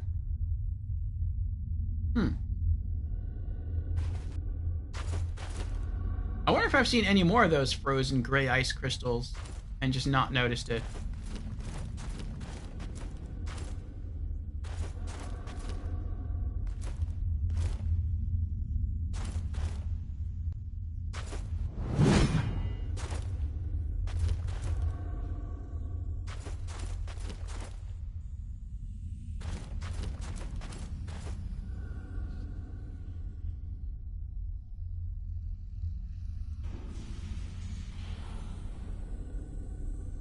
This looks like a boss area to me.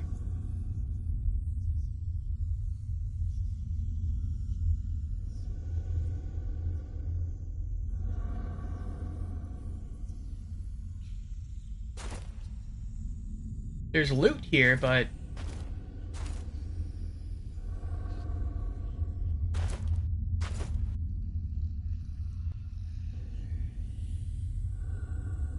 Oh, that's her. That's Janessa.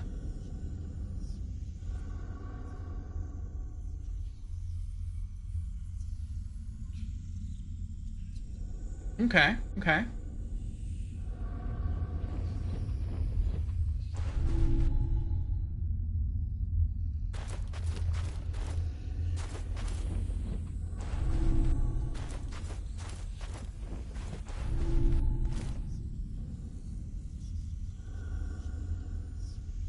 Oh, what's with all these shades floating into the ice, though?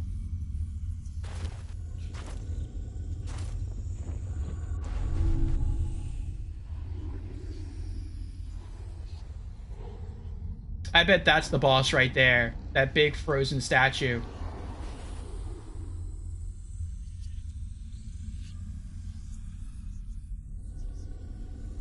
Welcome back from the ad, everyone. I think we found our next boss. There's our bonfire lady. And I'm guessing that big frozen statue's the next boss. And so, since we know how to get here now, we know where she is, we're going to leave her alone. We'll be back. And we're going to head upstairs. And we're going to finish exploring up there. I like to be as thorough as possible. Similar to Dark Souls 1. I really don't want to re-explore dungeons if I don't have to. And I probably will have to re-explore some of them at some point, because I probably missed key items. I hope not. I'm not using any sort of guide to help direct me through anything. But, at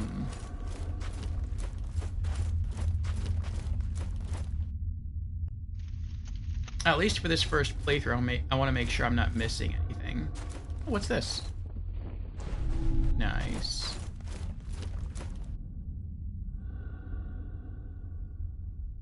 What? Wait, what? If I crawl through there, I come out there, but then what's here?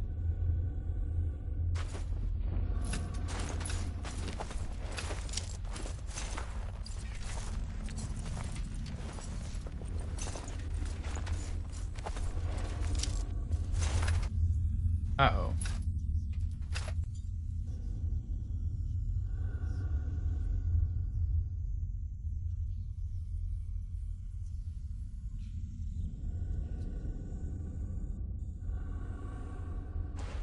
I'm gonna heal.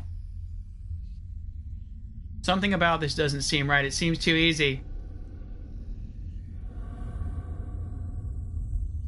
No enemies. A treasure chest on the opposite side of the room. Something's not right.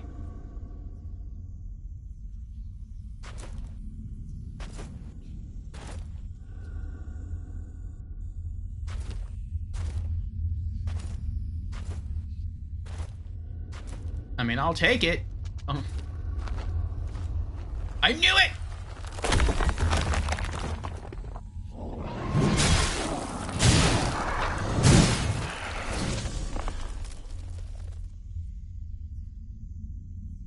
So they can go invisible now? That's creepy. Or maybe they were stuck to the ceiling and I just didn't see them? I don't know.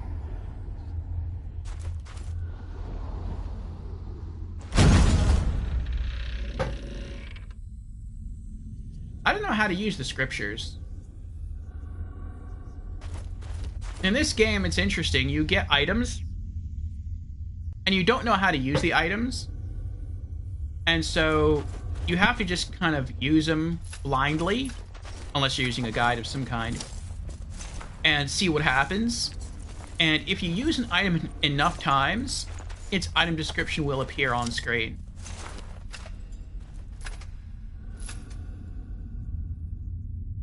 But I mean, you could potentially use like a really awesome item and waste it and have no idea that you're wasting it. Or you could eat something that poisons you by accident, which I've done.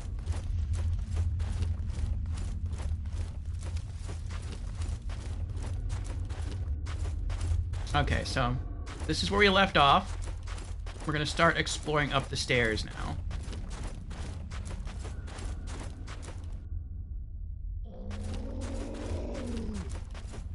Alright, now instead of going further upstairs, we're gonna poke our nose in here.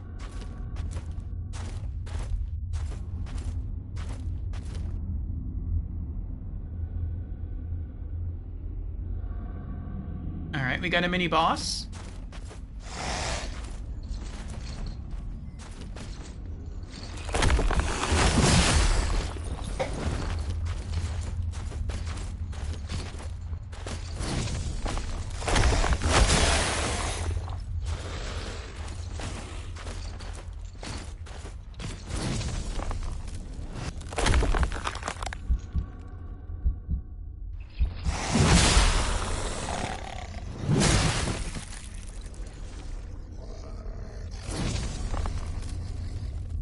He says scriptures are familiar to the tokens found in Mortal Shell, except they grant a bonus upon a successful parry rather than getting struck while hardened. Oh, I don't know what tokens do either. So they work with parries. So the game really wants you to get good at the parry system. What you mean makes sense. That's probably why in New Game Plus you take chip damage if you just try to tank everything with your stone form.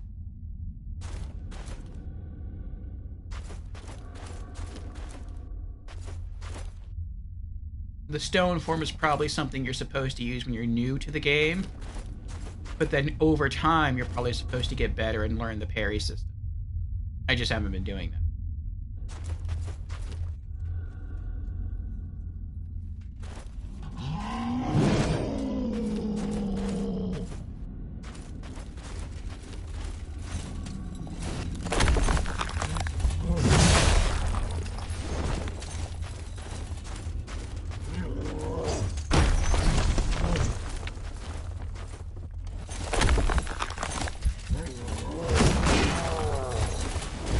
He blocked it.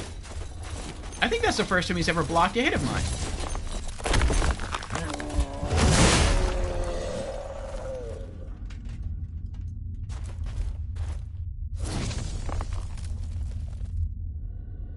Using the mortal token will allow players to convert the damage taken into health gained while hardened.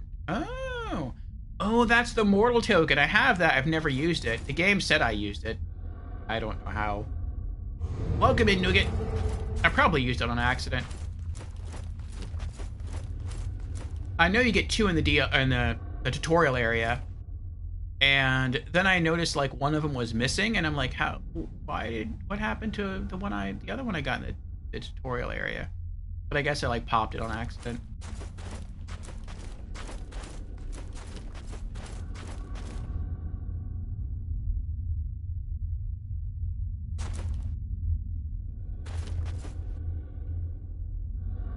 Well, now where am I?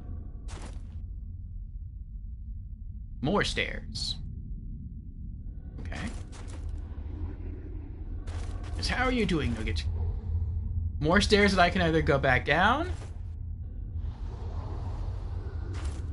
or back up. Did I just not see this cave? Maybe this cave was always here. Let's try going up the stairs some more. Nope, there's a swordsman here. So I haven't been that way yet.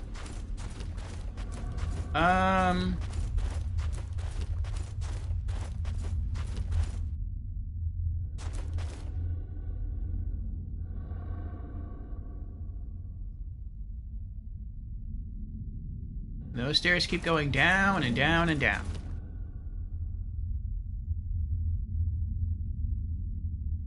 I definitely am going to be a Stairmaster. It seems that way.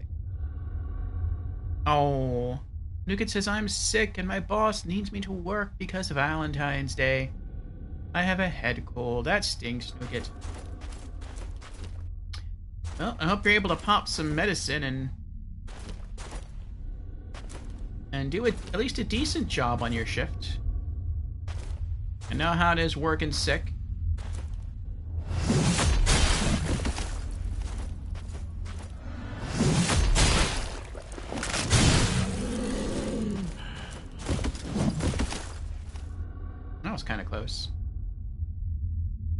And it can stink sometimes.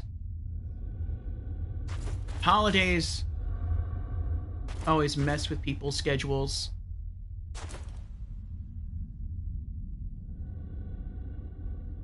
No head throwing it. Right? He almost did it. I thought that maybe they threw their heads sometimes when they died, but I guess that's not the case. I guess they throw their head when they get low on health. And they sense that you're about to kill them.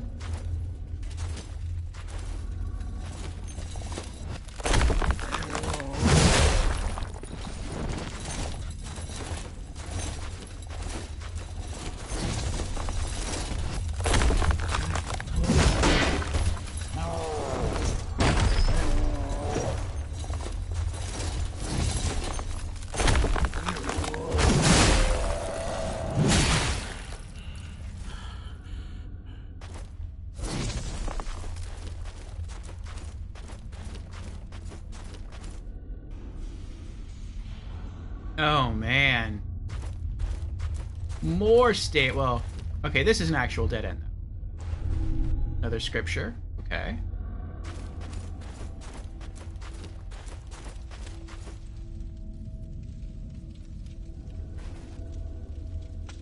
I look cool. Nice pun, Nougat. Nice pun. I bet he is cold. Wearing tons of steel armor. Walking through an icy environment.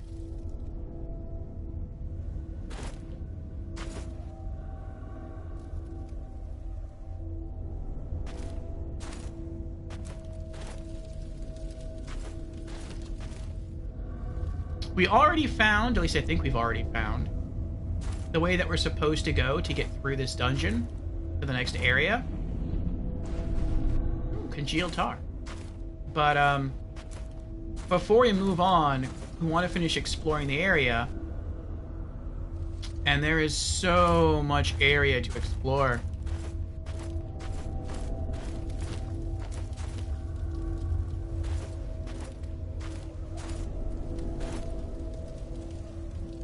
Ooh, I bet I know where this is. I bet this leads back to Janessa.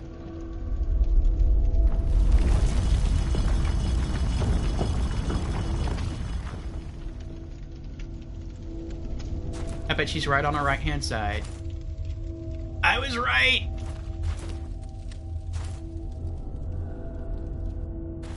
We found a shortcut back to her. Very cool. I still can't talk to her, though.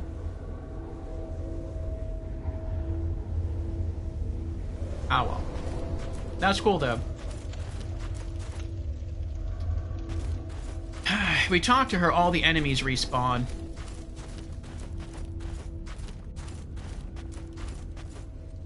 You finished with Sekiro? Yeah. I was really surprised by that. Out of all the Souls games, Sekiro is the shortest. And, I think on our first playthrough, it took us... I don't even remember how long it took us. Maybe, like, 2.5 to 3 weeks. And then, like, our second playthrough took us, like, maybe a week. And then, like, our third playthrough took us, like, 2 days. And then our last playthrough took us, like, 2 days. And, yeah, we got all trophies for Sekiro. So, it's like we've done it. We have conquered every From Software Souls game. Beat them all. Got all trophies. And so I guess now it's time to start moving on to Souls-like non-FromSoft games. At least until we get another FromSoft Souls game. And that's coming out in another 105, 106 days. Once we get,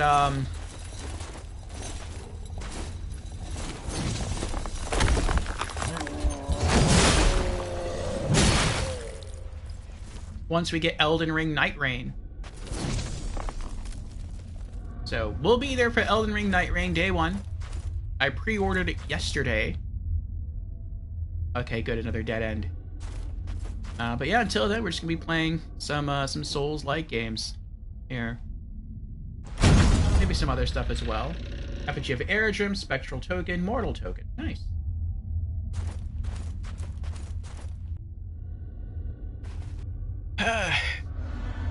Did I see Tides of Annihilation? I did not. Hack and slash game?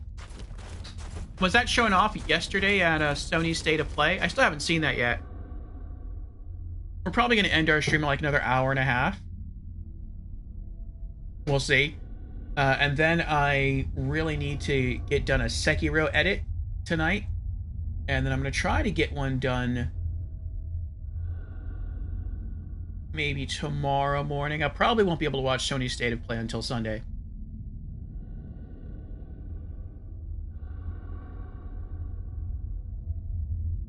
The pre-release trailer is reminiscent of Dark Souls 3. Ooh, that sounds good. Zim says, is Dark Souls 1 shorter without the DLC? Not sure.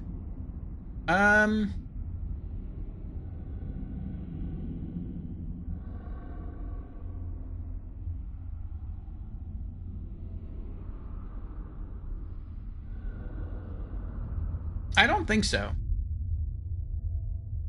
I feel like with the amount of ground you have to cover, they're probably kind of close. If you know where you're going in both games. Because you don't even have to step foot in the Undead Burg at all in Dark Souls 1 if you have the Master Key and if you know where you're going. And that cuts out a lot of bosses and a lot of ground. But I think what makes Sekiro faster is you can avoid even more areas with the grappling hook. So it's not like you have to like run a whole bunch of stairs and then, you know, climb ladders. It's like, no, you just see a rooftop, pull yourself up, see another rooftop, pull yourself up, and boom, you're at the next boss. So, like, the level traversal, I think, is what makes Sekiro faster. And once you get used to fighting the bosses. Nougat says, must have been because I had a bunch of new games pop up in my Lemmy feed yesterday. I think we already talked about it. Yeah, I think we did. Alright, so we went all the way upstairs. We went that way. That took us to a chest. We came up here. That took us to a shortcut back to Janessa. So let's go back downstairs. And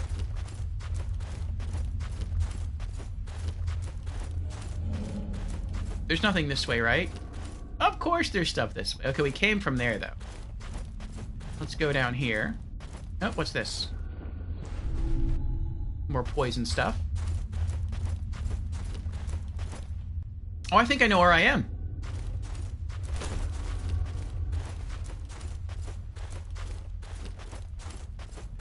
Nice. Okay, I know where I am. So we came in here to kill that mini-boss thing. And then we went that way. And yeah, that brought us out and around through the cave there. Okay. So we're eliminating passageways. That's good. I almost want to run back to this whole place. Because we've killed all the enemies in here now. And so I can kind of explore to my heart's content right now, but we'll let it go. I don't remember if I came this way.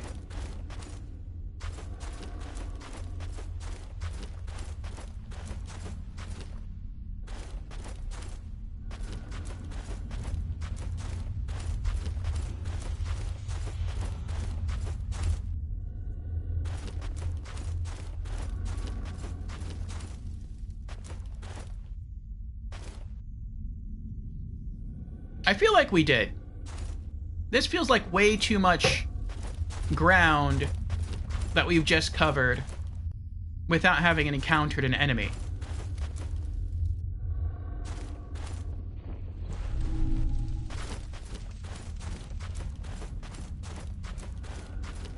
Yeah, I was right. Okay, so this is the cage area that we explored earlier.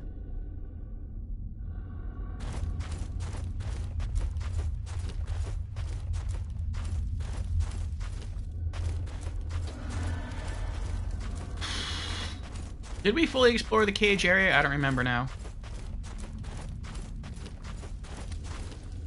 Oh, that's right, we did. That's the item chest. This was just a loot room. Okay. So now we can make our way downstairs to Janessa and the next area. Though I think the next area isn't really a next area. I think it's just a boss fight.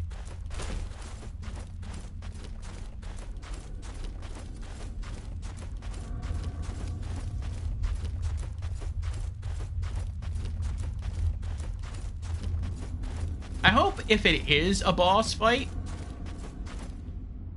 that once we kill the boss, we don't have to turn around and run like all the way back up here and kill a whole bunch of these enemies all over again just to get out. That would be irksome.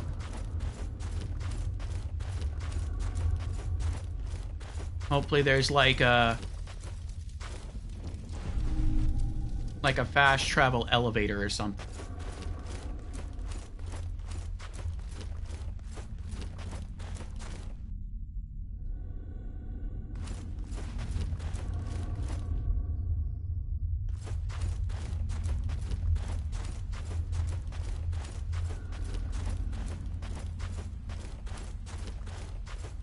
Oh, that's right. We're supposed to use one of the crawl spaces.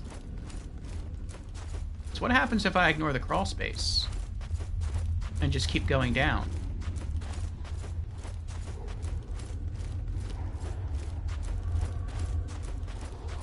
Oh, I guess we don't use a crawl space. This is the next area. Okay. Wait, where did the other crawl space go, though? It was 3. One took us in a loop, and then the third one took us someplace else.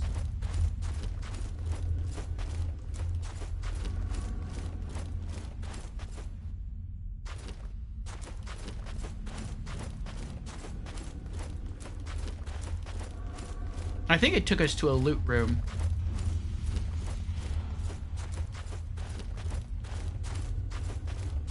I want to check it. This one.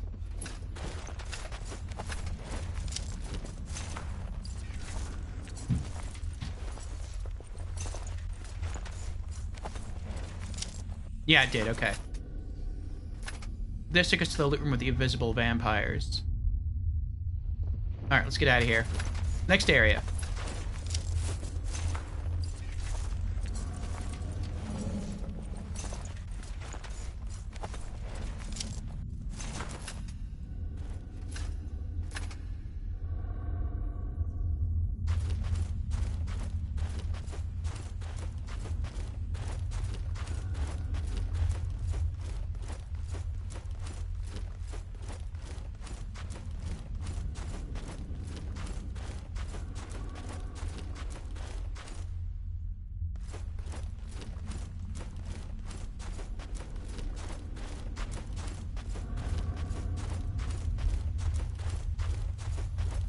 I wonder how the PlayStation 5 enhanced version of this game looks. Now this seems a little sus to me. Like, I'm pretty sure that's the next boss. Or if not there, it looks like there's an archway to the left. But if we look down, we can see that there's blue cracks in the ice. We can see, like, corpses floating beneath the ice. So I wonder if I try to go that way, if the ice will just, like, break out from under me and I'll just, like, get caught in the flow and have to go that way. And maybe that'll take me to, like, the next boss encounter. And then maybe eventually I can find my way back here and then I can talk to her. I don't know. I'm going to try not to walk across the ice, though. Not directly, anyway.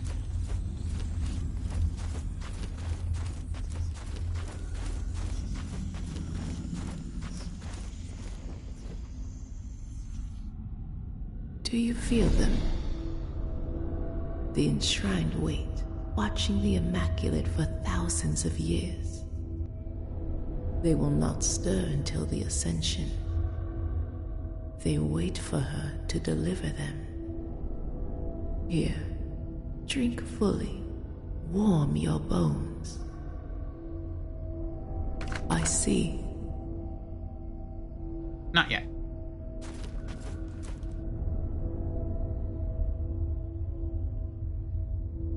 Oh yeah, look at this.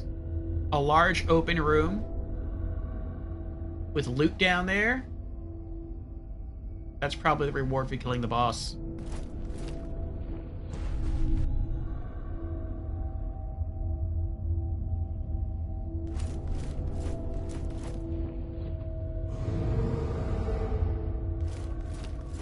Now I'm curious. Okay. Alright, alright. Sip this. We've got our full heal. Okay, the next ability that I wanted was this one. Recollection of Death. Regain last chance upon defeating enough foes. So last chance is basically, it's kind of like Sekiro's resurrection system, where in this game when you die, you sort of get one more chance, only it's one more chance at full health to kill whatever killed you. But it works different than Sekiro. In Sekiro, it just happens automatically. In this game, when you're about to die, it's like your soul gets knocked out of your body. And if your soul gets hit, it dies instantly. It only needs one hit to die. But if you get knocked out of your body and you can manage to run back into your body, then you basically get another chance at full health. But then if your body gets killed again, then you're dead. You can get the last chance resurrection back whenever you talk to her. But with this ability, you can also get it back after defeating a certain number of like enemies in the game. And so I like that. So this is definitely something I want to get. We need 4,000 tar. Let me type that in again. And 25 glimpses. Okay, let's see if we can get that.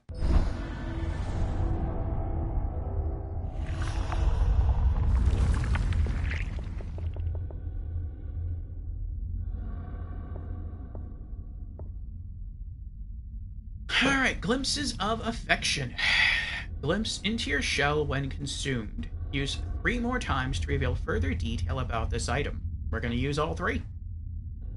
This glimpse of affection pulses with desire.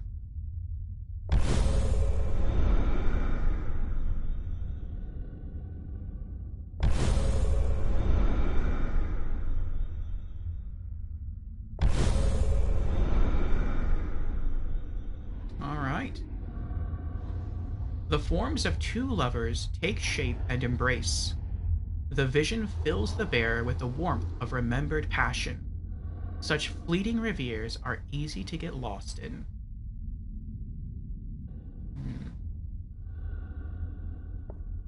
Okay, what's next?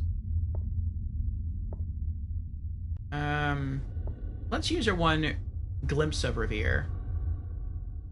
A resplendent glimpse, rippling with potential. Within this glimpse, one sees their own visage staring back bright and clear. Peering deeply, one notices their face is lined with rivers of intertwined light. As one tributary wanes, another swells, ever shifting, ever flowing.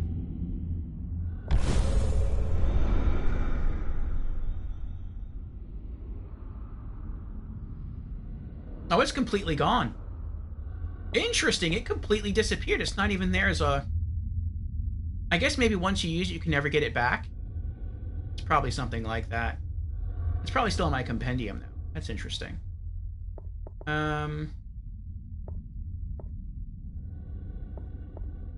Glimpse of wisdom. Glimpse into your shell when consumed. Use 6 more times to reveal further detail about this item. This glimpse of wisdom curiously curls inward.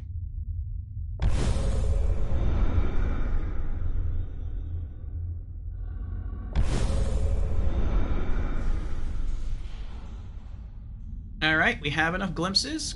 Now we need more tar.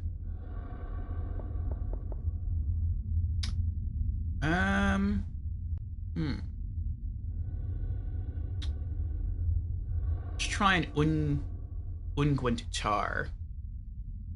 Use this item to reveal its effect. Use 3 more times to reveal further detail about this item. The semi-liquid and greasy runoff of nectar.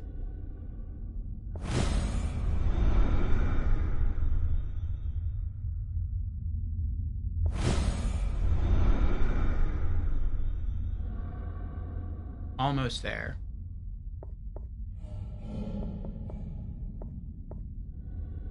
Congealed tar. Grants a tiny amount of tar when consumed. Use 3 more times to reveal further detail about this item. Old nectar, oily and congealed.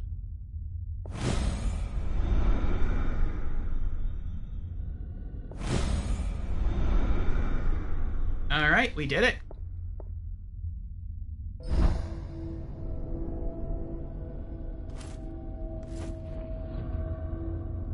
Yes, taste the truth.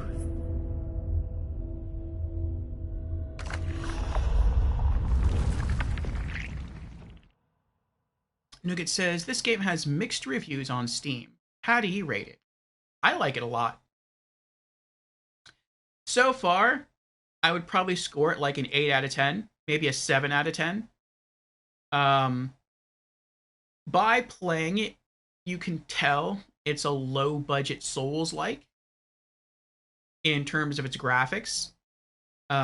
Little things like when you run through the snow, you don't leave any footprints. It would be nice if your armor had not necessarily more detail, but it was shinier, or maybe your weapons were shinier, or maybe as you further upgrade your weapons, they would get shinier, they would look cooler. Maybe they would glow. I don't know, something to make them look cooler. Granted, Dark Souls doesn't really have that, but I mean, Dark Souls has a lot of weapons. This game has like 4, 5, I think, maybe. So, fewer weapons. I would like to see more detail and more cool stuff with them. Unless I'm doing something wrong, I haven't noticed any music in the game other than when like I'm playing an instrument or when someone else is playing an instrument, like an enemy in PC. Sound design is really good. I like to hear the falling of the bodies. I like to hear the death groans. I think those are pretty cool. The gameplay, I think, is very, very well done. I think there's different play styles with each of the shells. They all have unique abilities. And I like the stories of each of the shells, at least from what I've gotten to hear. And I think the lore of the world is interesting, and I like the map design. So I think it's very, very well done. Yeah, but I can see how people maybe wouldn't like it because the combat, at least with the shell that I'm using, the combat is slower. To be successful safely, you kind of have to wait for the enemy to attack you, and then you counter. And that's what I had to do a lot of the time in Dark Souls 2. And so the pace of combat is kind of slow in this game. And so if you don't like slow-paced combat, then you may not like this game. Now, I know there's a rogue class, and there's also different weapon types. Like, there's a pick and chisel weapon that looks like it's the smallest of all the weapons, and so maybe, like, it's really quick. And if you combine that with the rogue class, maybe you can get, like, hyper-offensive and do a lot of really cool, quick stuff, but it seems like most of the classes are either slow or balanced, and they're not fast. And so if someone enters this game hoping for more fast-paced combat like Sekiro or Dark Souls 3, they're really going to get hit with combat that's going to be more reminiscent of like Dark Souls 1 or Dark Souls 2. And so because of that reason, I can see them not liking it. Zim says, for me, Sekiro was 62 hours, 2 endings, and Dark Souls 1 was 65 hours. But Dark Souls 3 was 56 hours with all DLC. Interesting. Oh, Dark Souls 2 was 106. I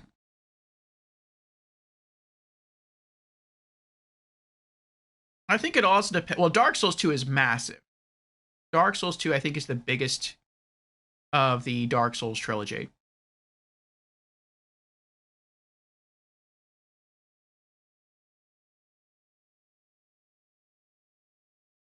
Nugget asks, how far through are you? I don't know. Yeah, I can't say. I don't know. This is supposed to be a really short game, though. You're supposed to be able to beat it in like 11 hours. We've probably been playing it now for 13, 14 hours. So we're probably getting kind of close to the end, but we've been doing like a lot of backtracking and stuff and exploring just to get like unlock the different classes and to unlock the different weapons and to upgrade the weapons and stuff like that. So I mean, I anticipate us being done with this game by the end of our 12-hour stream this Saturday. But we'll see. Nugget says, I still haven't finished Dark Souls 2, the last 2 DLCs. Good life choices. Don't tell him that. No, you must finish Dark Souls 2. The best is yet to come. Especially the some of the bosses in DLC 3. On the frigid outskirts. Best area in the game. You'll love it. The reindeer section was awful. He says, plus you are a master at lore, and you read. Yes, that's true. I read everything. Okay. Recollection of Death. Regain last chance upon defeating enough foes. 4,000 tar and 25 glimpses. My vision blurred and went opaque. The whiteness consumed the world, leaving only a vague memory. I felt hands guide me, ushering me away. Something sharp slipped beneath the plates of my armor. I swung out wildly, but my limbs grew heavy as cold crept in. I stumbled and fell, claws searching for the seams between steel and flesh.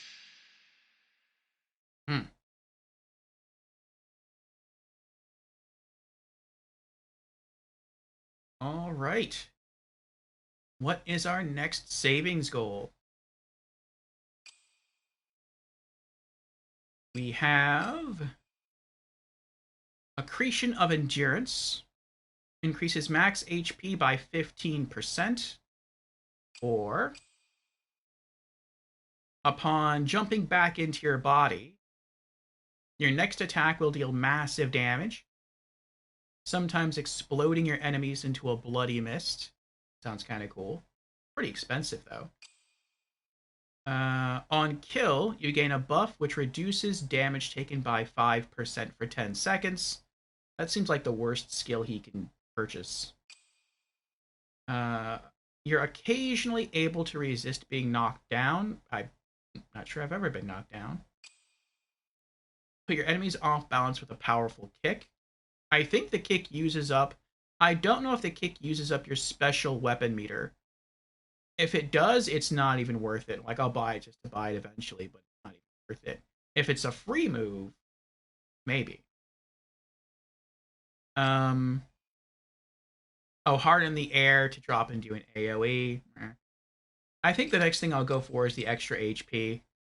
Accretion of Endurance. Ederdrim's max HP is increased by 15%. 1,000 tar and half a dozen glimpses. We might be able to get that now. Let's see.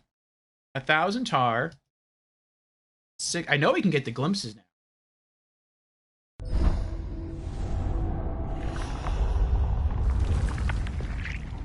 I wish there was an anvil here so I could finish upgrading the sword.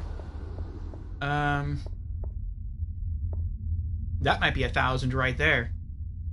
Tainted Nectar. Use this item to reveal its effect. Use 2 more times to reveal further detail about this item. Tainted Nectar, unfit for consumption. The foul slur will rend you from your shell!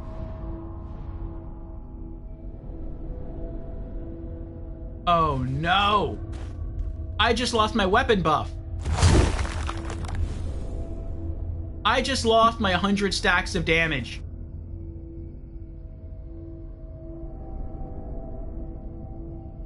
And it didn't give me any... Oh, that stinks.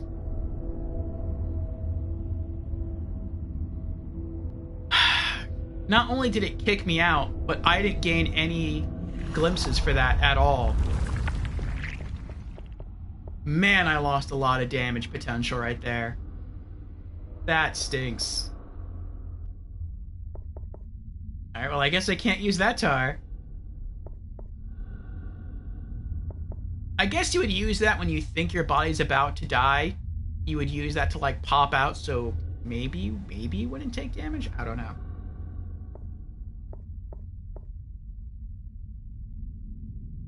Yeah, I have enough insight, or wisdom, or whatever you want to call it. Glimpses. I just need more tar. I need 1,000 tar. So I guess we'll wait on that.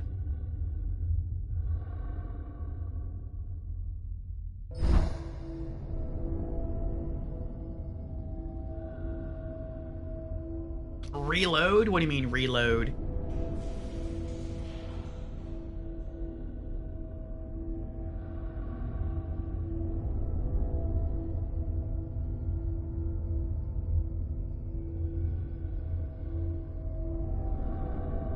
Zim says, in Dark Souls 2, I wouldn't have minded the cats quite so much if they weren't after the single worst run back in Souls history.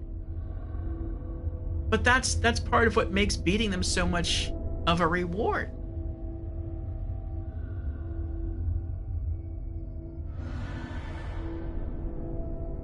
Look, it says in the second DLC, I got tired of runbacks for 2 bosses and put it down.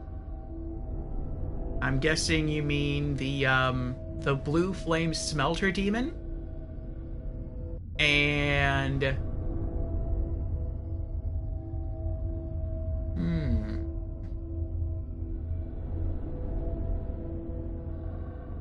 Oh. And... Suralon.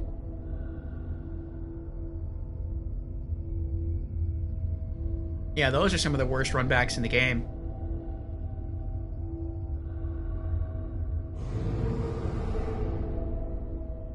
Alright, good night, Zim. Thanks for hanging out. Exit game and reload save.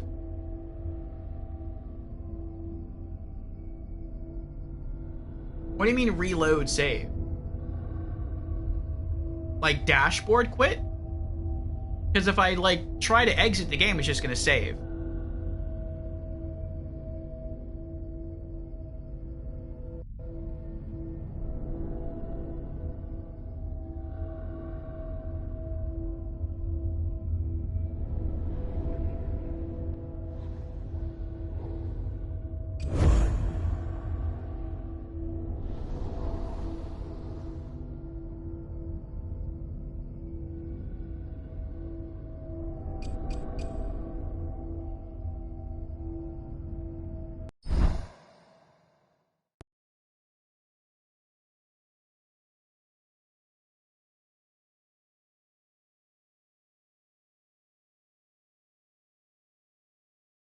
We'll see what happens. Oh, that's cool. I left off here and so it remembers that I left off here.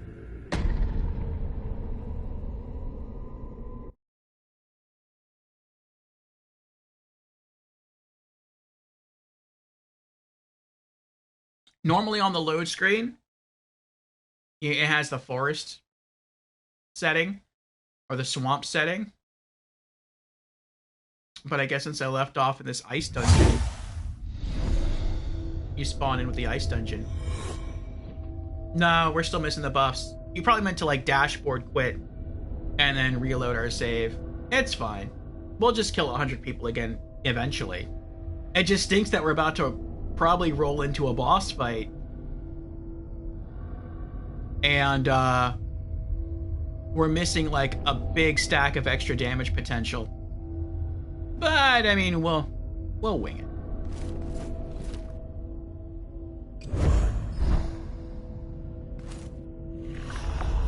Do we still have the abilities we bought, though?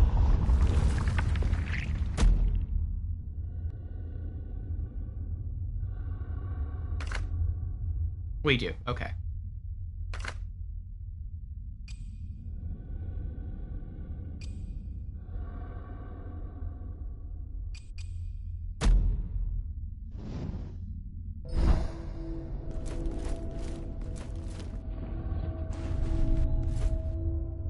Let's go to it.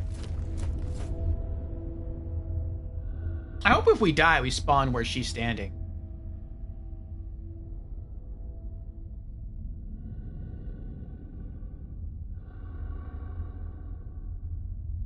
Oh, it's like the Queen of Vampires? Hmm.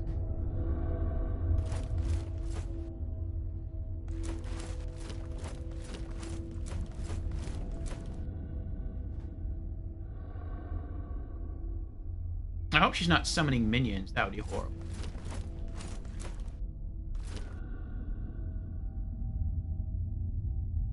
Oh, there's a crawl space there. What if I just ignore this and go for the crawl space?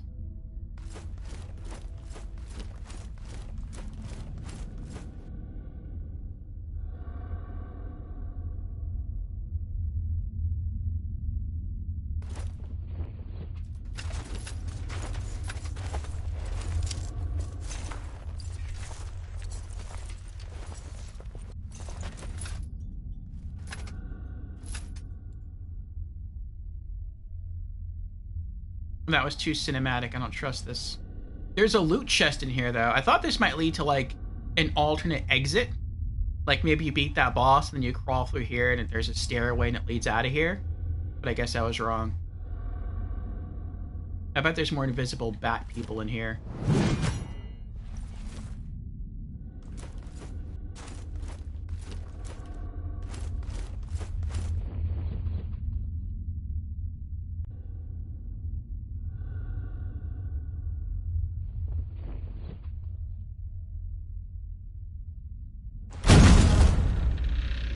Lips of Truth, Effigy of Eredrim,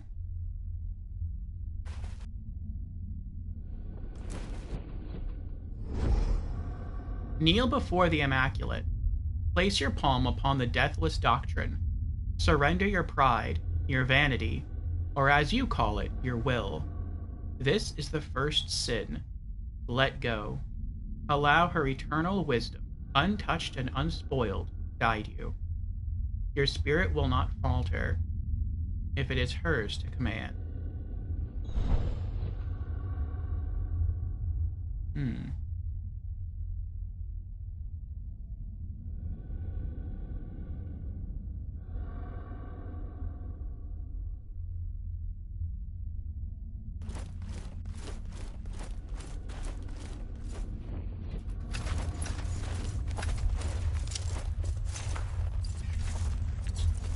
I was expecting to get ambushed in there. Maybe we would have, but because we had the camera panning backwards, like we were looking behind us as we opened the chest, maybe that's why it didn't happen. I don't know.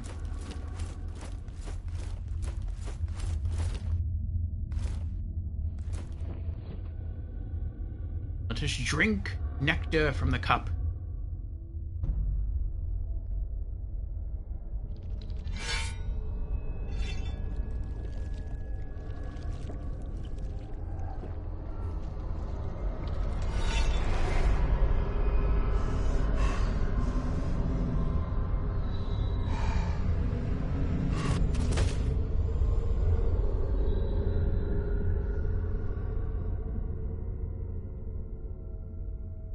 Oh boy. Oh, we have an ad starting in 6 minutes. Let me push that back a little bit.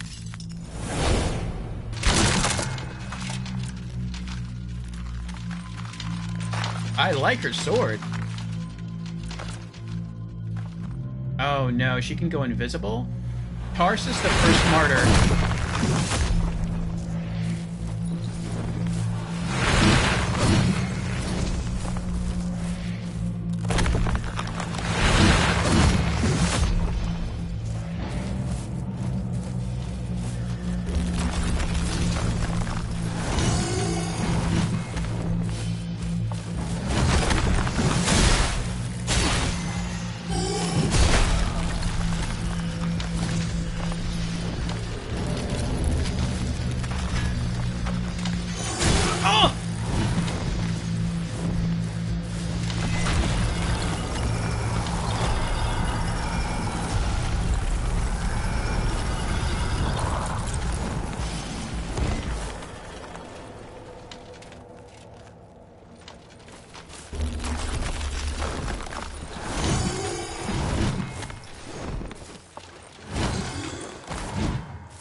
can throw the sword.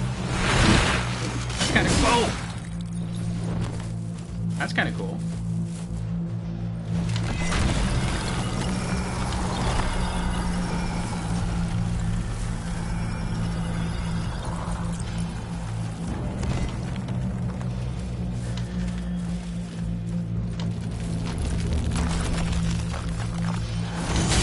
Oh! I tried to dodge.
Oh, I was prepared for the dodge that time.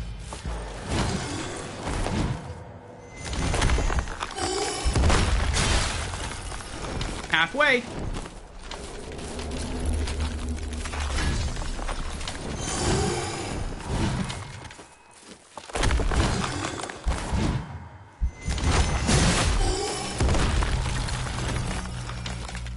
This is a scary boss.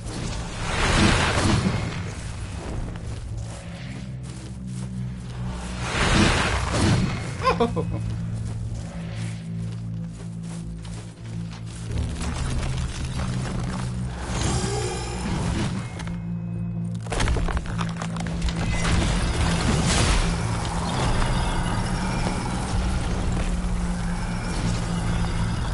I'm going through a lot of my mushrooms here.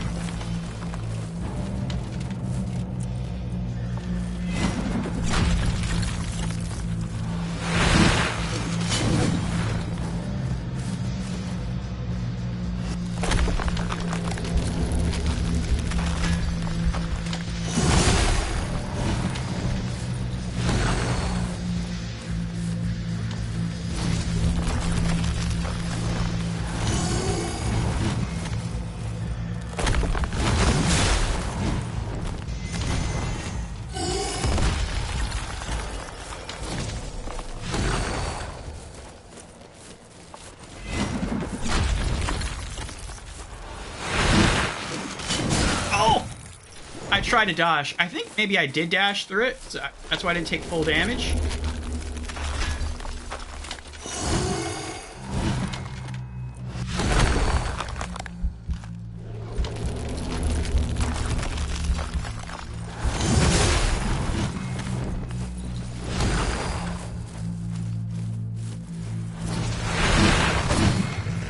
That was close.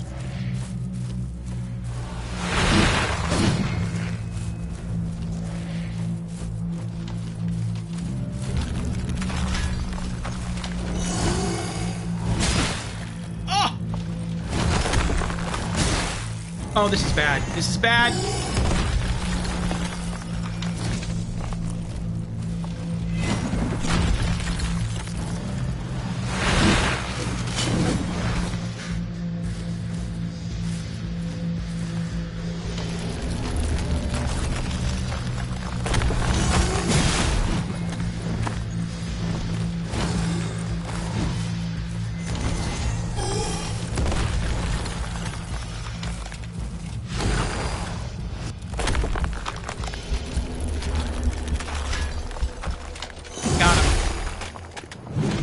Yes!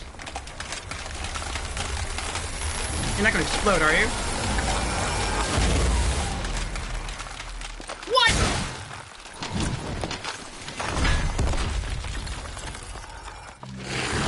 A phase 2?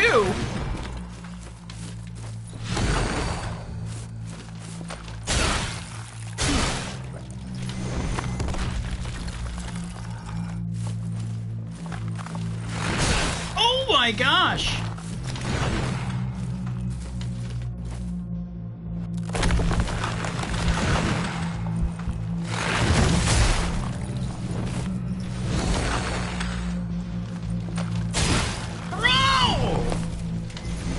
Heal. I literally can't heal. Like, I'm trying, but every time I heal, it's like it reacts.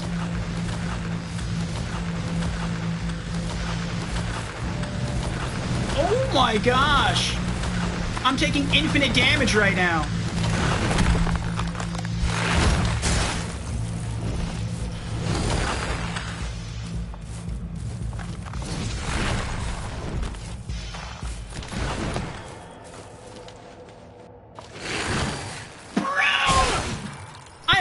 Spamming the circle button to dodge, and it's like my character just refuses to dodge. It doesn't take that long to eat a mushroom.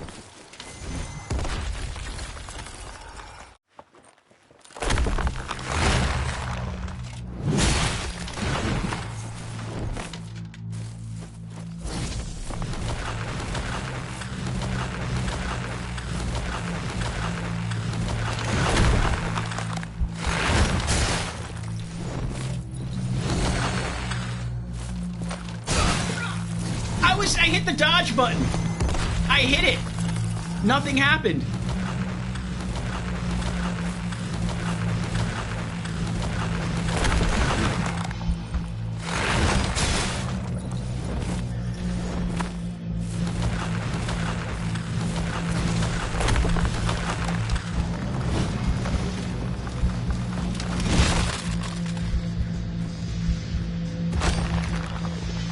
Oh, he froze me.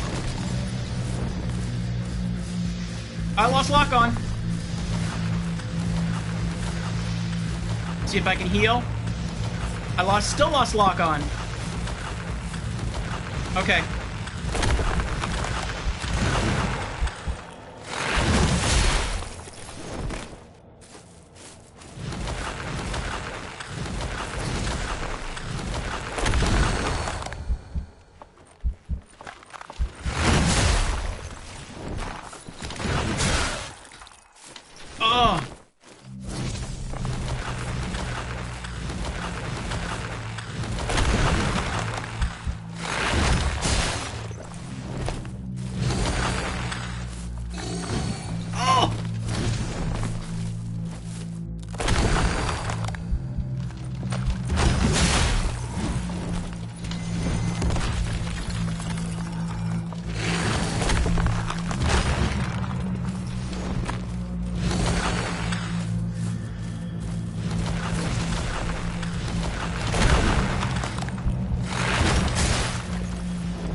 Hit the circle button.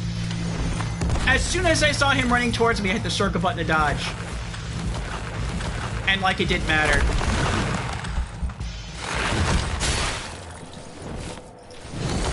I didn't even wait for the dash. I just saw like him pull the sword back for the swing, and I instantly hit the dodge button. It wasn't fast enough.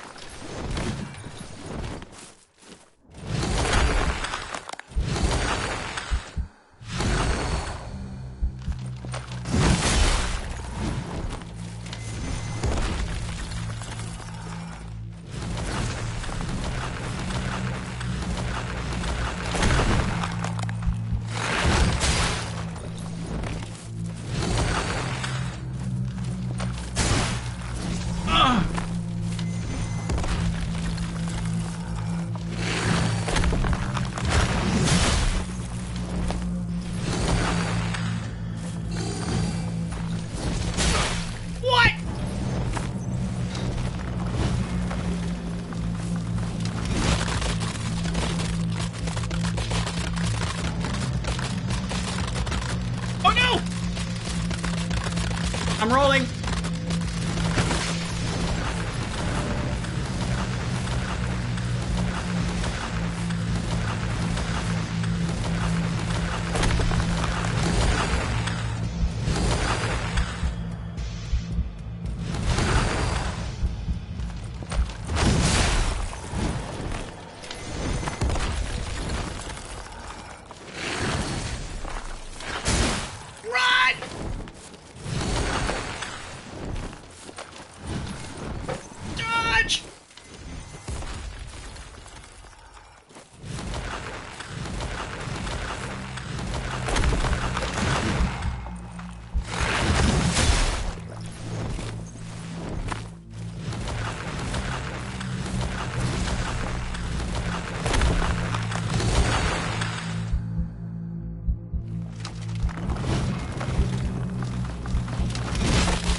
Two more hits and he's done.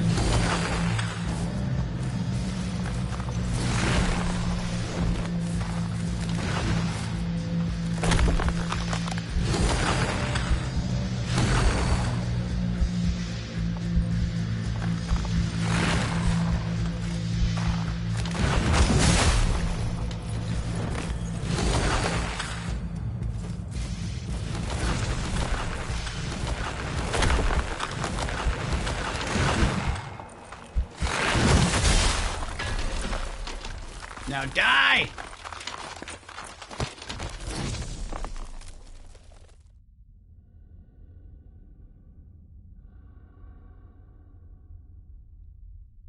Oh, we did it! We did it! Oh. East redeemed Congo Rats. Thank you for the congrats there, East. I'm gonna wait to pick up the loot, just in case there's a cutscene. Thank you for the GG's, East. I really thought this was going to be it. This was going to be the very first boss that was going to beat us. But no, we first tried another boss. That was definitely the hardest one so far. Oh boy. Oh, that was intense. I would like those kind of moves where I can go invisible and I can like ice slide against my enemies.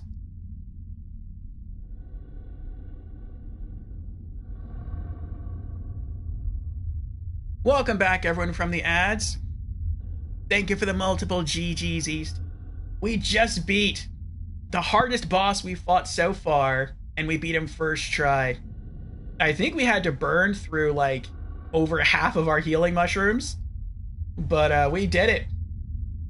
And yeah, we did it without our 100 attack buff. So he dropped some loot. I wanted to wait to pick it up until after everything was over here. Until after the ads over, in case this led to a cool cutscene. Thank you for the GG, Xanadu. Glimpse of insignificance.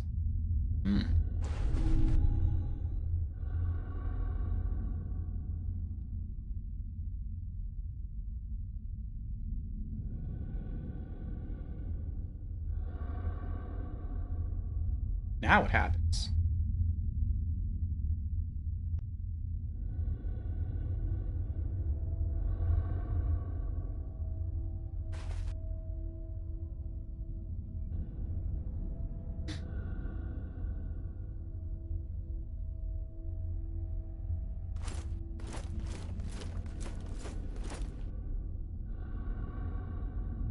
What's the vampire person?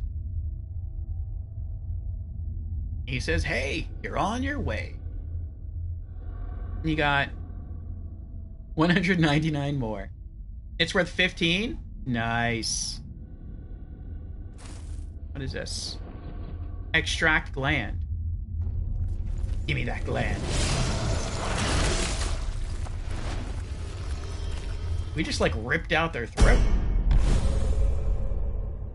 Item gained, crystalline gland.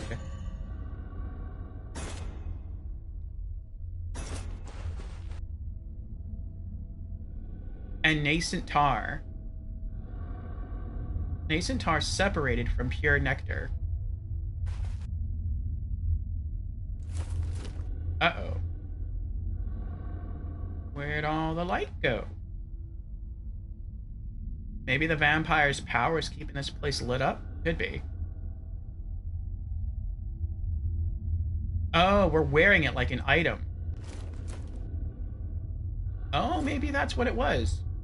Maybe they were in the statue because the crystalline gland like could reflect all the light through all the ice. And that's what lit the place up, and that's why, since we're holding it on our back, it's like a little portable lantern. I can't believe we got no tar from that, though.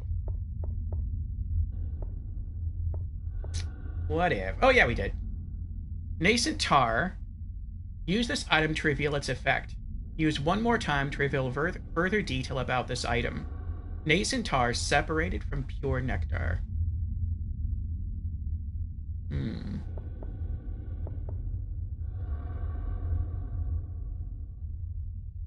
They forgot to pay the electric. I'm gonna guess this would give me like maybe 1,000 tar.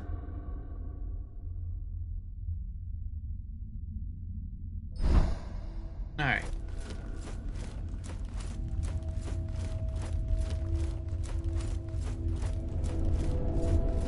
It's worth 2,500? Nice. We'll slowly start rebuilding our stack of mushrooms.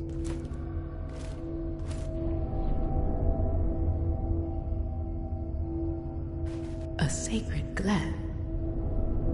Truly, you're blessed, foundling.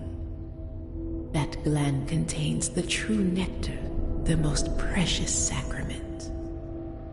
Each drop holds both transcendence and transfigurement. Rare is the soul brave enough to extract such an offering. I'm afraid I'm no longer fit for such work. The rite of extraction requires deeply pious hands, though perhaps deeply blasphemous hands would do.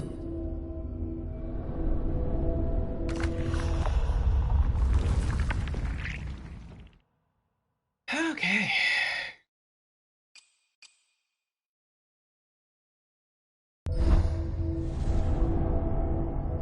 Let's check some lore here. In case we lose some of these items. It's probably a key item. It's not a key item. Oh, it is a key. Crystalline gland. Hard as stone, this gland thaws slowly. A crystallized gland, nearly translucent, reveals a void filled with nothing but bright, cold light. The glowing core holds a strange allure, turning the mind toward rapturous reminiscence.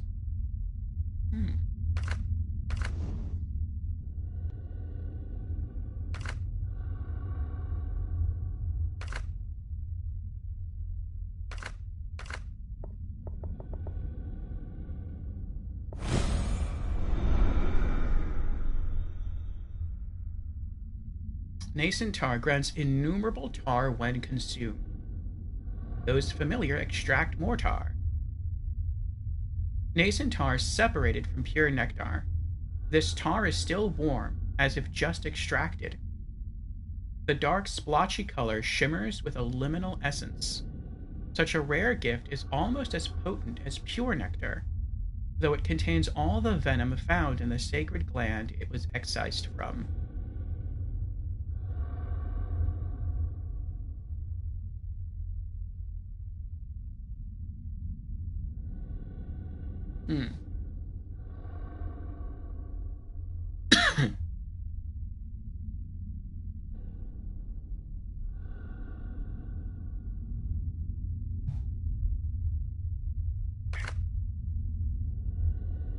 Alright, well, we have enough tar Now we just need more glimpses.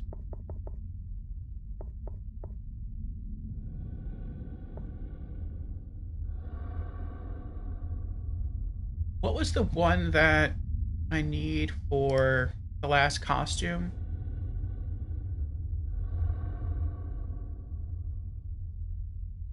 The glimpse of fallacy. Okay. Gotta remember that. Okay, let's use another glimpse of truth, I guess. Oh, I forgot they gave me 15. I mean, that's fine.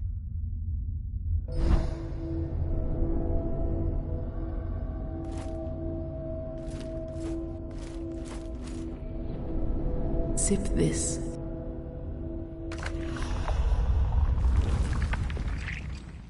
Alright, accretion of endurance. Airdrum's max HP is increased by 15%. 1,000 tar and half a dozen glimpses.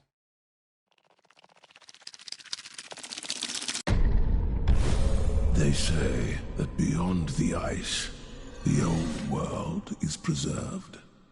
No war, no famine, no suffering. Eternal peace, shielded by their unwavering sovereignty. A lineage that spans centuries. Why should I not be counted among the privileged?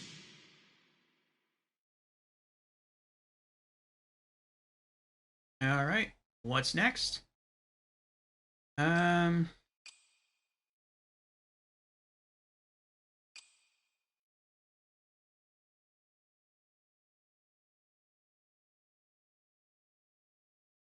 We can go with that one, I guess. Accretion of Foresight.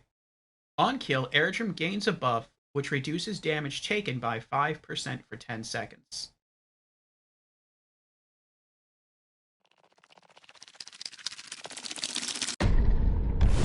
The wardens seized me in the morning. I did not resist. The Ovate proclaimed I was unfit and impure. But I couldn't focus on the verdict. Beneath the shadow of the Immaculate, I felt no pain. I swelled with pride as my eyes beheld her inscrutable form. She was the last remnant of an unquestionable grace, lost eons ago.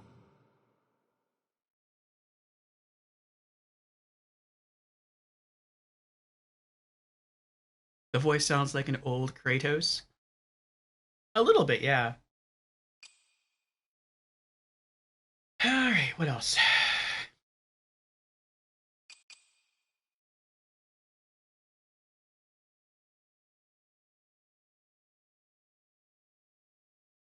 Oh, I can see how that would have been worth it. If we would have used that item that kicked us out of our shell, like if we didn't have a high attack buff, we could have used it to get kicked out, get back into our shell, then start the boss fight, and then accretion of dominance would come into play, and then the first hit on the boss would have dealt like a lot of damage. Okay. Like a pre-boss buff. That's kind of cool. Oh, we can do this one too. Or we can do that one.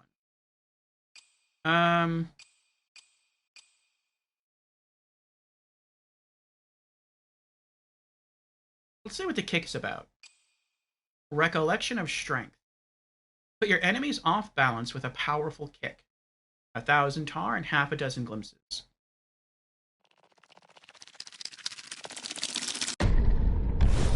I do not deserve absolution, yet still I seek it. Our venerable order has slaughtered hundreds. And for what? So the magistrate could redraw the borders of our realm? Claim victory over an ill-equipped enemy? Over children who can barely raise their swords?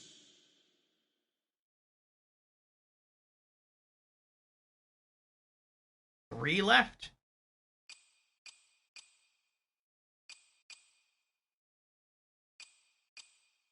I think next I'll go for Accretion of Yearning. 500 tar and 2 glimpses. That should be pretty easy to get. I know we can get the glimpses pretty easily. We just need another 400 tar. We don't have any other tar items right now, so we'll just wait.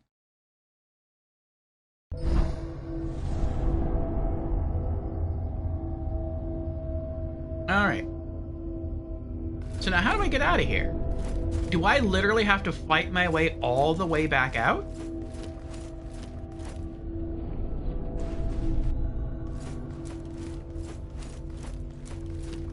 Maybe I'm missing something here. It could be. Or...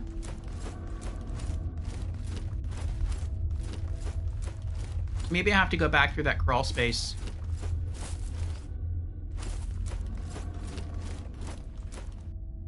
Maybe there'll be a ladder there or something. That looks like a 4-armed creature. Legs, 2 arms... I don't know, I can't tell.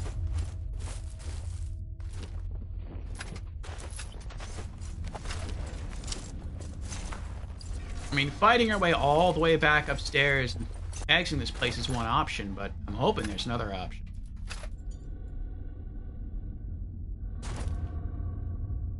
I was really hoping one of those gates was going to be open. Oh well.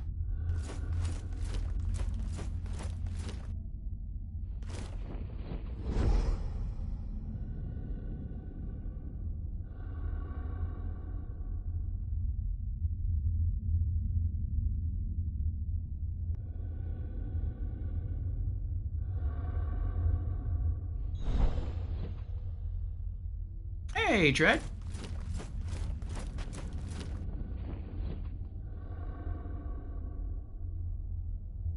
No, I just used the Nascent Taris. That's how I got a whole bunch of abilities just now.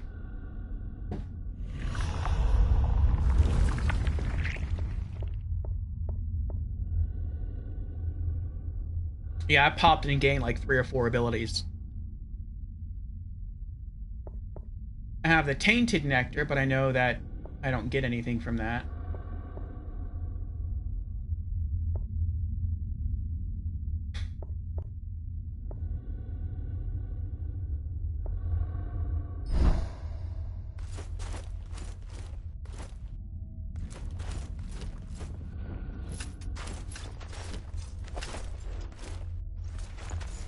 I mean, I guess I could try to use the shortcut to get out of here if I remember it.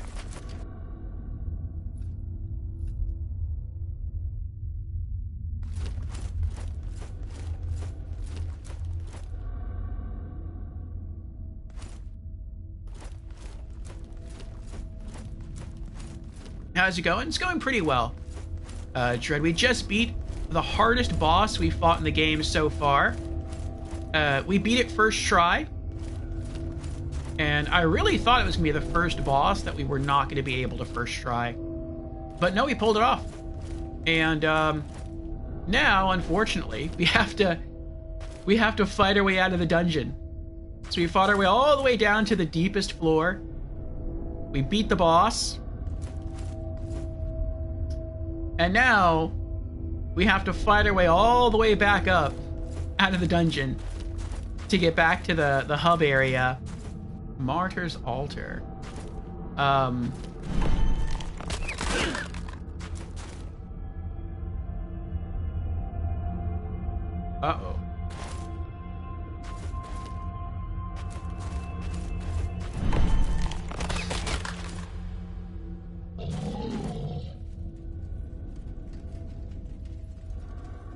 We have to fight our way out of the dungeon to get back to the hub area.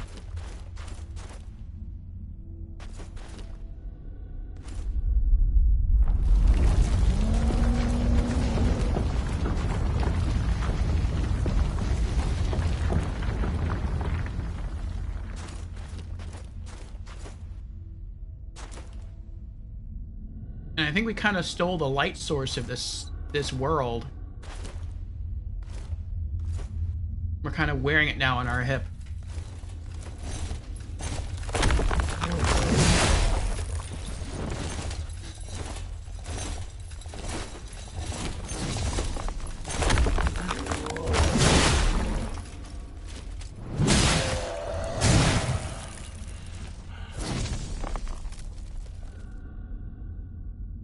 There's 2. Have I died at all? Yes. I think I've died maybe like 3 or 4 times in our playthrough so far.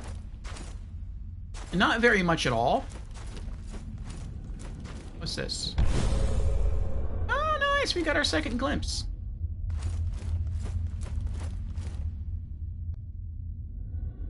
Do I want to go back and get that ability now? Sure, why not? Yeah, I've only died like a handful of times. I want to say like 3 or 4. But it hasn't been to a boss. It's just been to like regular enemies because sometimes I've gotten like overconfident. And I've been like, oh, look how much damage I can deal. I can take him. And I'll run into like a group of 3, like 3 or 4 enemies, and they'll murder me. But I mean, we've been pretty successful at oh no, never mind. It wasn't glimpses I needed, it was tar that I need 500 tar. But I mean, so far this has been a pretty easy game. And I don't mean that in a bad way at all. It's as long as you're careful for the most part and you take your time, I think you'll do well playing this game. If you play this game like you're supposed to play Dark Souls 2, where you navigate the landscape slowly and carefully and you kill every enemy, then this is an easy game. If you try to play this the way most people play Dark Souls 3, where you just run past everything, then it's gonna be rough. Because this game does not really allow you to run past a lot of stuff, at least not easily. Not unless maybe you're playing the rogue class, which I am not. Oh, he's not alone. Oh, actually, he might be alone. I can't tell. I don't have those 100 stacks anymore.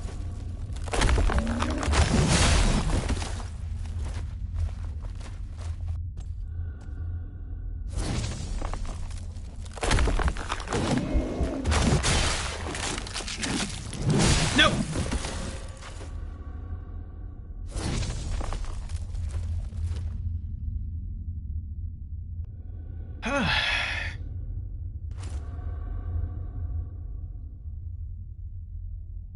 He says, this is where fast travel would come into play. Yeah. But I mean, at least we have the shortcut open. One of the shortcuts, anyway. What's after this game? Once we beat this game, we'll be moving on to Sir Whoop, Immortal Death. Which looks like a mix of an Elder Scrolls and Dark Souls parody.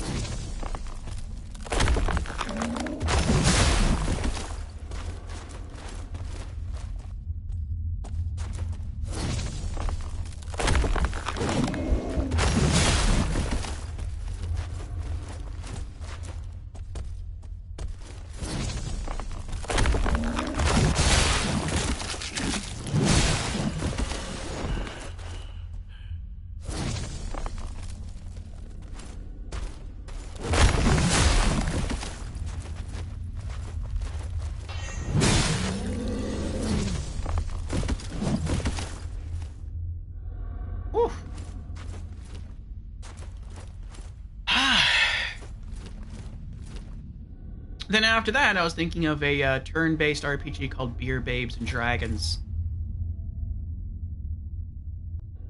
And then after that, we might have time for one more RPG, maybe even 2 short RPGs. Oh no. Between or until the release of Elden Ring Night Rain.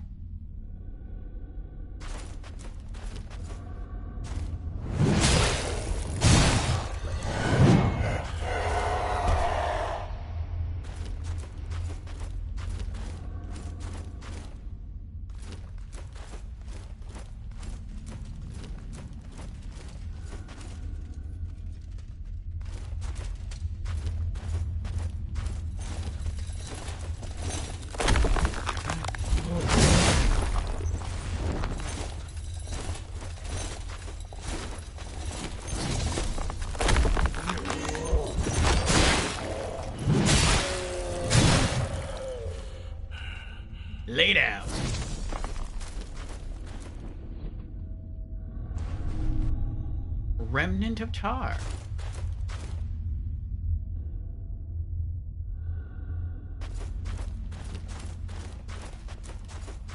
Okay.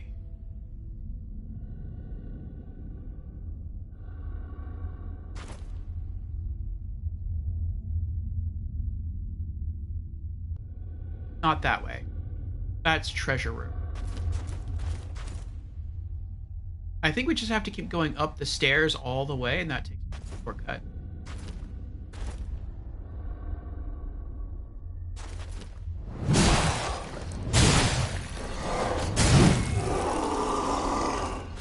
Uh-oh.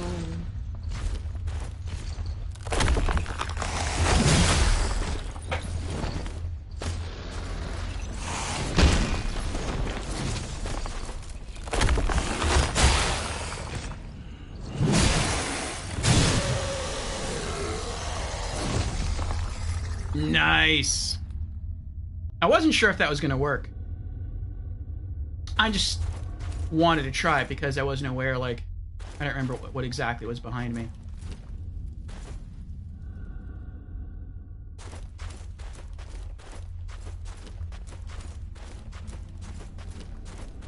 Alright, I want to make sure I'm taking the alternate path out of here.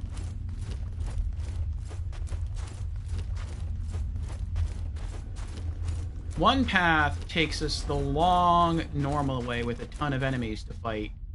And the other path has a lot less enemies.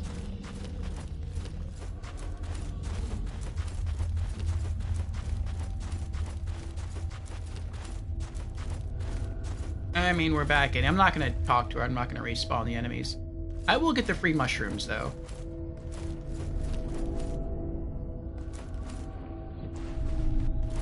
Oh, there's only one. Okay, whatever.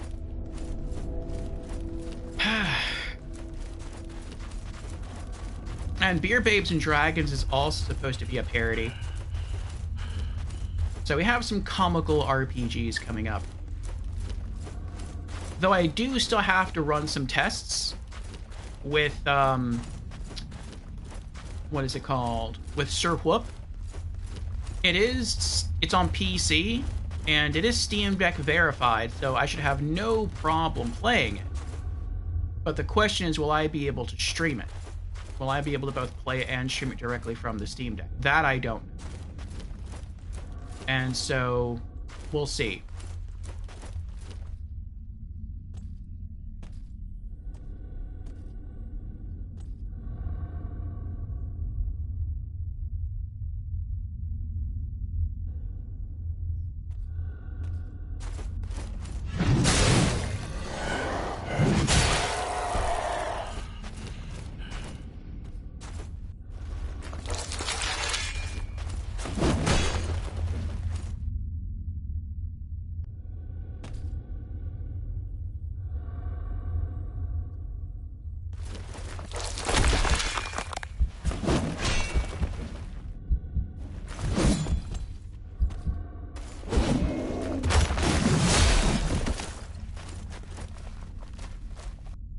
We got 10. Stack of 10.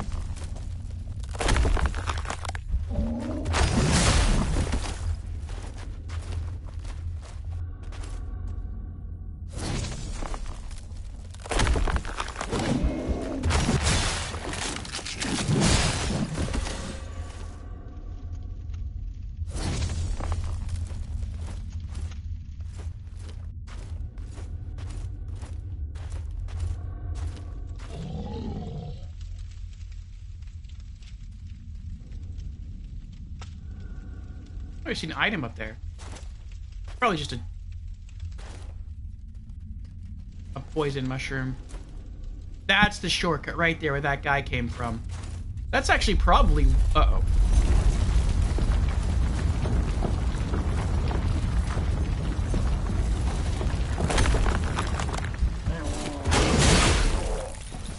That's probably why he came from that way. So that if you don't have the teleport yet...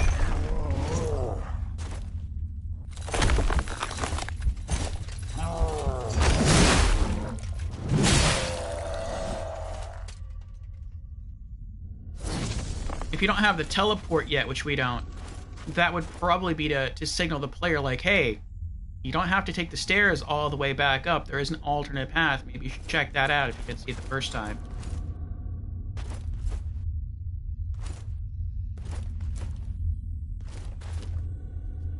So yeah, if we take those stairs up, I believe that takes you all the way to... I think that takes you to where you came from. No, I'm wrong.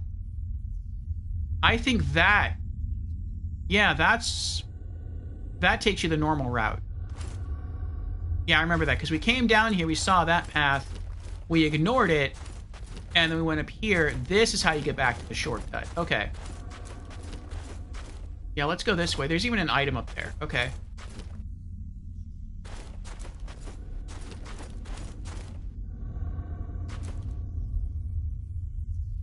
What is that?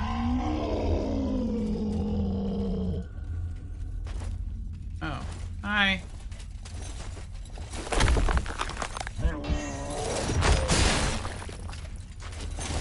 Oh, it's half his HP right there. That's pretty nice. Pretty good hit.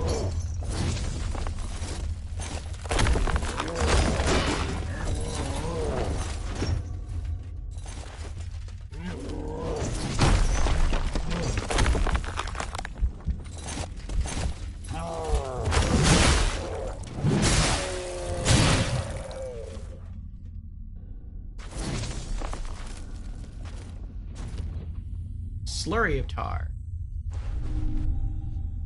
Grants copious tar when consumed. Nice. Well, I guess if you do have to fight your way out of here, you know, there's some benefits to it.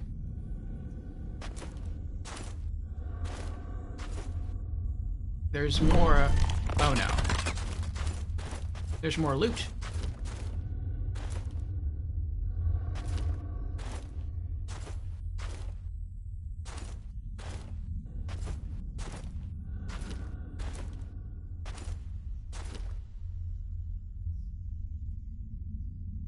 Another item.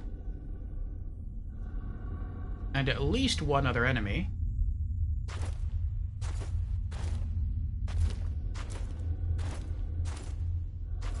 Oh, it's one of the vampire guys.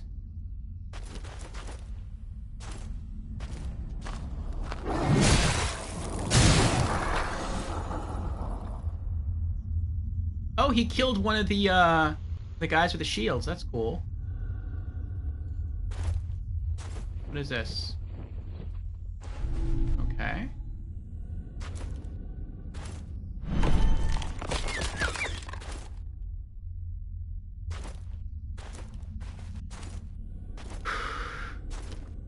Well, once we get to the shortcut lady, to Janessa again, we'll have enough glimmer, and we'll have enough tar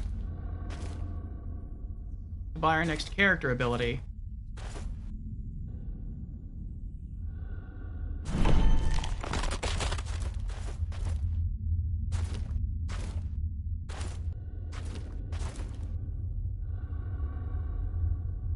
I'm not going to go that way. Geeltar.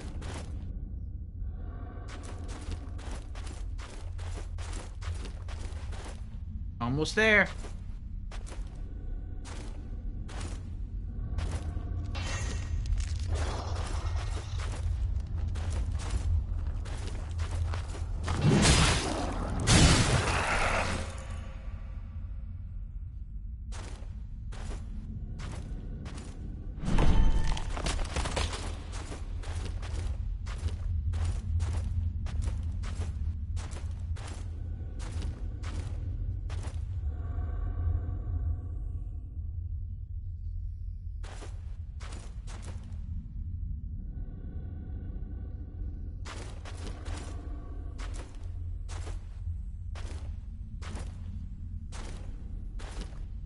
I hope this is the right way. I think it's the right way.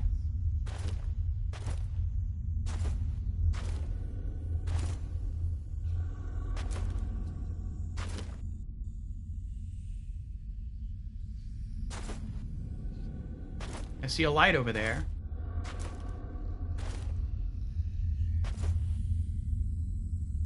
Oh, it's a...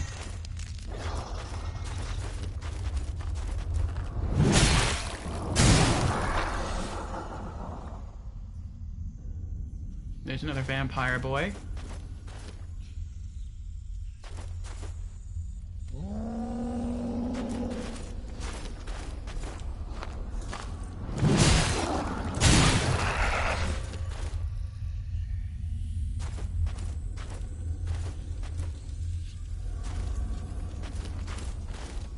A third one.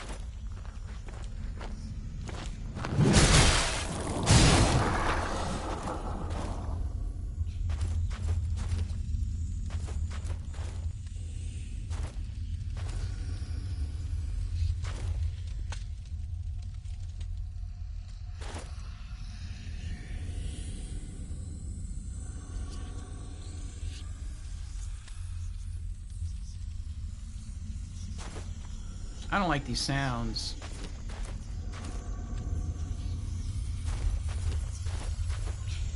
Oh!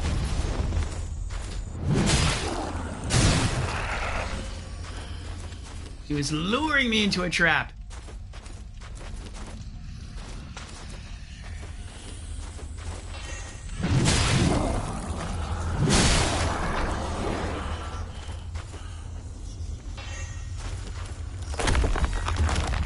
Get off of me.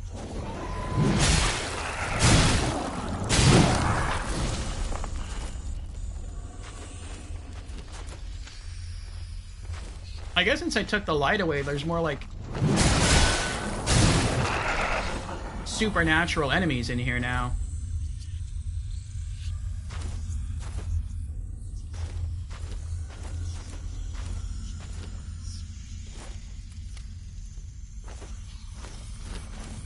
Is that it?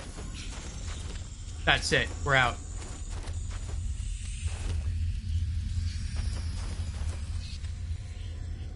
Nice. Okay. Sip this and you'll see. Oh, thank goodness. We're halfway out of the dungeon. Okay. Accretion of Yearning. Eredrum is occasionally able to resist being knocked down.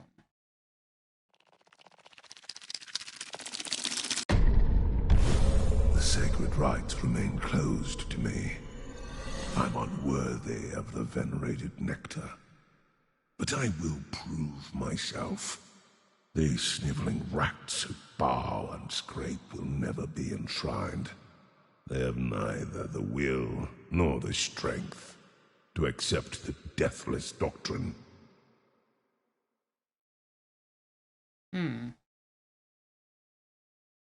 Two abilities left. What's cheapest? 3,020. That one's cheaper.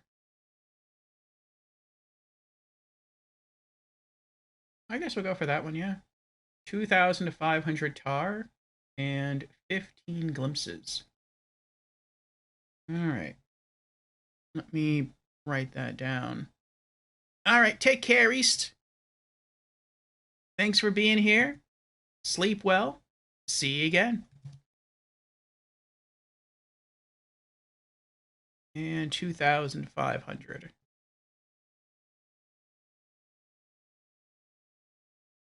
Okay.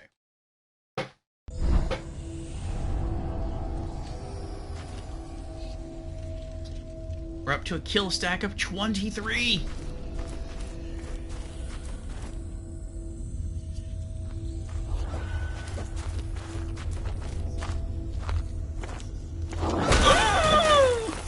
How dare you.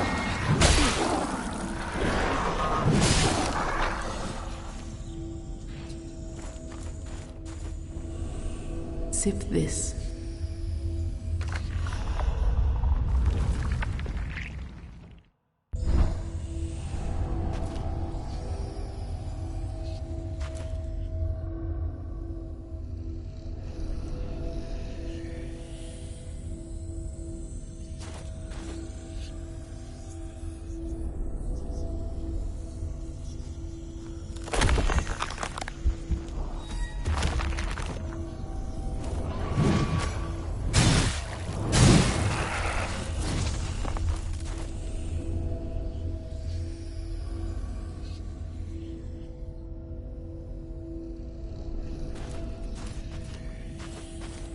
I wanted to see if I get ambushed. I think I'm okay. Alright, this is the previous boss room.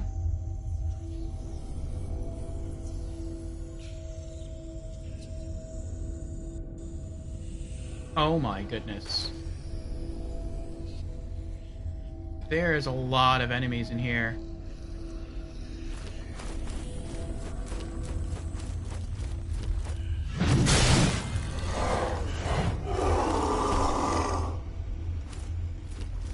But at least there's light everywhere.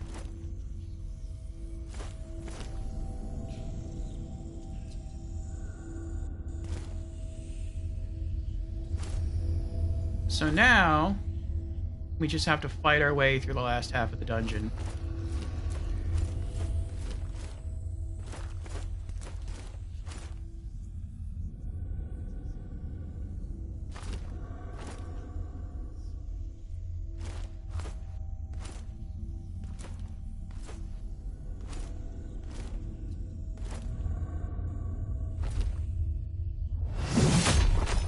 I missed.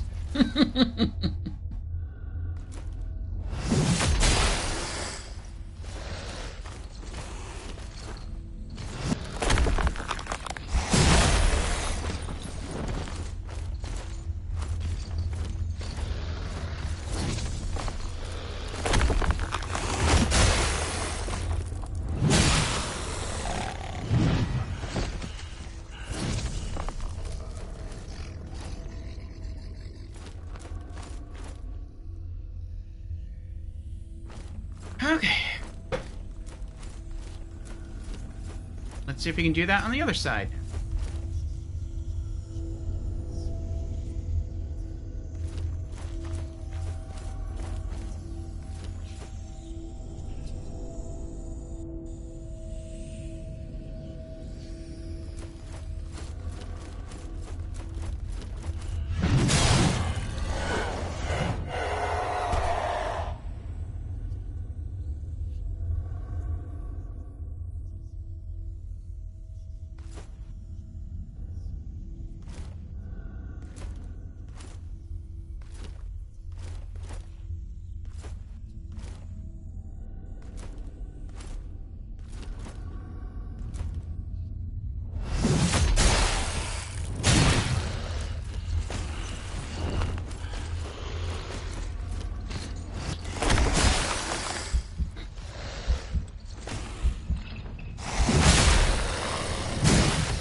Nice. Another glimpse. Is that a crawl space?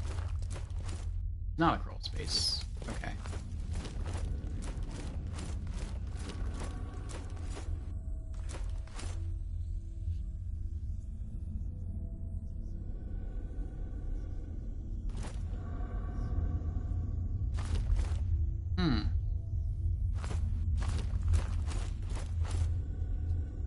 Charge!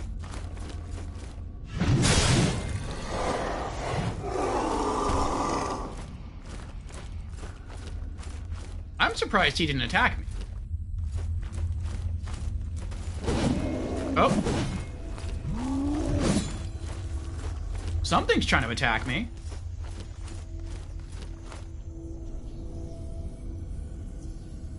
Sounds like it's something back in there.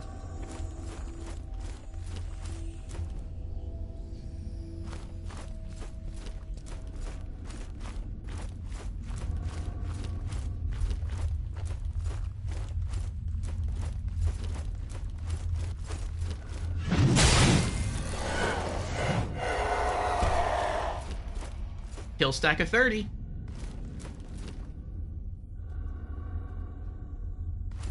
So the reason I'm counting kill stacks, for those who don't... Oh, he's just swinging at air, I guess. Yeah, the reason I'm counting kill stacks...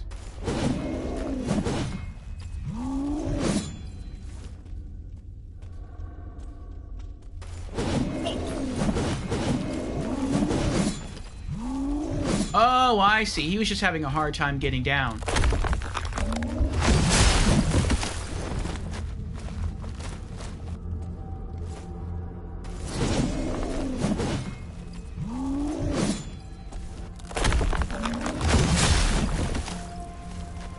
But,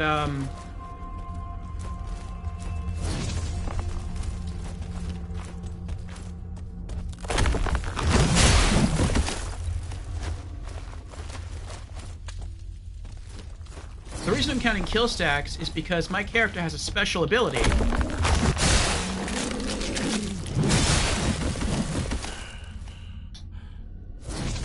Where every time I kill an enemy, I gain a stack. And the stack can apparently go up to 100. And the higher my stack is, the more powerful my attack.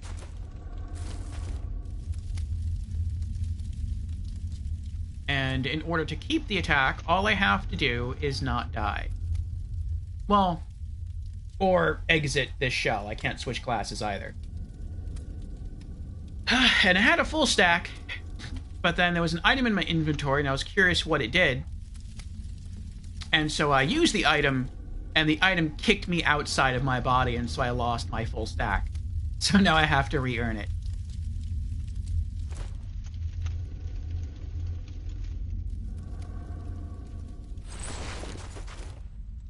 Okay, I don't think I ever just hit the circle button standing still, so it's a back hop. Okay.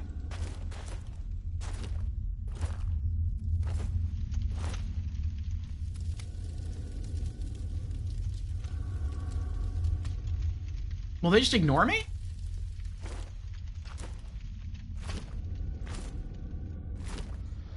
Wow. Yeah, they both ignore him.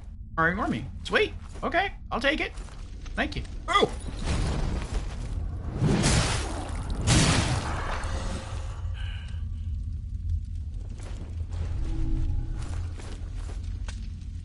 This foul slurry will rend you from your shell. Yeah, now I know that.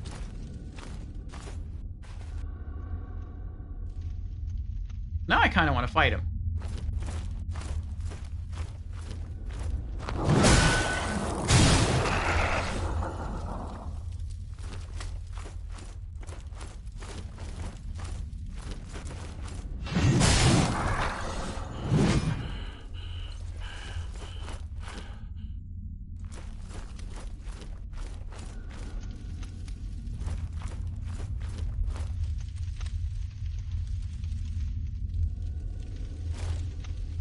Here's another mini-boss.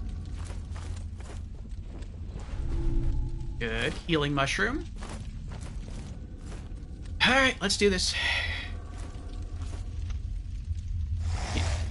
He's facing me, too, so I can't get out of fighting him.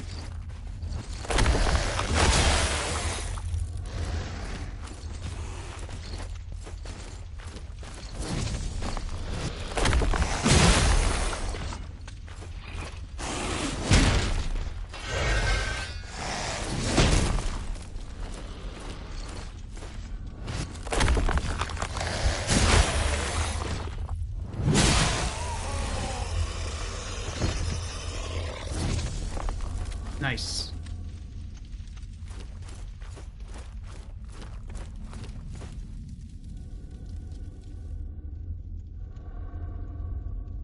Okay.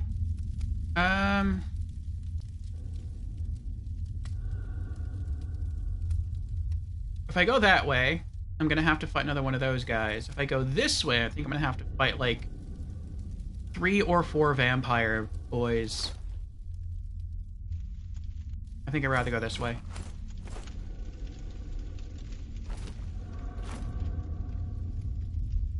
Oh, it's another sword guy. Well, the sword guy is easier. I'll do sword guy. Uh-oh. Oh, there's multiple sword guys. Ow!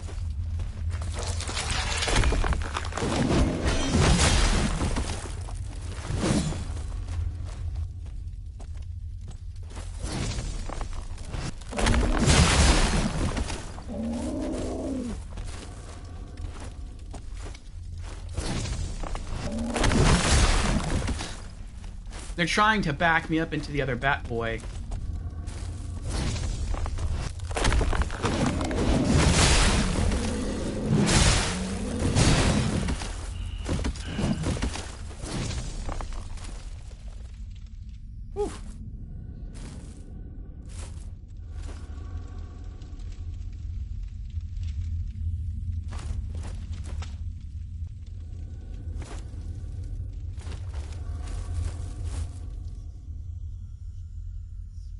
We're almost out. It's interesting that he's facing away from me. Wow, that's a lot of enemies over there. The exit, I think, is still...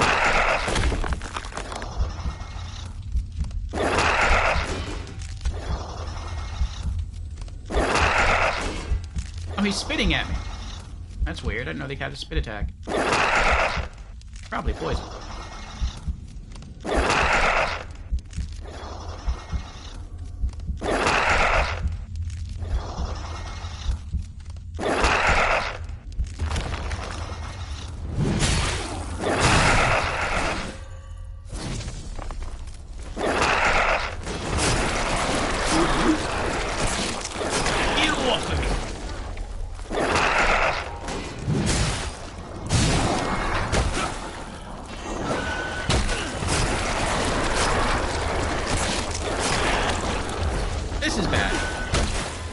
This is very bad, actually. Run! Run!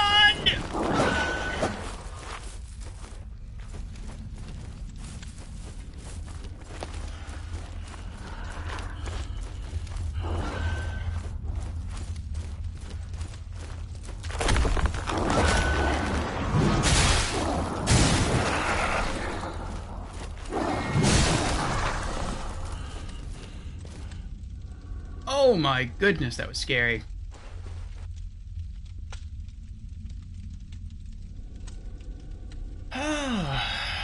Kill stack of 40.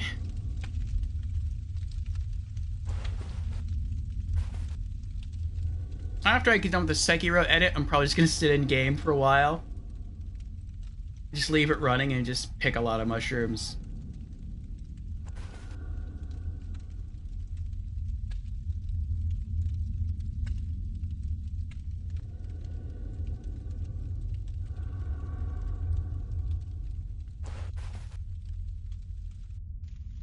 Alright, that should be good enough.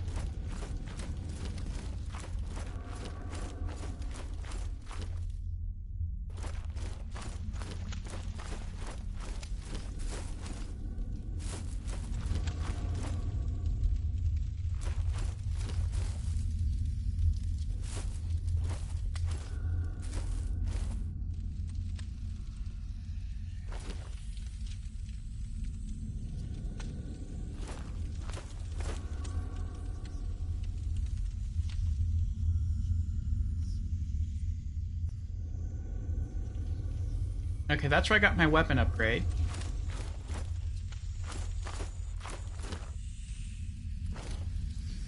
That means I have to go this way. There should be water. Right? Nope, there's no water. Okay.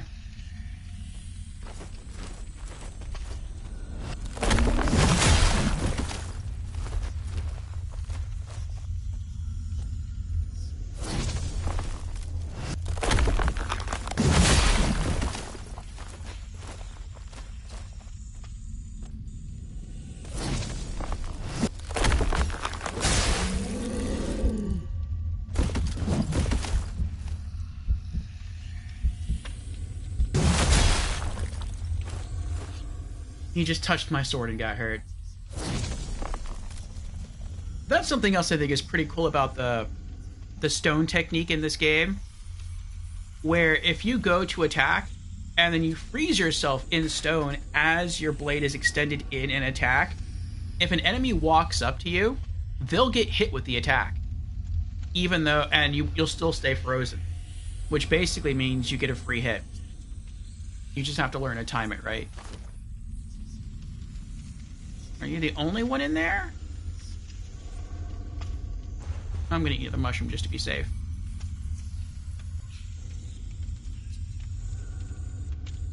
Alright, I'm gonna run at him and go for a heavy attack.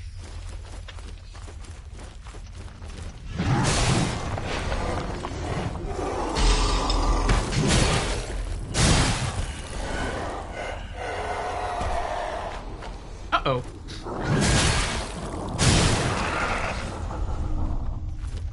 Bag of tar. Nice.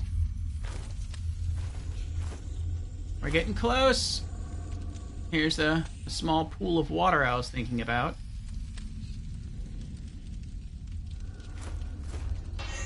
Uh-oh.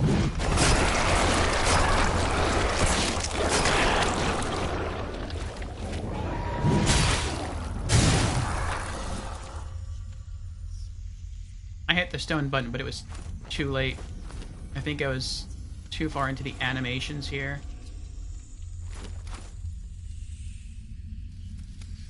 Alright. We made it out.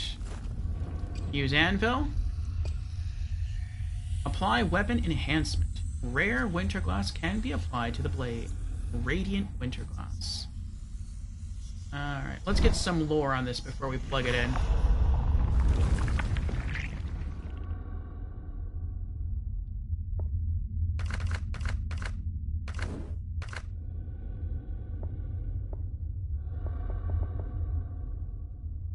Radiant winterglass. This winterglass gem could be nestled inside the martyr's blade. For those whose wickedness marks them unworthy of a simple execution, there is another verdict. These sinners are given poison and then bound in a prison of winterglass, so their deaths may be prolonged for centuries. That's right, we did read that.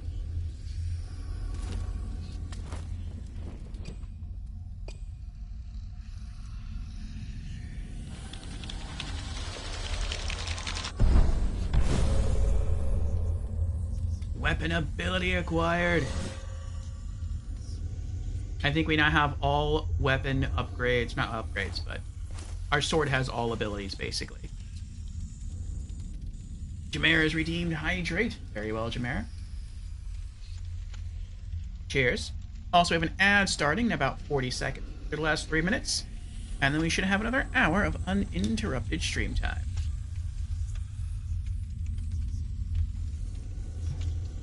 Thank you for the hydration there.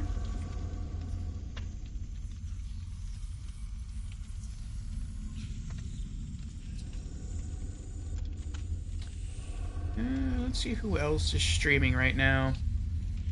We're not going to be ending just yet, but time is drawing close.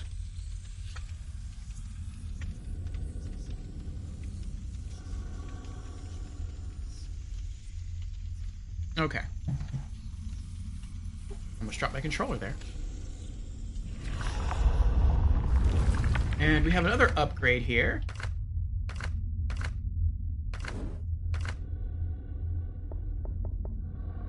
Solemn Offering. An offering used to unlock the mysteries of the Tarnished Seal. The seal awakens when blood fills the sigils etched into its surface. The Solemn Offering was originally meant to hasten the rite of rebirth. Drained of blood, the Chosen could slip more easily from their ephemeral form.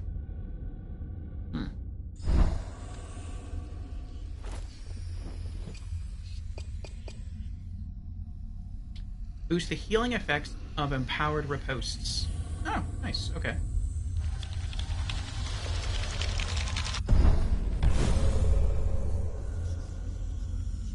Seal healing improved.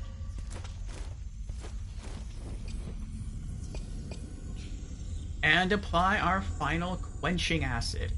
Washing weapon with acid increases its strength.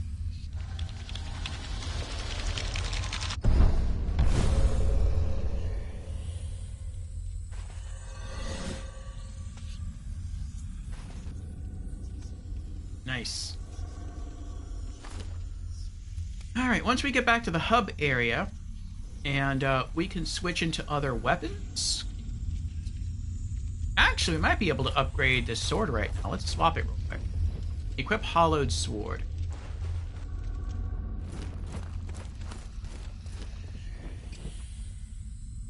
I was right, we can.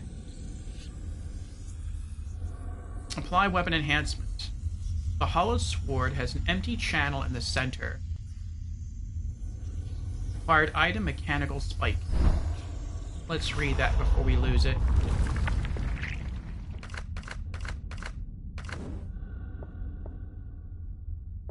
There we go. Mechanical Spike. A spike that can be embedded within the Hollowed Sword. A slender, needle-like spike that connects to an advanced mechanism.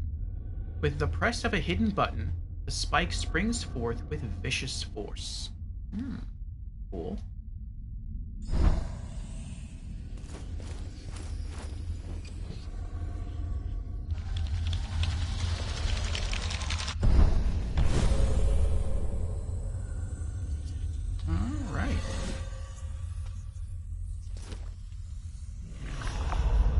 It looks like we can also upgrade...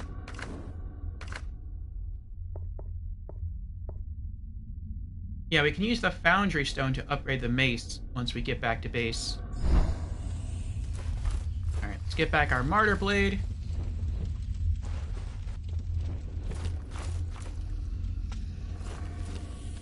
And I think once I start finding more acid, I'm going to start working on upgrading the mace. That looks like a neat weapon. Alright, Janessa should be, like, right around here. There she is. Yes. Slowly now.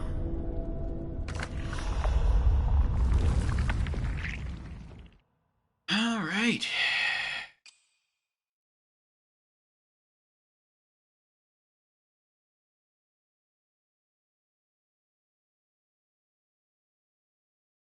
We probably have enough tar. We might have enough glimpses, but I'll just wait till we're back at base. Let's get out of here.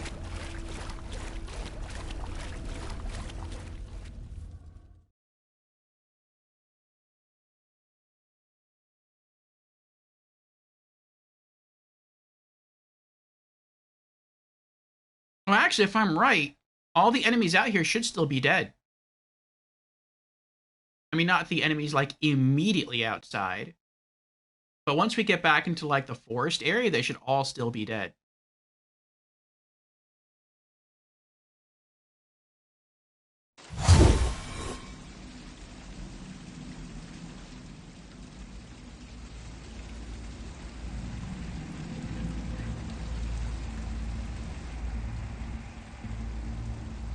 Oh, that's a different color now. What is this? Search chest. Acquired item, Martyr's Shawl. A torn covering wrapped around a shattered hilt. Oh, I think I know what this is. So I guess once you complete a dungeon, you can come out, maybe interact with one of these. I'm pretty sure that this is like what we have for the Hollowed Sword, where we can use that item whenever we want to, and it will pull the Martyr's Blade into our hand. That's pretty cool, from like wherever we are. Yeah, they've all respawned. In fact, I don't remember there being so many out here. But once we get back into like the normal forest area, I think all those enemies should still be dead.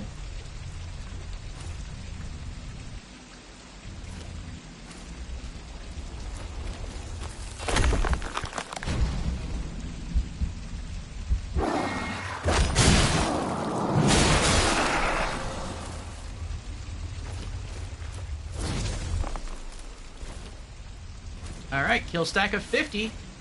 We're halfway back.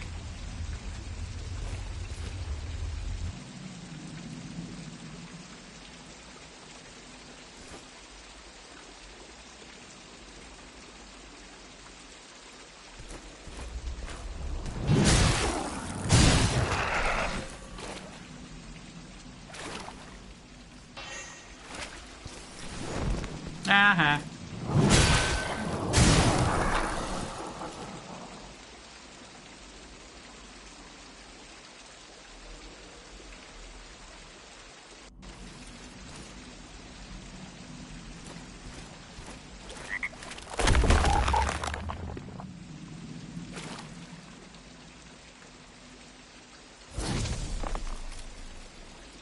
Actually, I don't remember the Bat Boys being out here at all. It was Axemen that were out here.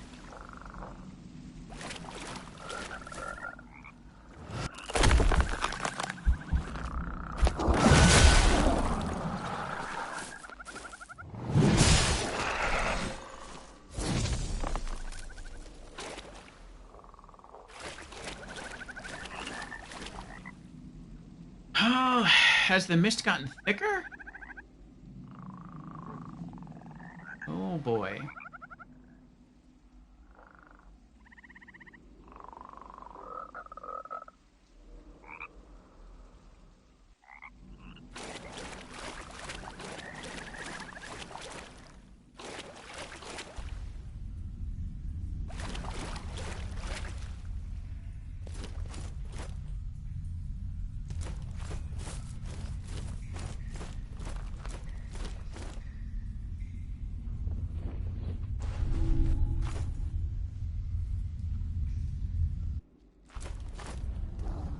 Uh-oh. Nope. Good try. Good try.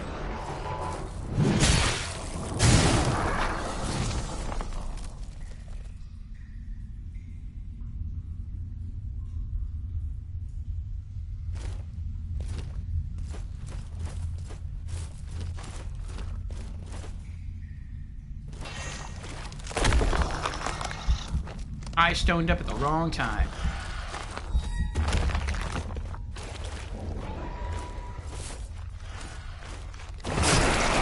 I heard him.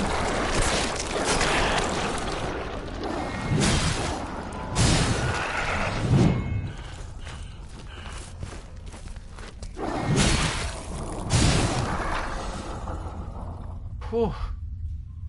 I heard him approaching me. I just didn't think there was anything I could do.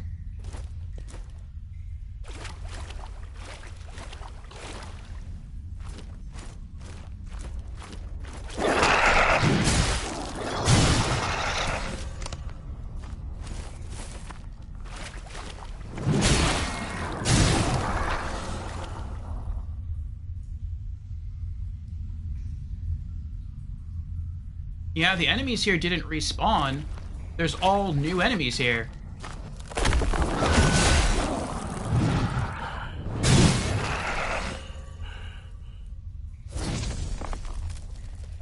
They should all be like normal people.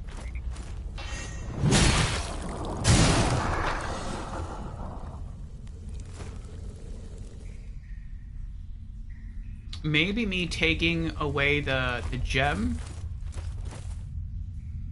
and releasing more of the supernatural creatures in this area. Maybe they spread out beyond just the confines of the dungeon. Maybe they've sort of spilled out into some parts of the forest.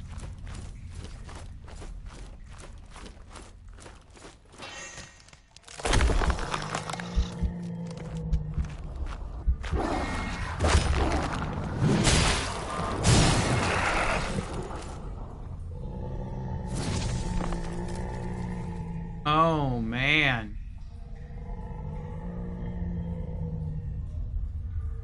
Look at that mini boss right there.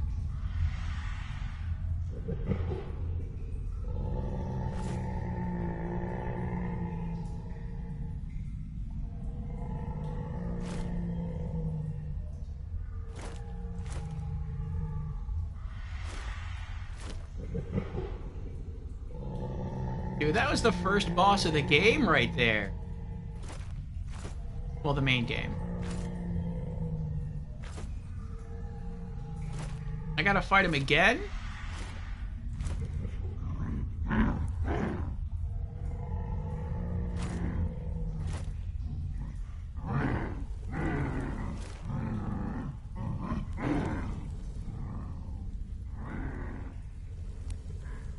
I want to make sure I'm not ambushed from the back here.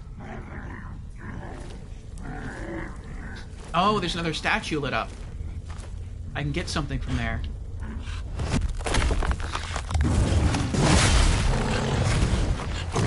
It's another full-on boss.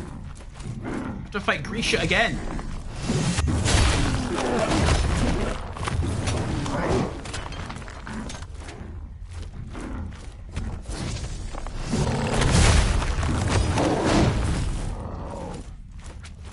I'm dealing more damage now, though, since I have a level 5 sword.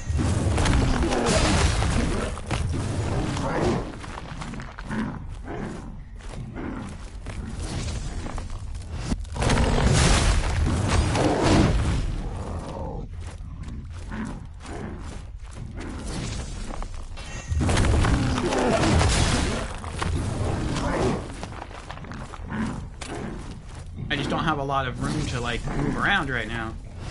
Not safely, anyway.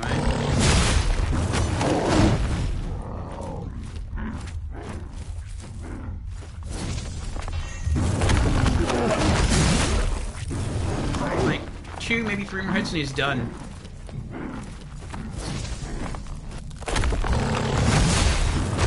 One more hit. One more charged hit.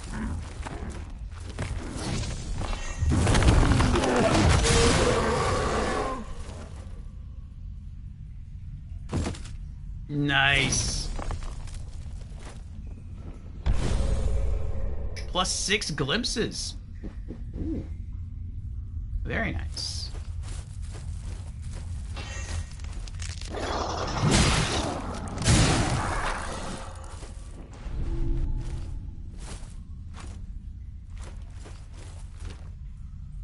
Yeah, glad I didn't wander too far in that direction.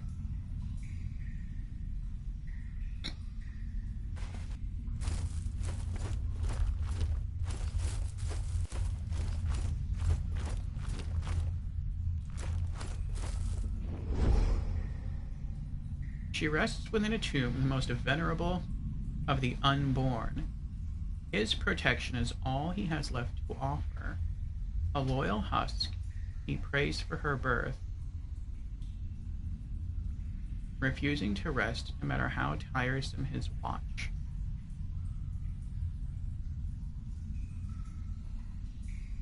I think the she that rests within the tomb might be referring to the vampire lady that we killed, whose neck we ripped out. And his protection, I think, is referring to the boss that we had to kill.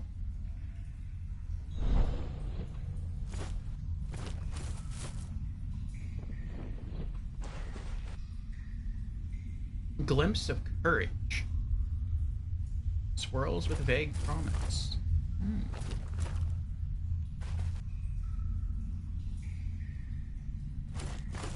Well, now I kind of want to go back.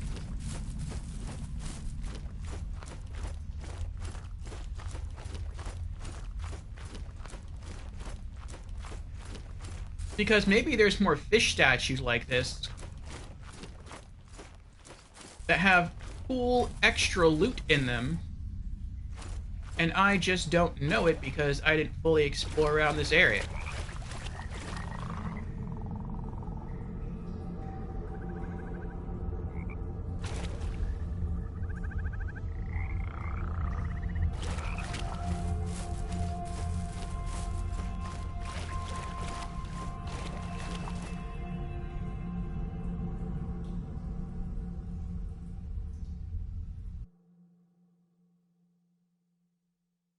Okay, I know where I am now.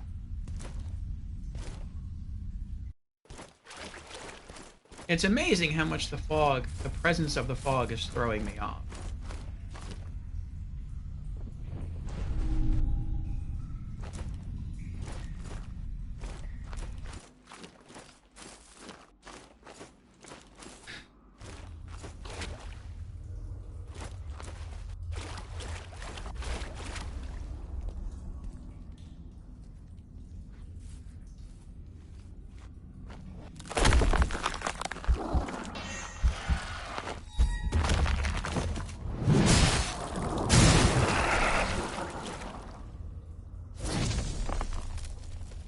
Kill stack is 60.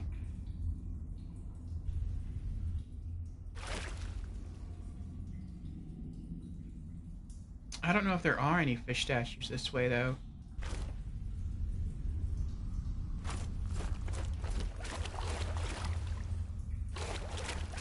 I was thinking if there was any through the crawl space. Are there any through that crawl space? I think that's where we got the rogue shell from. But I think maybe through some of those crawl spaces are also fish statues.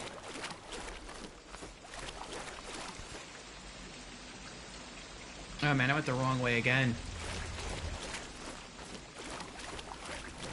It's so easy to get lost here.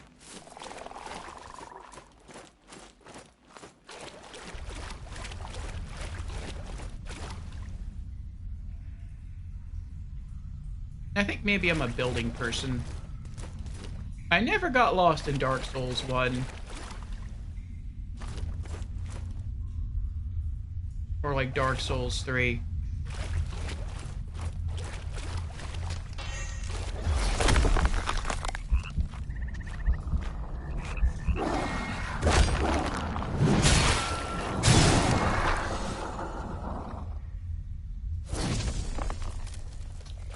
But I feel like here, everything's just rocks and swamp and green.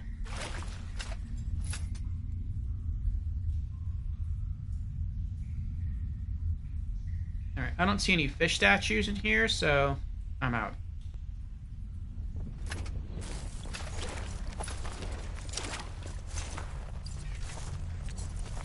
Alright. I wonder if the whole world keeps getting harder the more bosses that you kill. It probably does.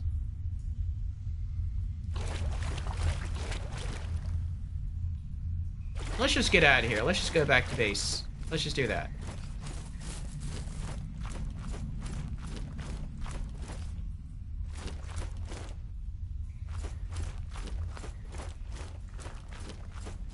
Okay, there's the boss we killed again.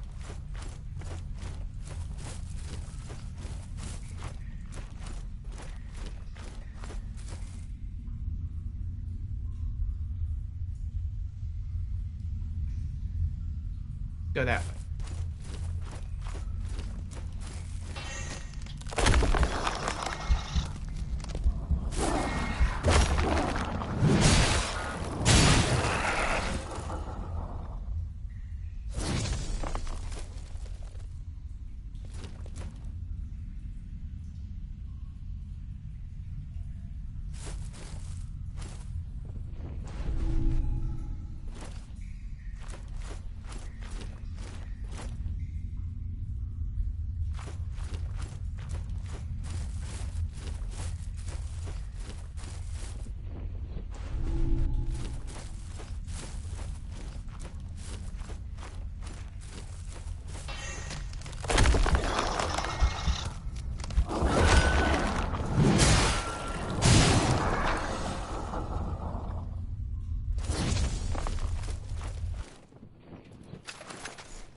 Is this a shortcut?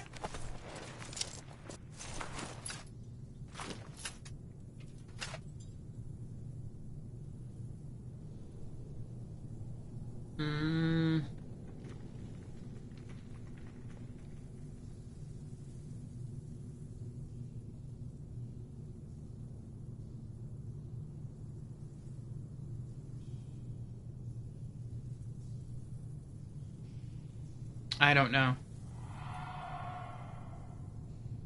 There's a lot of enemies here, though. The other way might be safer.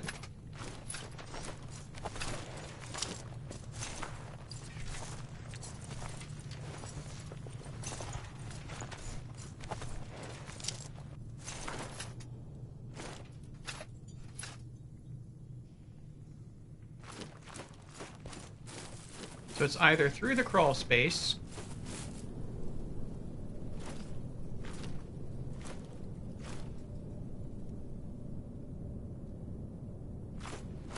or it's through here.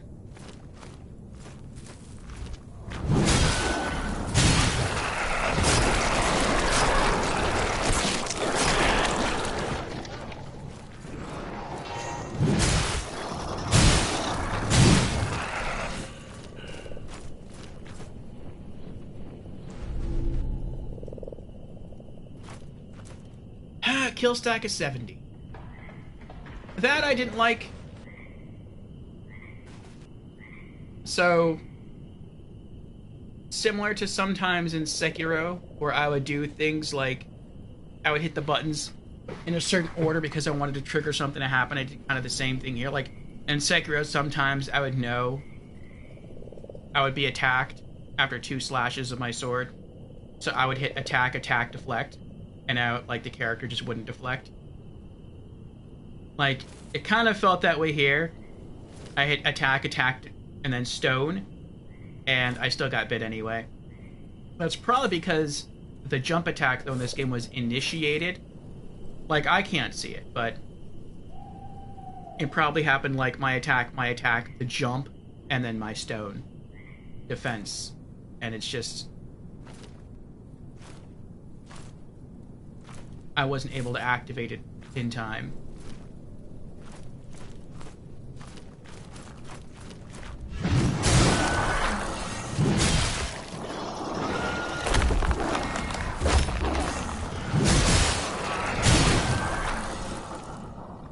Now that was nice.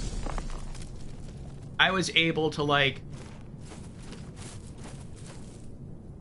run up, get in some good attacks, and then activate my stone form to regain stamina, and then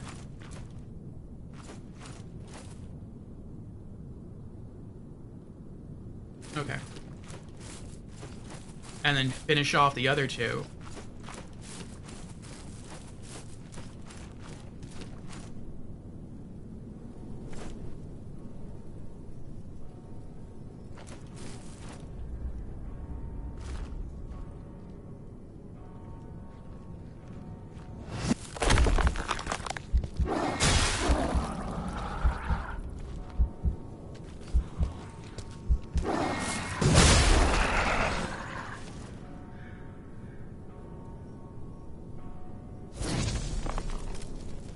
Oh, the bell's ringing.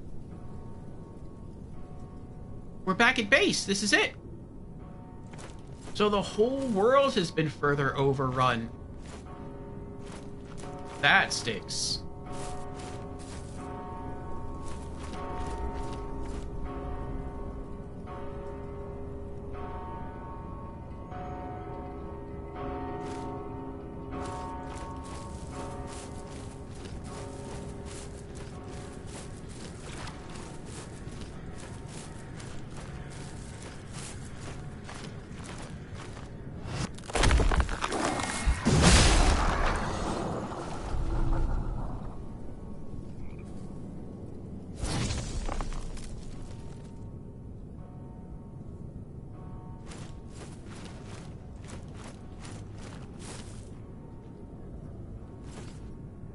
I could see someone using the Tainted Nectar with this guy, this specific class.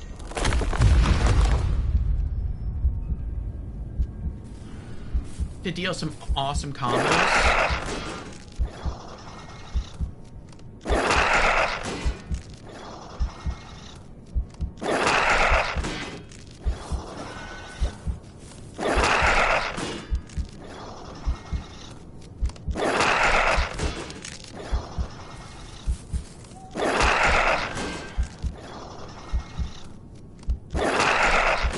I don't think he's gonna attack me. I'm gonna have to run up to him.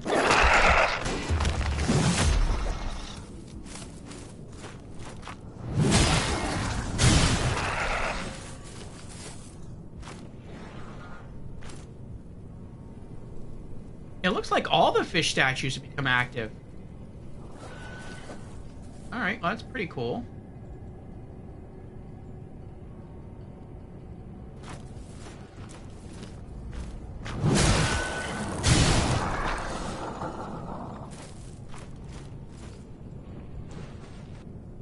More acid. Nice.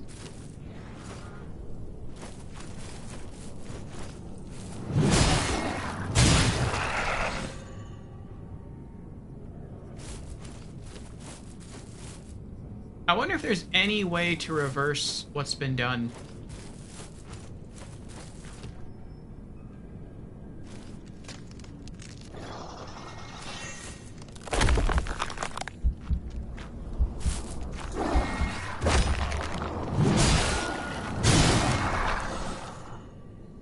But, like, still be able to loot the fish statues.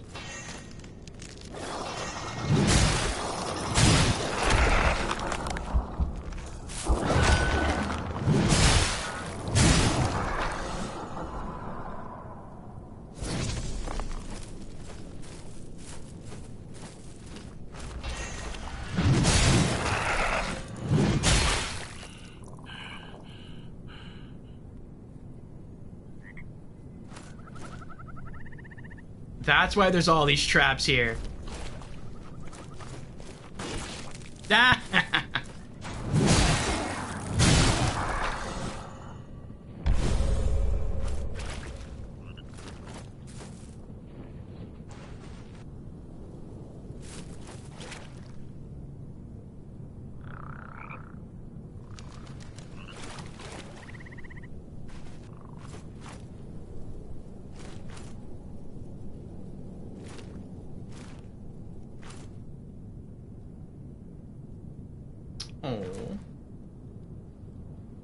I want them to get trapped.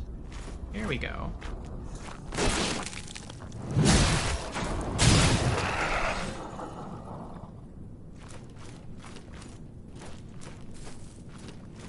I think there's a fish statue in here. I think.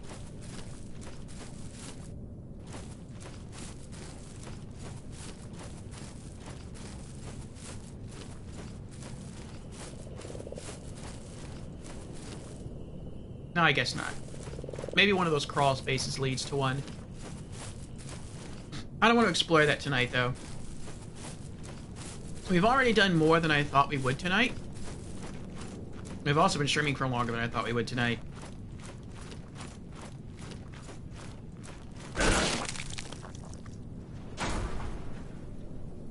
I'm surprised I didn't get caught in more of those on my way out. I totally forgot they were there.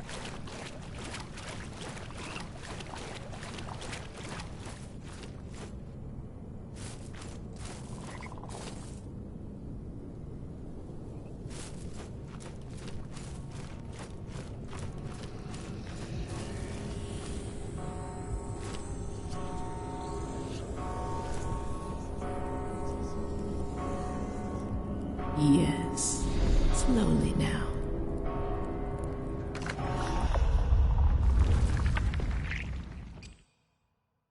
Well, now I kind of want to go for this one next, because I'm seeing how I can combo into this. I need 12 glimpses. 12 more. Oops. Let me see if I have that.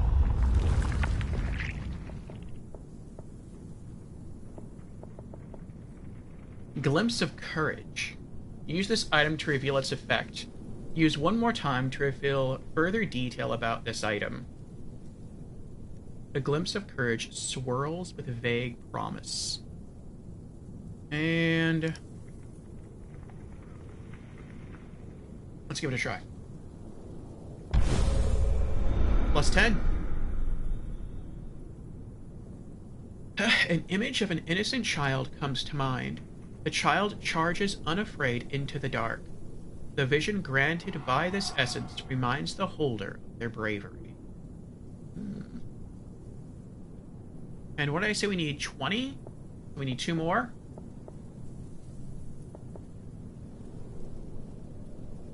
Glimpse of Insignificance.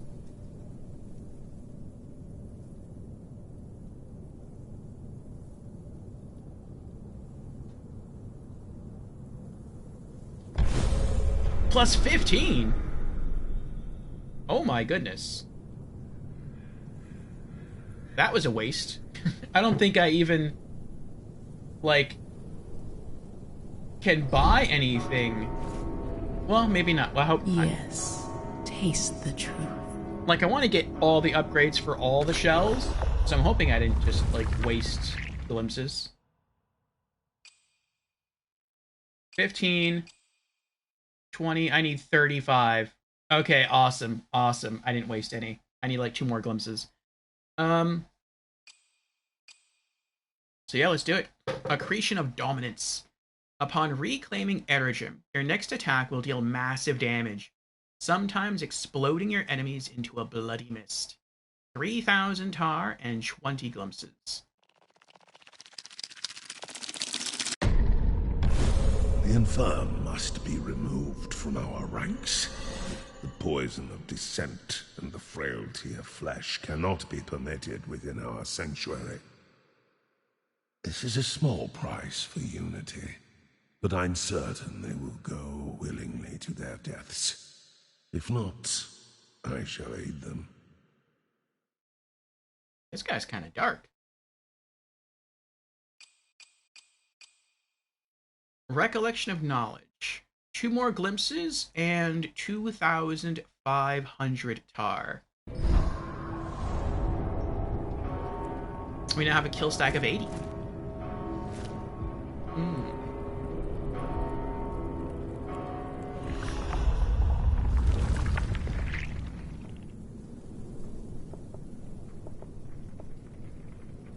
I don't know how much that'll get me. Or that.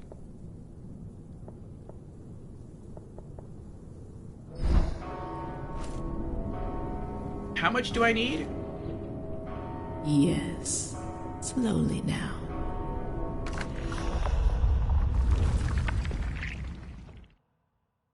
2,515. Okay. I think I kind of messed up. I think I maybe should have stuck to my plan earlier today. And just went to like go collect all the weapons first. And then pushed further ahead into like all the other areas. Because now when I want that weapon, I'm going to have to like fight my way through harder enemies. I mean, I probably have to go to a dungeon I haven't explored yet anyway. So I'm just gonna have to work my way through that whole location, but I mean, still, it's whatever. Okay, so I need another 2,400 tar. I don't think I have that in consumables. Let's go talk to the bird guy. Maybe he'll give us some tar. Ooh, hello. Who are you? You're new. Speak with Thestus. That stench. You've brought the fog with you. Sorry. And something else. I may have passed a little gas. You reek of revered fluid, stranger. Don't be smelling my fluids. But you were not anointed. No. Not a You stink of violence. Okay. Good riddance, I say. May they all rot, along with the sickness they spread. Perhaps we may have an accord? Sure. Depraved creatures hide in this mist, They do. feeding on the lost. But it's not flesh and blood they delight in. They devour glimpses, reveling in the memories, savoring the raw emotion. Oh, that's what glimpses are. Yes, as do I. They're memories. If you can part with them, then the fog will come and go as you please. Interesting. So I can pay him glimpses, that's what it sounds like. And he can make the fog go away. So it's the easier enemies again. Interesting, interesting.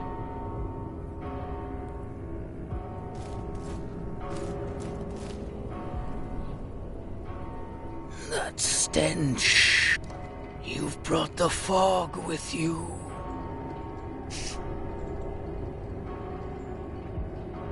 Oh, that's it? Maybe I have to do something else before he can help me. Alright, alright. Let's also switch to this real quick. Smoldering Mace. And I want to go upgrade it.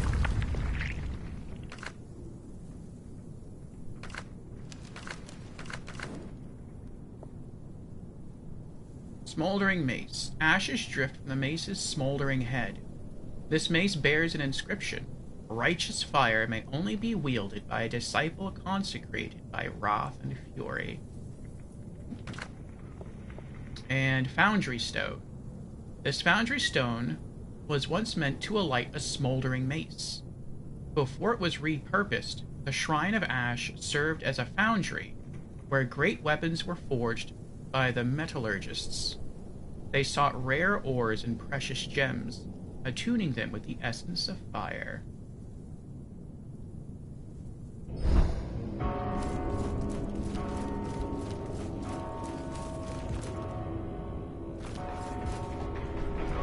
Oh, it's upstairs.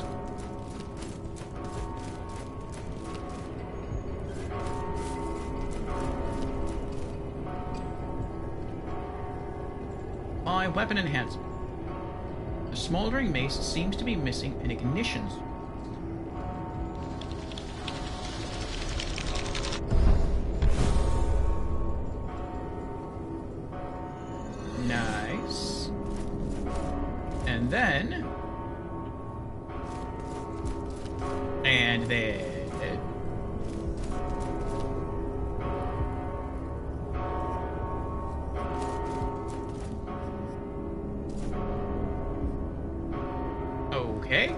So they're not letting me use the table anymore.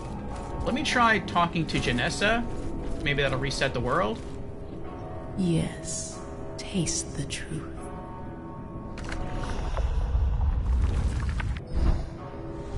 Whenever she says it, I think of the Skittles commercial. Yes, taste the ring. There we go, okay. And let's upgrade it. Punching acid. Well, is this really the next weapon that I want? Yes, it is.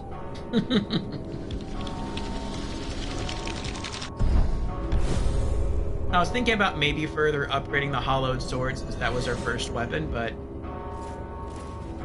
I mean, I think the mace is really cool. And I like using elemental stuff. So an ice great sword, a fire great mace, that all seems really neat to me. The hollowed sword is non-elemental, so I don't really care about it as much.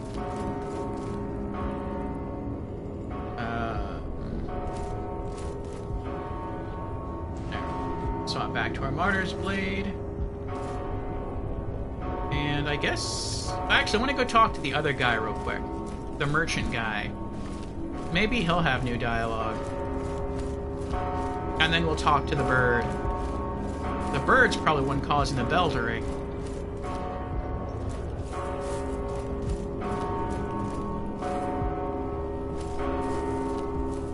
Hello, kitty. Here's your good kitty. Here.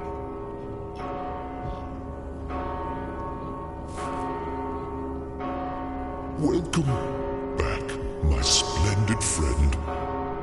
Shall we engage in some rousing commerce? Do you have any new stuff? I'll gladly accept any tar as payment.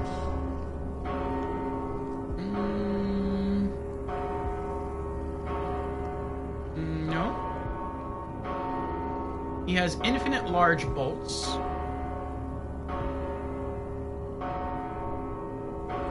Scripture. Bells.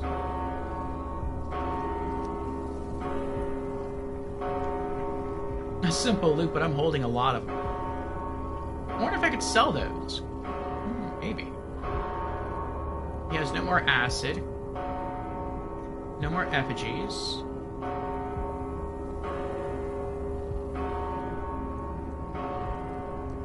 I eventually want the tools.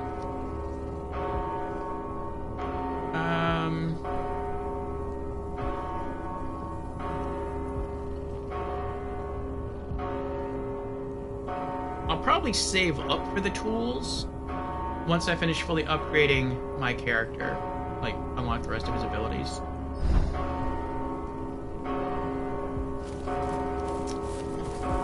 Can I break this? No. Okay. Maybe in the future we can. Alright, let's see what the bird tells us. He wanted us to get the glands, and he said he could use the glands to heal himself. So, we'll see what happens. I guess that makes sense. The vampire has, like, special glands. Maybe some of the vampiric healing he can use to, like, restore his bird self? I don't know. I want to get some lore in, though, before I give it to him. Alright, crystalline gland. Hard as stone, this gland falls slowly. A crystallized gland, nearly translucent, reveals a void filled with nothing but bright, gold light. The glowing core holds a strange allure, turning the mind toward rapturous reminiscence. Okay.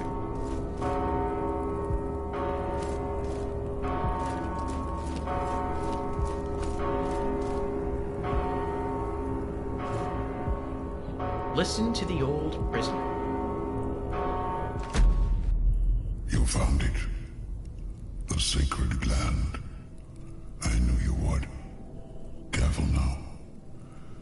It's a fragile vessel for the divine. The devout squander these gifts, letting them rot. They dwell in the revered temples, but waste what remains of their precious offerings. You must endure another temple, arduous though it may be. Once you return with another sacred gland, I will infuse your tarnished seal with another gift.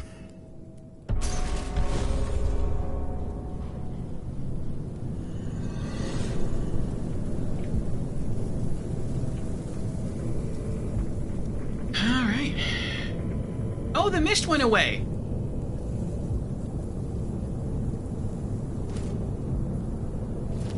I mean, it's still foggy.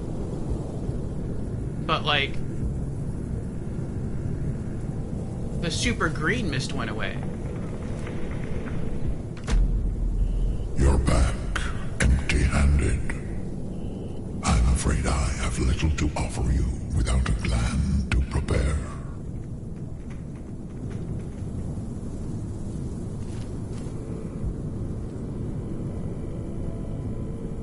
There's a fish statue over there, but I don't know if I looted it already when it was still dark and foggy, or if I didn't, but now since the fog is gone, I can't loot the fish statues. Alright, now let's talk. See what he says. You again, stranger? I thought you'd been eaten by that creature in the tower. If you enjoy hunting in the fog, I can call it once again. Simply bring me a glimpse. Any glimpses at all will do. There's few pleasures quite like a glimpse of another life. You can get lost in them, forget your own troubles. Sometimes I forget which memories are mine. But no matter, they are mine now. Do we have an accord? I can't say I blame you. It's not an easy hunt. Alright, so now we know. Let me peek outside. Oh yeah, you can hear him playing the instrument.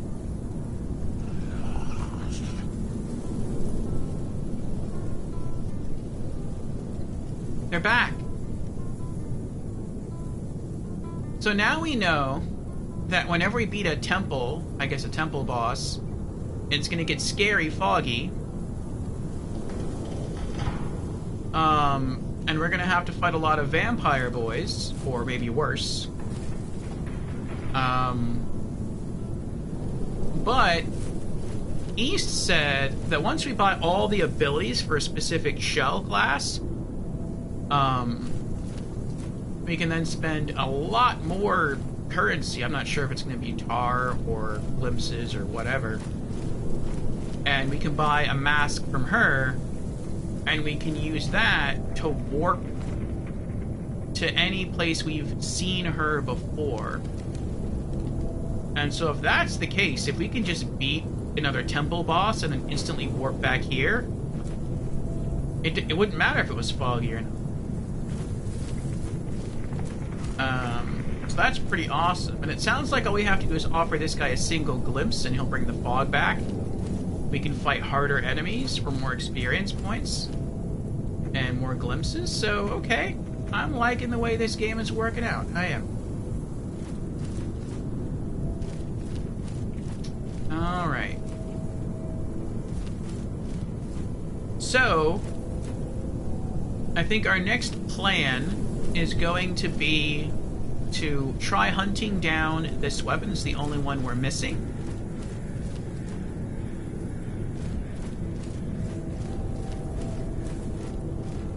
You have new dialogue now? Sip this. You do not. I see.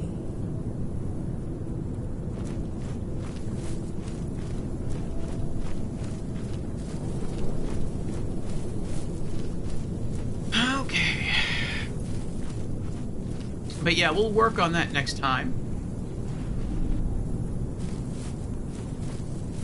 I want to get back to the start of the forest area, which is not far away at all.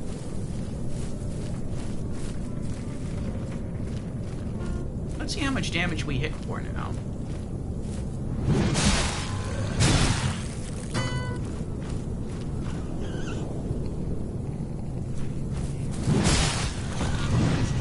I'm one-shotting them now.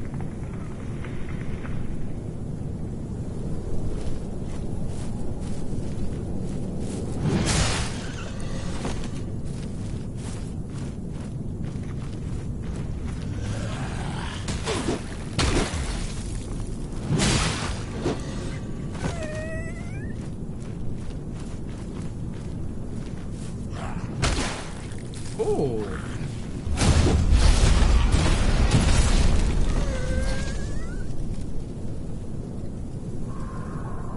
What was that?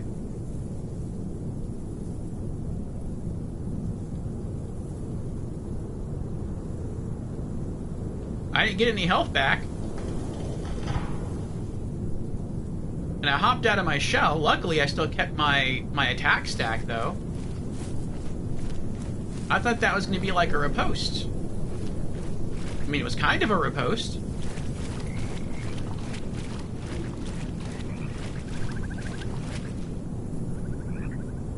Okay, so I know I didn't... I'm pretty sure I didn't access that fish statue while the fog was here. So whenever the fog comes, I can run around to the fish statues.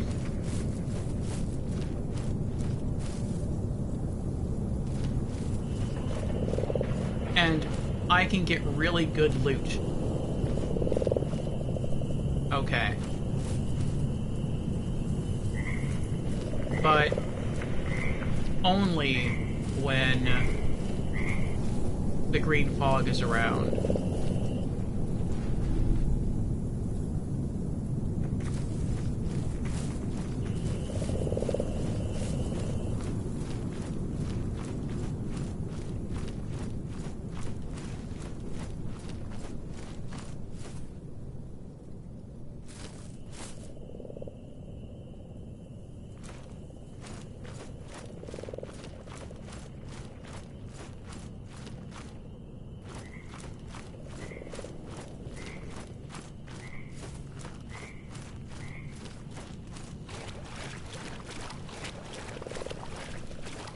I can never go back to the spirit world, can I?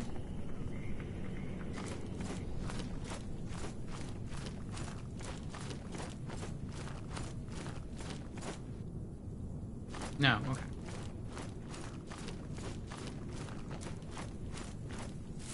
Maybe like I have a token that could do that? There's some tokens that talk about that kind of thing, but I mean, I don't necessarily know I need to do that. I was just curious if I could.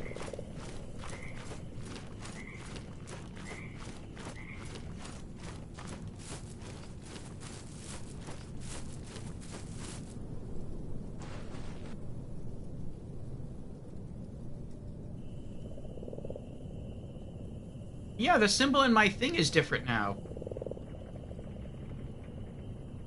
What happens now if I press L2? Okay, I still harden. Oh, I know what it is. I'm pretty sure I know what it is. Okay. That bird gave me a new ability. He gave my parry thing a new ability.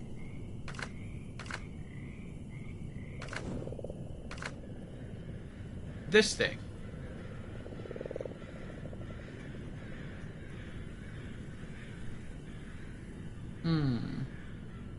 I just don't know what they are right now.